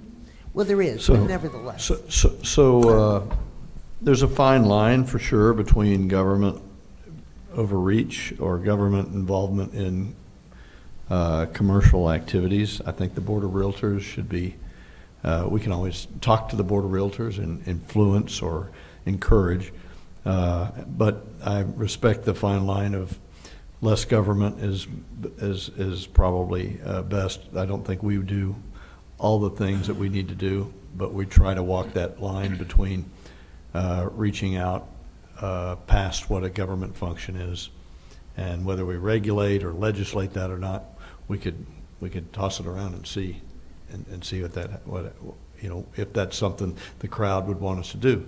Again, we can have the usual folks come in and tell us what their personal individual ideas are, or we could institute an infrastructure that canvasses all the neighborhoods and ask that question and have a system of delivery back to us somehow.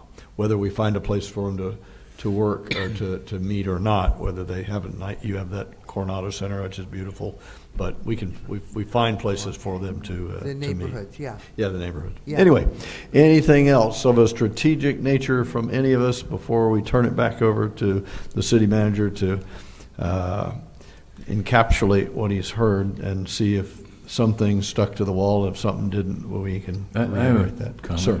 Should we be involved in fluoride? The fluoride situation? Fluoride? Fluoride. So I thought we had a pretty good discussion last time at the meeting there that perhaps it's a citizen decision and it's not free. And so it'd be costly to remove the infrastructure that is there. So before they make a move, I think they're going to freeze. And then it was at least Valley's position that the group of five and this group of five should not make that decision for the citizens, and that maybe it's a referendum and let the citizens decide if they want to pay for the fluoride. And we also we're going to wait till Senate Bill 700 gets determined. That's the other And then piece. we'll move forward on that issue. But I don't think the community should be nervous or afraid to have this discussion, so either way. But I was just going to say 2 notes on it. What I have learned is that the fluoride in the water is different from the fluoride that naturally occurs in our bodies.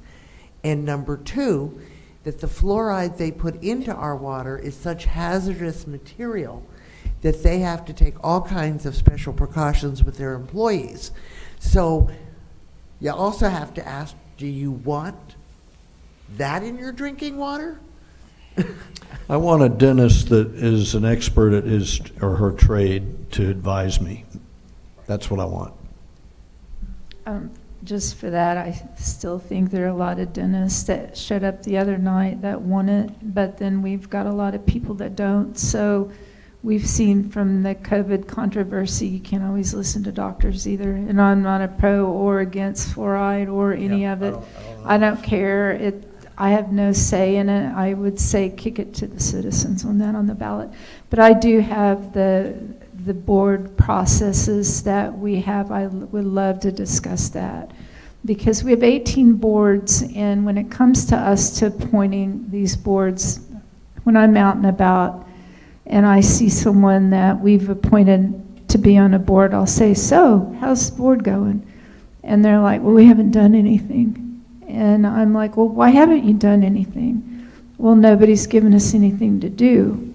So we are supposed to oversee the board, and we haven't written any objectives for any of our boards, to my knowledge, in the 2 years that I've been here.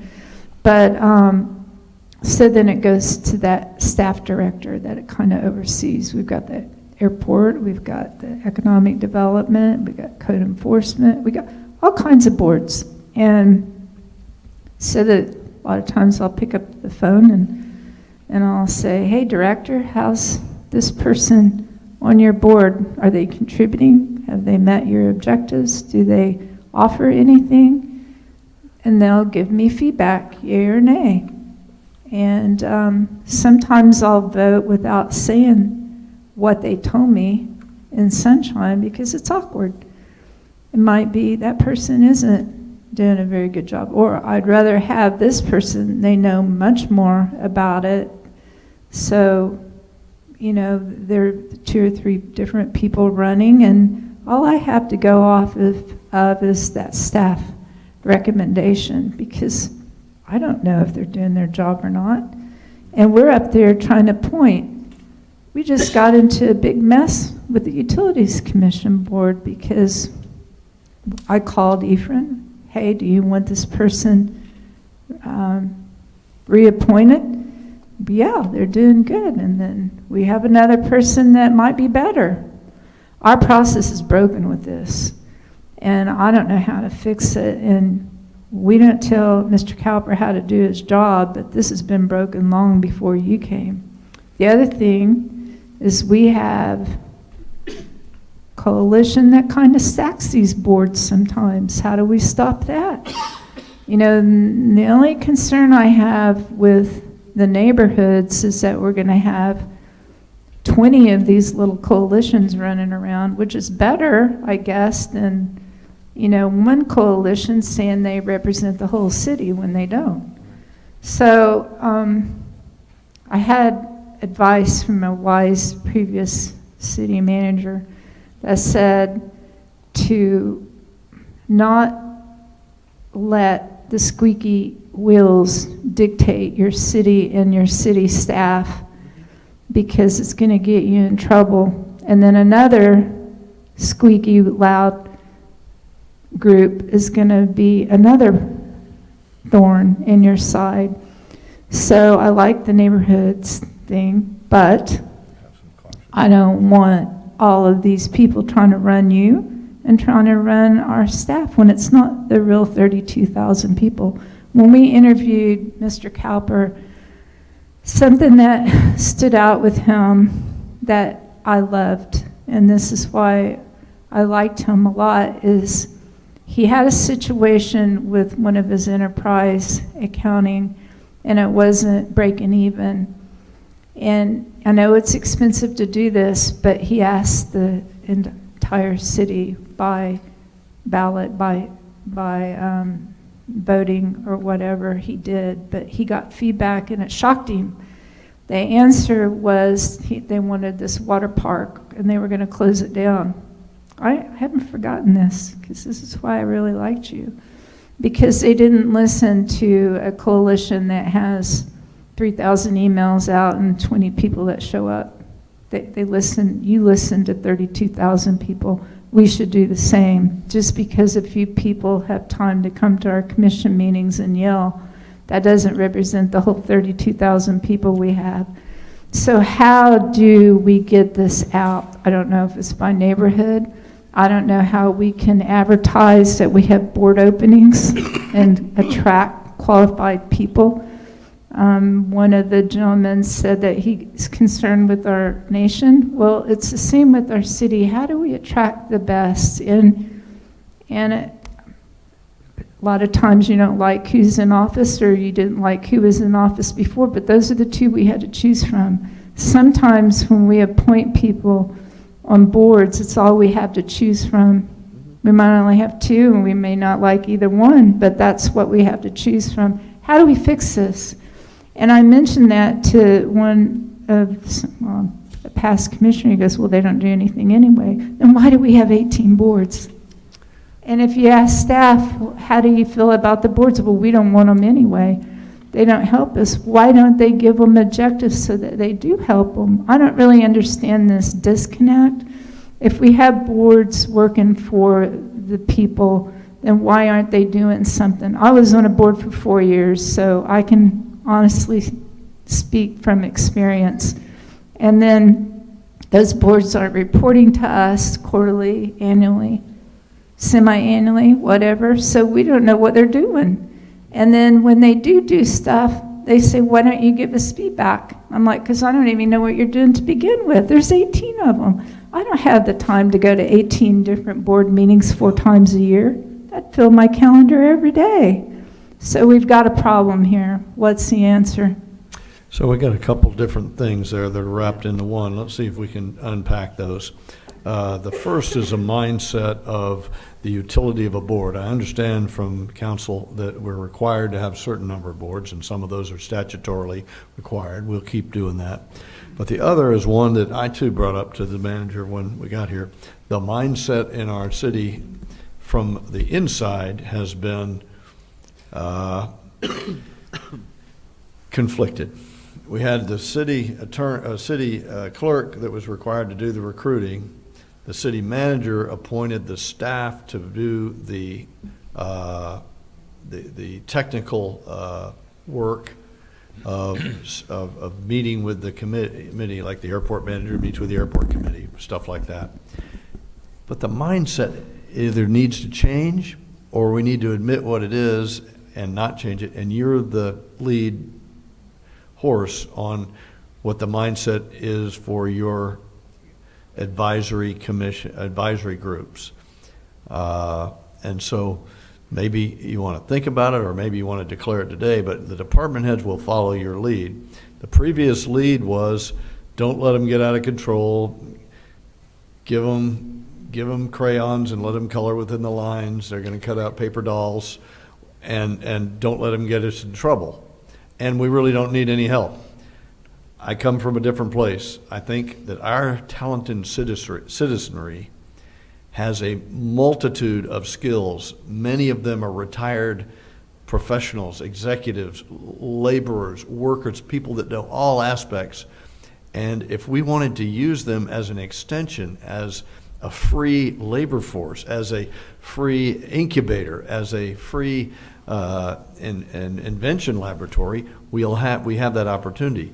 But you get to drive the train, and so whatever you say will guide, I think, us on how aggressively we recruit the people that come up to us and say, I want to help you, tell me what I can do. Well, I've called none of my folks and say, I want you to serve until I can guarantee that they don't come and have to cut out paper dolls, because you only get one chance. You waste those people's time, they won't be back, and they'll tell their friends, leave the city alone, they don't want your help anyway. So we either get the mindset figured out or change it, or we accept that we really don't want the citizenry to help and slim our boards down, is my personal view. I don't know what your counsel is on that. And then Carrie, before we finish it and get it going, there are some rules that you warned me about oversight of the committee by a superior body. So how much I can go in and meet with or talk to another subordinate group and try to influence them. So both those topics need to be aired out here today, if you don't mind. Well, I was just going to say, and this has been something that Commissioner Perrine has spoke to me weekly about the boards. And as we've done some reorganization in the city manager's office, then that's opened up some opportunity for me to kind of refocus some of what Phil has been doing. And so in addition to helping with all the strategic plan stuff, he's also going to be helping me with the boards and commissions. So, specifically preparing a quarterly report on the boards and saying, well, these are the boards, they met this many times, and, these were, whatever the results are.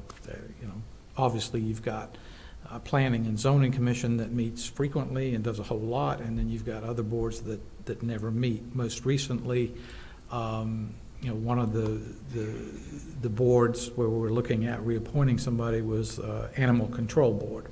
So we have an animal control ordinance, and if there are problems and violations, then we have to have a process for people to appeal, and then that leads us to the creation of this Animal Control Board, which we have, but they haven't met in I don't know how long. I guess we've not had any issues. So it's legally required, and so then my next thought is, well, a conversation with the city attorney is probably coming next. Can we not have that board? Could the code enforcement board maybe do what they're doing?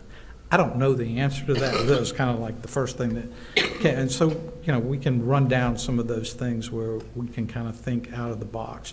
But my first approach here, Val, you've very succinctly said what you think what the problem is. So I kind of want to do that research and start by looking, hey, what are these boards actually doing, and put some resources toward finding out that information. You've got, if you read through some of the department head business plans, you'll find some nuggets in there concerning the boards and commissions and some thoughts that they have on the direction we need to go with some of the boards, and I'll certainly be following up with that. But whether we're going to have a certain number of boards that are legally required, and others that are more advisory, in capacity. You know, the Turnbull Bay Preservation Committee comes to mind. I think, you know, they've got a kind of a specific task and stuff that they're doing, but you don't really know what they're doing. So then I need for you to be informed about what they're doing. So, you know, at the next meeting, they're going to come do a presentation, tell you what they're doing, and that's just part of that communication. I have an idea. So when we appointed the charter, we each got 2 people. What if we did something like that with the boards that we have to have and consolidate the ones that we can, or the ones that haven't helped, like certain directors, if the board hasn't helped them, then we can look at not having it. I think I was told that some of the people, maybe not on this commission board and past commission boards, they felt powerful to be able to appoint people. I don't care. I don't need power. I just want that if they're on a board to show something they've done that help the director, help the objectives. But what I don't like is that in the past, I didn't even know that position was open until I was getting ready to vote on it. Like, how do we even know which board positions are coming open? How did Kelly reach out to people to let them know? Was it just a Facebook post? Not everybody's on Facebook. I don't like that either. So do we need to recruit some of these really important boards? I don't want one coalition to be stacking our P&Z board either. So there's got to be some nice balance here. It's got to come from, you know, when we just had a year ago 2 people, and that was it. And it was like, this is the best we got in this city. We had to pick one. No, I would have rather said, I'm not voting. But no, it's a rule that I have to vote. I didn't want to vote that night. I didn't want either one of them. So I'd rather have 0 board. I'm going to have a say. It's not going to be pretty in sunshine. And that's the thing. If I know something about this person and this person shouldn't be on this board, I have to say it in sunshine. I don't like it. Well, I think, certainly putting in place a system with the city clerk about notifying when board openings are coming up, and so that you've got that information, that's easy stuff to deal with. I will say when I was in Auburn, the city commission there appointed the school board. And so that was always a very kind of contentious deal, because obviously school board's pretty important. And because it was so important, we moved the commission to the point where they were actually conducting interviews for filling those positions just on that one board. And if I remember correctly, they actually had appointed a committee of commission members that did those interviews. So I think they had 9 people on the commission. They appointed 3 of them to do these interviews, and then they would report back and make a recommendation to the full commission on who they thought would be the best candidate. Obviously, all of that occurred in the sunshine, those interviews and what have you.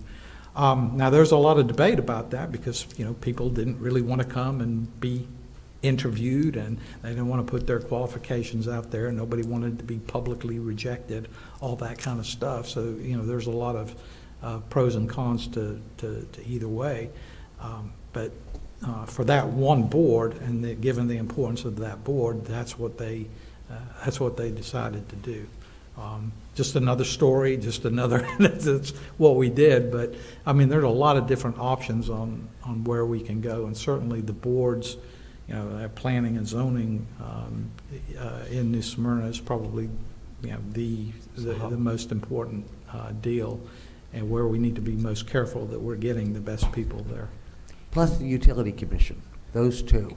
Can you offer Good point. Can you offer your personal philosophy on the value of boards and how you'd like your your team to behave, or what value there is, or not value. I mean, it will help. It would help me and maybe all of us, that people come around saying, "Hey, I want to serve." I don't want to call them in to say, "Hey, come help the city," and it not be a help to you. Right. Well, and that's not an easy question to answer, because you know, I feel that if we have a specific task and something that we're trying to get input about, that some sort of advisory board is you know, is worthwhile.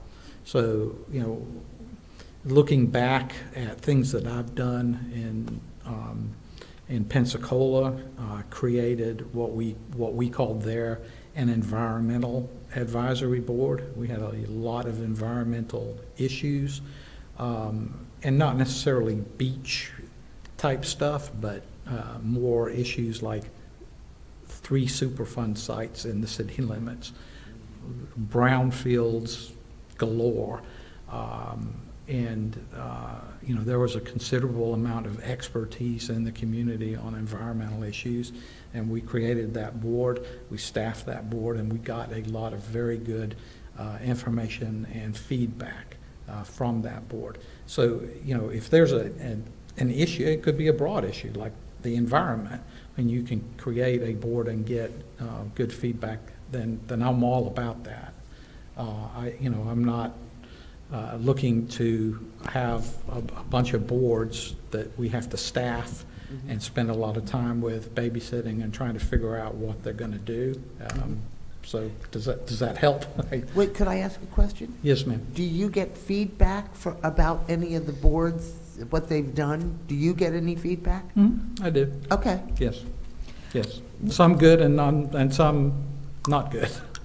Which then, does that correspond with the boards that we should be looking at? Or does that correspond with the people on the boards? No, I think it probably just corresponds to the board itself and what their point and purpose is. We tried the task board and we sunsetted. And I thought that would have been a good thing. I'm not sure. It was a task board, I know. Economic. But we didn't drive it. We didn't assign them any tasks. So Mr. Cowper didn't know we had that board, but we had another one that we sunset in the last couple of years. And it was to do, like you were saying, target an environmental area or whatever we put them to the task, but for some reason that didn't take off. Yeah, Samantha Bergeron has some ideas about the economic, there was an economic task force, or maybe that's what it is today, but there was an economic advisory board, and so she's got a strategy for how she wants to run her organization, and she plans to use these people effectively to be arms and legs and mouthpieces and receptors for her job. That seems to be helpful. But if that's the type of stuff you support, I could get on board and help you recruit. And how we pick is an interesting discussion as well. And should we sunset some of the boards? I don't know. I don't know what we're allowed to do. We're going to look at all of that. And, I mean, it's going to take a while to work through that process, but we'll see where that goes. Switching gears back to the neighborhood stuff, I've throughout my career done a lot of neighborhood-based work. One of the things that, again, going back to Pensacola, we built from the ground up there a very elaborate neighborhood development and communication program.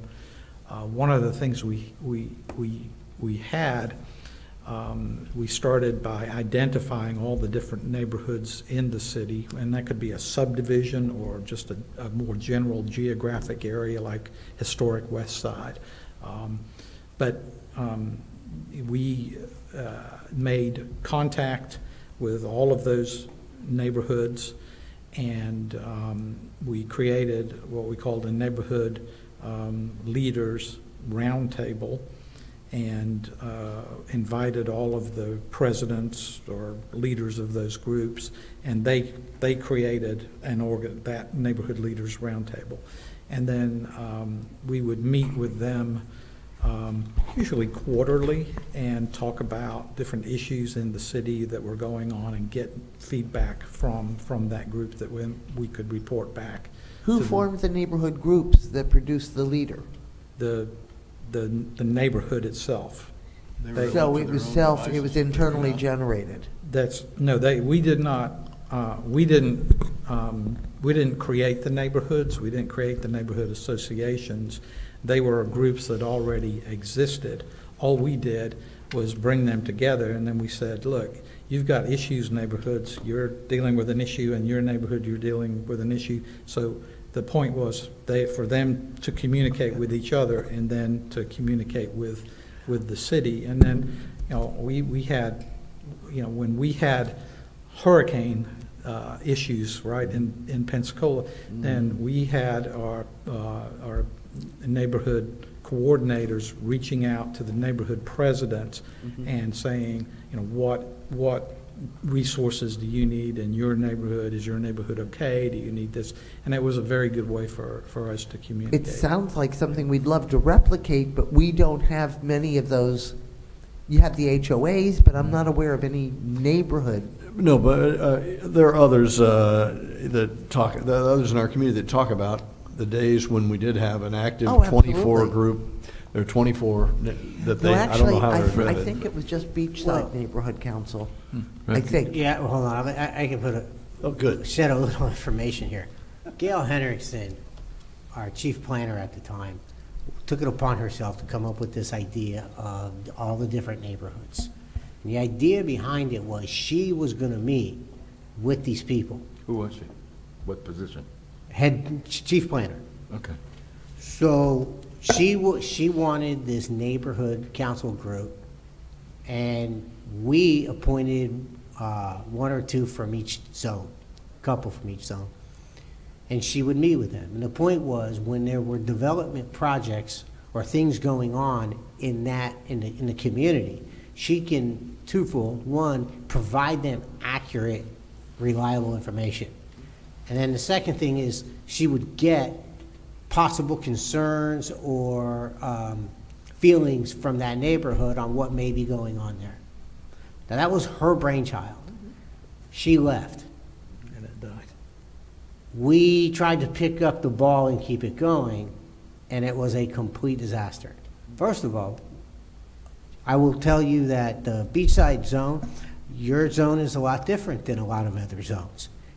But like almost all the other boards, everybody loved the idea of it, but it was difficult to find people who wanted to serve on it. That was difficult to find people who would show up to it.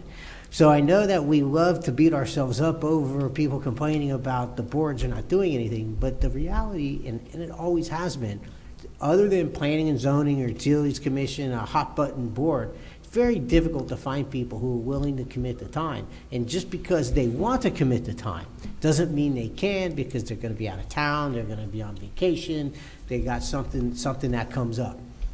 So it was the brainchild of the planner to get feedback and communicate within the community of what's going on developmental-wise for the most part. And then when she left, the key was going to be her, the person, right? You invest in the person, not the idea. She left, and we tried to incorporate her idea in time. One of the things I wonder is, we all know it can be really difficult to decide when we should rely on history and when we should recognize a new time. And I think we all try to do that as a balancing act. And so one of the things I would wonder, we've had a lot of population change, and what's that been? A good 10 years, more than 10 years, I think, since Gail left. No, we just sunsetted that board a few years ago. Oh, no, I was talking since Gail left. She left right after the Marriott. Yeah, well, she's been gone for a while, but we incorporated the board. We sunsetted it only a few years And I get asked by, well, we all know Randy Herman frequently, whatever happened to the neighborhood council. So I'm just saying, I'm not sure that just because it sort of fizzled out and we couldn't figure it out last time, I think the germ of the idea is a good one. And I'd like to take it for a spin again if we could, like the Citizens Academy, which is another way, but that has fallen by the wayside, but which I do think provided something valuable to the city. Anybody else? Yes, go ahead, Wouldn't Brian. the word HOA be able to be substituted for the word neighborhood? Couldn't you use? No, absolutely. And what I'm talking about is not, the commission would not be appointing members to this group. The members already exist, so, Venetian Bay Neighborhood, the association has a president. We know who that person is. But what about places like Alborough, Inlet Shores, There are many places that Beachside? don't have any We don't have infrastructure. HOAs. Well, yes, and That could be neighborhoods. right, but we could help them build that neighborhood capacity and find leadership and. Okay, so we'd be a hybrid. Where there's an HOA, that's a neighborhood Right. representative, and where there's not an HOA, we'd be in there helping to find one, Right. right? Yeah, and the idea is, what I'm talking about is neighborhood leaders, not people that you appoint, but who, the historic West Side would be a good example. I don't know who the leadership is there, but I'm sure there are certain people that have organically grown into leadership positions there. So There are let me lots of comment on leaders. that. Yep, go ahead. I wish we all had a Venetian Bay HOA neighborhood that's as active as what they are, because they've been a big help with our issues and going on with GeoSam and all of that. But I would bet if you talk to them, they got really strong because they had to come together because of their problems. That's usually what happens, is when there's a lot of problems, then they get involved. But if there's no problems and things are running well, then don't involve me. My problem with my West District is I can't get anybody to come forward. I can't even get them to have meetings, and I have tried. I've reached out to the pastors, I've asked, I've reached out to community people I know. I would love for them to form a neighborhood like the Venetian Bay neighborhood. They've been excellent, but I can't. I don't know how we can do that. And they come and they form, they come when they have the flooding issues. We've seen a little bit about that, but it's about a specific topic.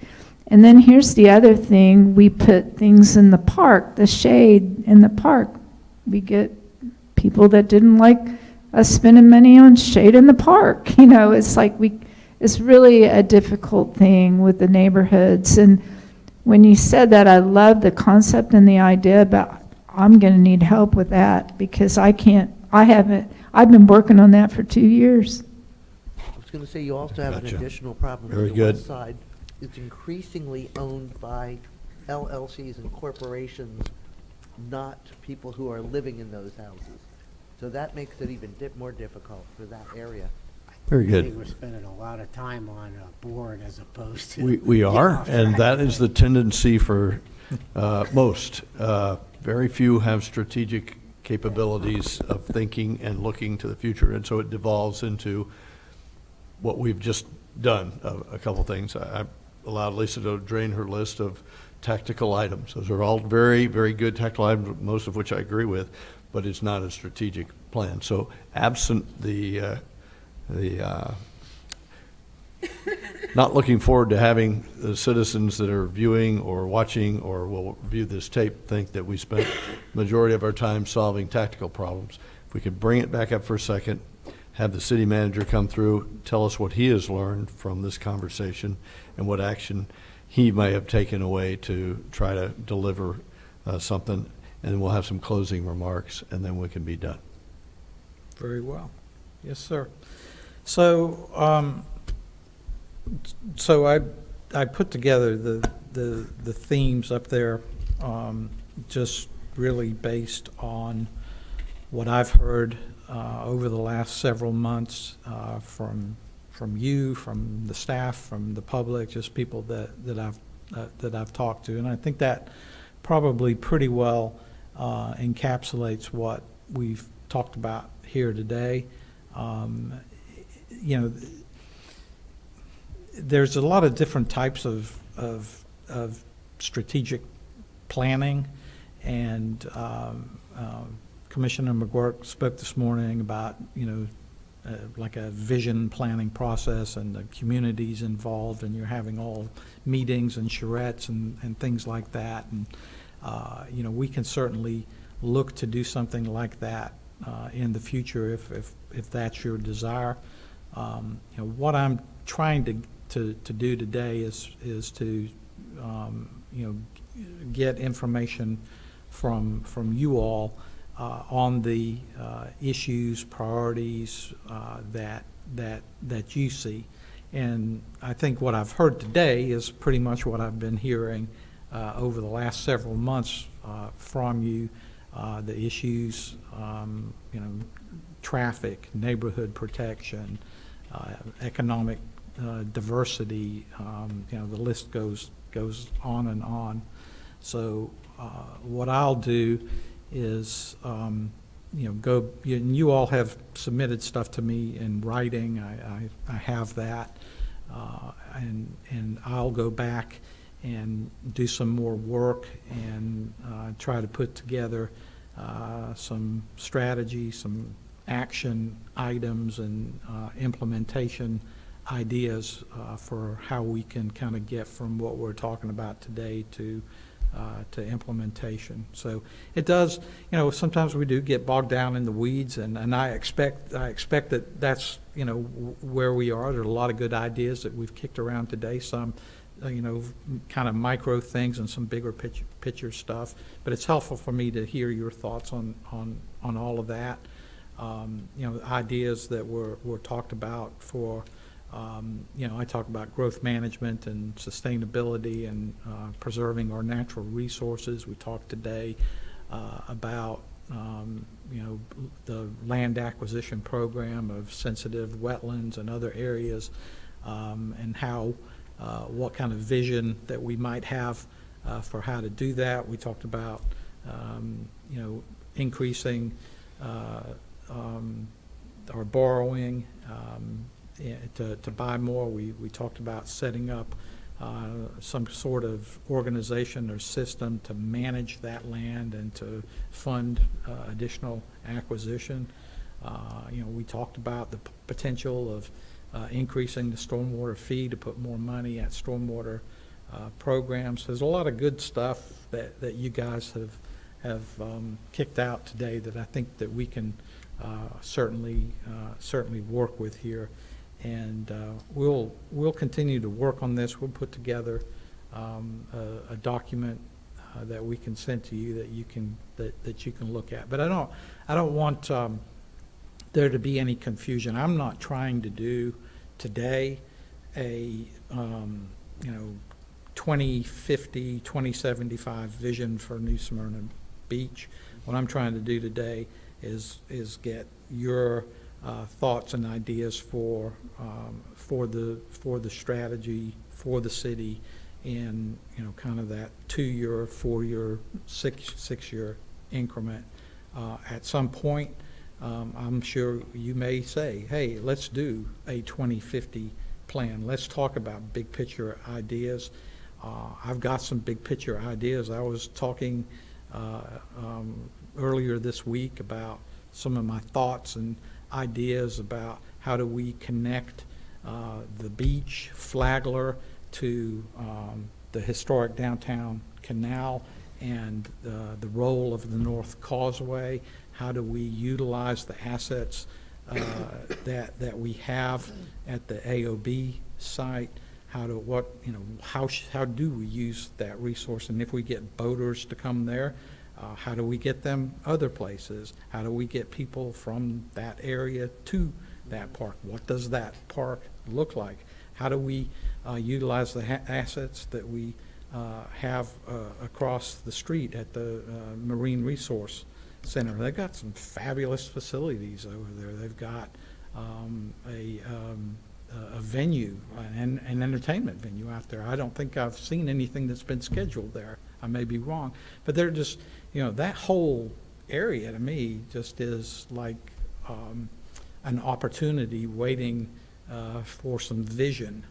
Right now, all it really does is move cars from Canal to Flagler. That's kind of what it does. We see some people walking and strolling, you know, and it seems like such a great area to get out and walk and stroll. But now we know that there are dangers for pedestrians, so how do we kind of take that from just a road and make it into a place, something cool, where you've got great parks, you've got access to the water, you know, what kind of redevelopment opportunities are there? There's some old businesses, there's some vacant stuff, and, you know, what could the future of that corridor look like so that you had a real connecting corridor from Flagler Avenue to Canal, and it all connects together and creates one big, beautiful downtown, right? I don't know if that's, but you know, we can think and talk about stuff like that, and you know, I'm sure there are probably plenty of big ideas like that that people have that we can come together. So anyway, I love doing planning like that, and you know, we've got a good planning team here that can lead us in looking at some of those things as well. So there's plenty of opportunity for us to look, and this is very helpful to me today, and you know, we'll like I said earlier today, we'll utilize this as the basis for making some budgeting decisions on things that we recommend. We won't do a 2-year budget the next time, but I'm hoping that we will be able to do that 2027 and beyond. I can only, that's a lot of change, and we got a new finance director, and so it's going to take a little bit of time for us to get our arms around and move in that direction. But that's, you know, the 2-year budget, 6-year capital plan. Staff is going to be building an actual capital planning program where you can see these are the projects that we want to do over the next many years, and these are, you know, the projects we're doing this year are the priorities, and then this is how we're going to fund them, and 6 years down the line, these are the projects that we want to do. This is what the cost is going to be, and this is how we're potentially going to fund those projects as well. So that way you can see the vision for the next several years. That's the direction that we are headed. So. Awesome. Thank you, sir. City Attorney. I'm going to have to leave early, and Commissioner Martin, is this working? Yeah. Commissioner Martin has requested I answer that question about sunshine law and the boards and about What the rules are. right. Yep. So sunshine law does not prohibit a commission member from speaking to another member of the board, but there's nuances to it. So for example, like when professional staff evaluates an application, it's improper for a member of the commission to go tell that staff member, well, I want you to do it X, Y, and Z. Same applies to, you know, if the P&Z is making a recommendation to the commission, that should be an independent recommendation, not influenced. However, if we're talking about like a task force or something like that, and, you know, you're talking about maybe things you'd like to see them consider or tackle, you know, that's a possibility. Or that, you know, that's not, there's these shades of gray as to what's proper and not proper. So the other part to the sunshine law is the whole purpose is to see the process, see how we got from X, Y to Z, you know, A to Z. So if you were, for example, telling them, here's 5 topics they're going to discuss, and you start eliminating topics from that list, then that would be violating sunshine law because you're doing things outside of the sunshine that needs to be part of the process. So kind of the short answer is it depends. So That's a It's a Classic classic, lawyer answer. Yeah. it's a classic Thought I'd slip that in there. answer to that, upfront and early, or it depends, or good consultant words. How about reporting mechanisms to either the city manager or to us? Is there an annual requirement? Should there be, is there a quarterly, a periodic should there be a periodic requirement for us to get informed about what they're doing? That would be a commission preference. There are statutory rules regarding P&Z, our pension boards and things like that in terms of makeup and membership. But in terms of reporting, that would be a policy decision to be made. Okay. I like that. Thank you very, very much. Thank you. Wrap-up remarks from Commissioner Ashley. I just think this meeting was tremendously helpful, and I hope that going forward we can develop the ideas that were put on the table. I really like your idea of that neighborhood leadership board in conjunction with the HOA. And in my particular case, the HOA is not the overall HOA, because that is in control of GeoSam right now. We have 11 neighborhoods, all with HOAs. And from the feedback that I have gotten so far, I think we could get representatives from those neighborhoods to be the neighborhood leader. That's it. Thanks, sir. Appreciate that, Commissioner Martin. Oh, well, first of all, I so value the time to actually talk to my fellow commissioners, because we don't discuss on the dais. So having this opportunity for interchange, I think is great, and I would, I hunger for more of it personally, just a time to exchange new ideas and new concepts. And I had always been told that our job as a commission was to set policy for the city manager to implement. So my perspective had been, what kind of a policy do we have? Do we have a sustainability and resiliency policy? And that's where I had, that was the approach I took. So I wanted to be clear on that. And before we trail off, I'd really like to look at potential other sources of income for the city. I agree. So thank you very much for the opportunity to actually interchange with my fellow commissioners. Thank you, ma'am. Appreciate that. Commissioner Perrine. Thank you. We all want to help better our community and make our city a place that we want to live in. We listen to our citizens, and we listen to our staff, and one of the misconceptions a lot of the citizens have is that we direct staff, and we don't. We direct Mr. Cowper, and we direct Carrie, our city attorney, and that is it. But we don't even actually direct them. All we do is listen. And we give them feedback of what the citizens tell us. And some of the things on my list, I keep track of what people wanted when I was out campaigning. And I had constant meet and greets, and I know the other commissioners did as well. I took notes, and I have a folder this thick of things our citizens wanted. I'm out walking my neighborhood all the time, and I get pulled over by neighbors saying this and that. And then what do? Is I let Mr. Cowper know that. We get complaints, we get suggestions, and who do we let know that? Mr. Cowper. And then in return, he follows through with staff. Why I brought the board things up is because for a couple of years and before that, I listened to citizens about what they thought the boards were doing versus what they were really doing. And I was on that board, and I thought before I left this job, the very most important thing I want to do is improve the communications, what we have between the board's staff and the commission board, us.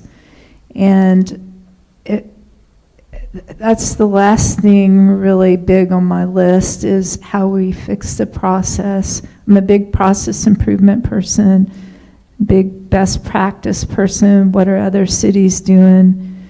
And all we can do is brainstorm and kick these things around like we do. And I appreciate today. We might have gotten the weeds a little bit on that, but it's right there, number 3. Communication and transparency. It's number 1, citizen organization. And it all intertwines, because that's a big thing. We've got, you take 18 different advisory boards and boards, multiply that times 5 or 6 people or however many's on those boards. That's a lot of people that represent our community. We want to make sure we're doing it right, and that we do it right for the future people. And if the process is broken, we look at it. The things we made suggestions on revenue streams, huge for our budget. There's more than just property taxes. There's the side of all the things we talked about today. And one thing we didn't talk about is controlling expenses. And one of the things I have to call out, Joe Warren, is seeing that that money just went away in Never Never Land, and she rounded it up and pulled it back in. So we got to make sure that we don't spend all of that, and that we look at things that we really need and what are the priorities. And the thing that I really hope Mr. Cowper does is he doesn't look to us to make the decision on priorities. And I know he's going to do this. He's going to go back to staff and tell us what the priorities are, because we're not in the weeds with you guys. Again, we are a commission board. We don't tell you guys what to do, nor does a coalition group or anybody else that tries. I don't want that. I want Mr. Cowper to tell you based on what he hears from us and experts out there that we need to know what. Sometimes we have to make that decision, though, and it's not easy. And you might have a chamber full of people and, you know, screaming, but is that a good representation of the whole city? And that's what we have to do, our discernment, because they don't always show up. A lot of people show up when they're upset about something, or like Venetian Bay and GeoSam, the parking and the flooding, but we never hear from them any other time. So it makes our jobs difficult, makes staff's jobs difficult, but I appreciate this opportunity to talk and to make our city better and make us a better board and make our staff a better board. Thank you, ma'am. Appreciate that. Commissioner McGurk. Thank you, Mayor. As usual, these kinds of discussions are always fun. I apologize for all the department heads that had to sit through this all day, but your participation was greatly appreciated. Distractions, what we can do, quality. If I boil down to what I think that our residents want from us, it's quality of life. It's so easy for us to get distracted with certain things. We're always going to have distractions. That's okay. They're going to be there all the time. But I think it's important that we tackle these issues. And if you look at some of these issues that I brought up, they've been going on for many decades. So the question is, do we want to tackle those issues, or do we kick the can down the road? And I can tell you that kicking the can down the road is not the way to do it. We focus on what needs to be done, but I do want to point out that we have an amazing city. This city is fantastic, and there's so many healthy aspects of it. But it's our job to deal with what needs to be done and not sit there and pat ourselves on the back of what has been done. So it's easy to get a little discouraged, but looking back at the same issues that we go round and round, they keep coming back around because they're difficult. You don't have consensus in the community. There's a lot of different opinions, but that doesn't mean we shouldn't be making decisions on them. You want to talk about boards and people who are very upset? I'm not particularly worried about our city boards. I'm worried about the task forces we've created over the decades. Everybody on a parking task force, everybody who's been on a parking task force that this city has created is really upset. And they're really upset because we've never really done anything, because it's a controversial issue and the way forward is not clear. It's not, when I say clear, let me say, it's not easy. So we don't like to deal with those issues. So when we leave the dais, at least when I do, when my time's up, I'm going to look back at all the things I didn't accomplish that I wish I did. I'm not going to be saying, oh, I did this great, or that was great, this decision was great. I'm going to be moving through the city, looking at all the things that still aren't done yet. And I suspect all of us will. So let's make some bold decisions. Let's move forward on things like parking and transportation. They're right in front of us. The longer you wait, more opportunity is lost. It's like real estate. The longer you wait to do something with it, the less opportunity a lot of times you have. So I love these, and I like them because I get a better understanding of exactly where each one's coming from, other than 5 minutes in a commission meeting. And as we all know, but most of the community doesn't know, we don't really get to talk about these things in any detail with each other. So it's very easy also for us to misunderstand each other. I hear you say something and I bristle, but I don't really understand your position, and I may say something and you may bristle, but we haven't been able to articulate and come to the agreement. We're always going to find common ground on issues. It's kind of funny when we sit around with our friends and we all differ in our political beliefs and opinions on everything, but we're relaxed, we like and we respect each other, and we find common ground. So I think that this meeting, these kinds of meetings, that's really what's most important. Where can we find common ground to move forward on? Because if you think there's people mad who participated on city boards and didn't feel like they didn't do anything, you can go back and interview anybody who's been on a parking task force, and they're really upset because we haven't done anything tangible. When I say we haven't done anything, they have to see it. They're not in our meetings. That's what we're here for. They put us here for that. Let's give the people in the community tangible things that they can see out there that have been done. And I think that's very important. And the only wisdom that I really have over the years that I've been on the commission, move forward with getting things done, because the more we just talk about it, kick the can down the road, and we don't kick it down the road intentionally necessarily, but the more talk, analysis to paralysis. So let's make some bold moves going forward over the next few years, and I think whether they're good, bad, or indifferent decisions, I think that we'll be happy that we at least made the decision, as opposed to sat there in paralysis like so many other commissions have. Thank you, Mayor. You bet, and thank all of you for offering such good words of encouragement and wisdom about the state of our city and where we're headed. I think we have adopted your strategic priority themes, sir. You've heard flavors of interest areas, but I see a consensus that we have found in you through those themes. Each of us have our pet rocks, and that's fine. That's all tactical about how to get to the end goal. The end goal, what is that? Quality of life, quality of place, and improving that and doing the city's work. I favor a bias for action rather than a bias for pontificating, over-researching, and discussing. I think we can make decisions that are well-founded and proper. And when we make mistakes, and action-oriented groups make mistakes, we have the beauty of being able to retract and say, okay, we thought we were going the right direction. We're going to make a right turn from now on and fix what we have created. So I'm unafraid for that.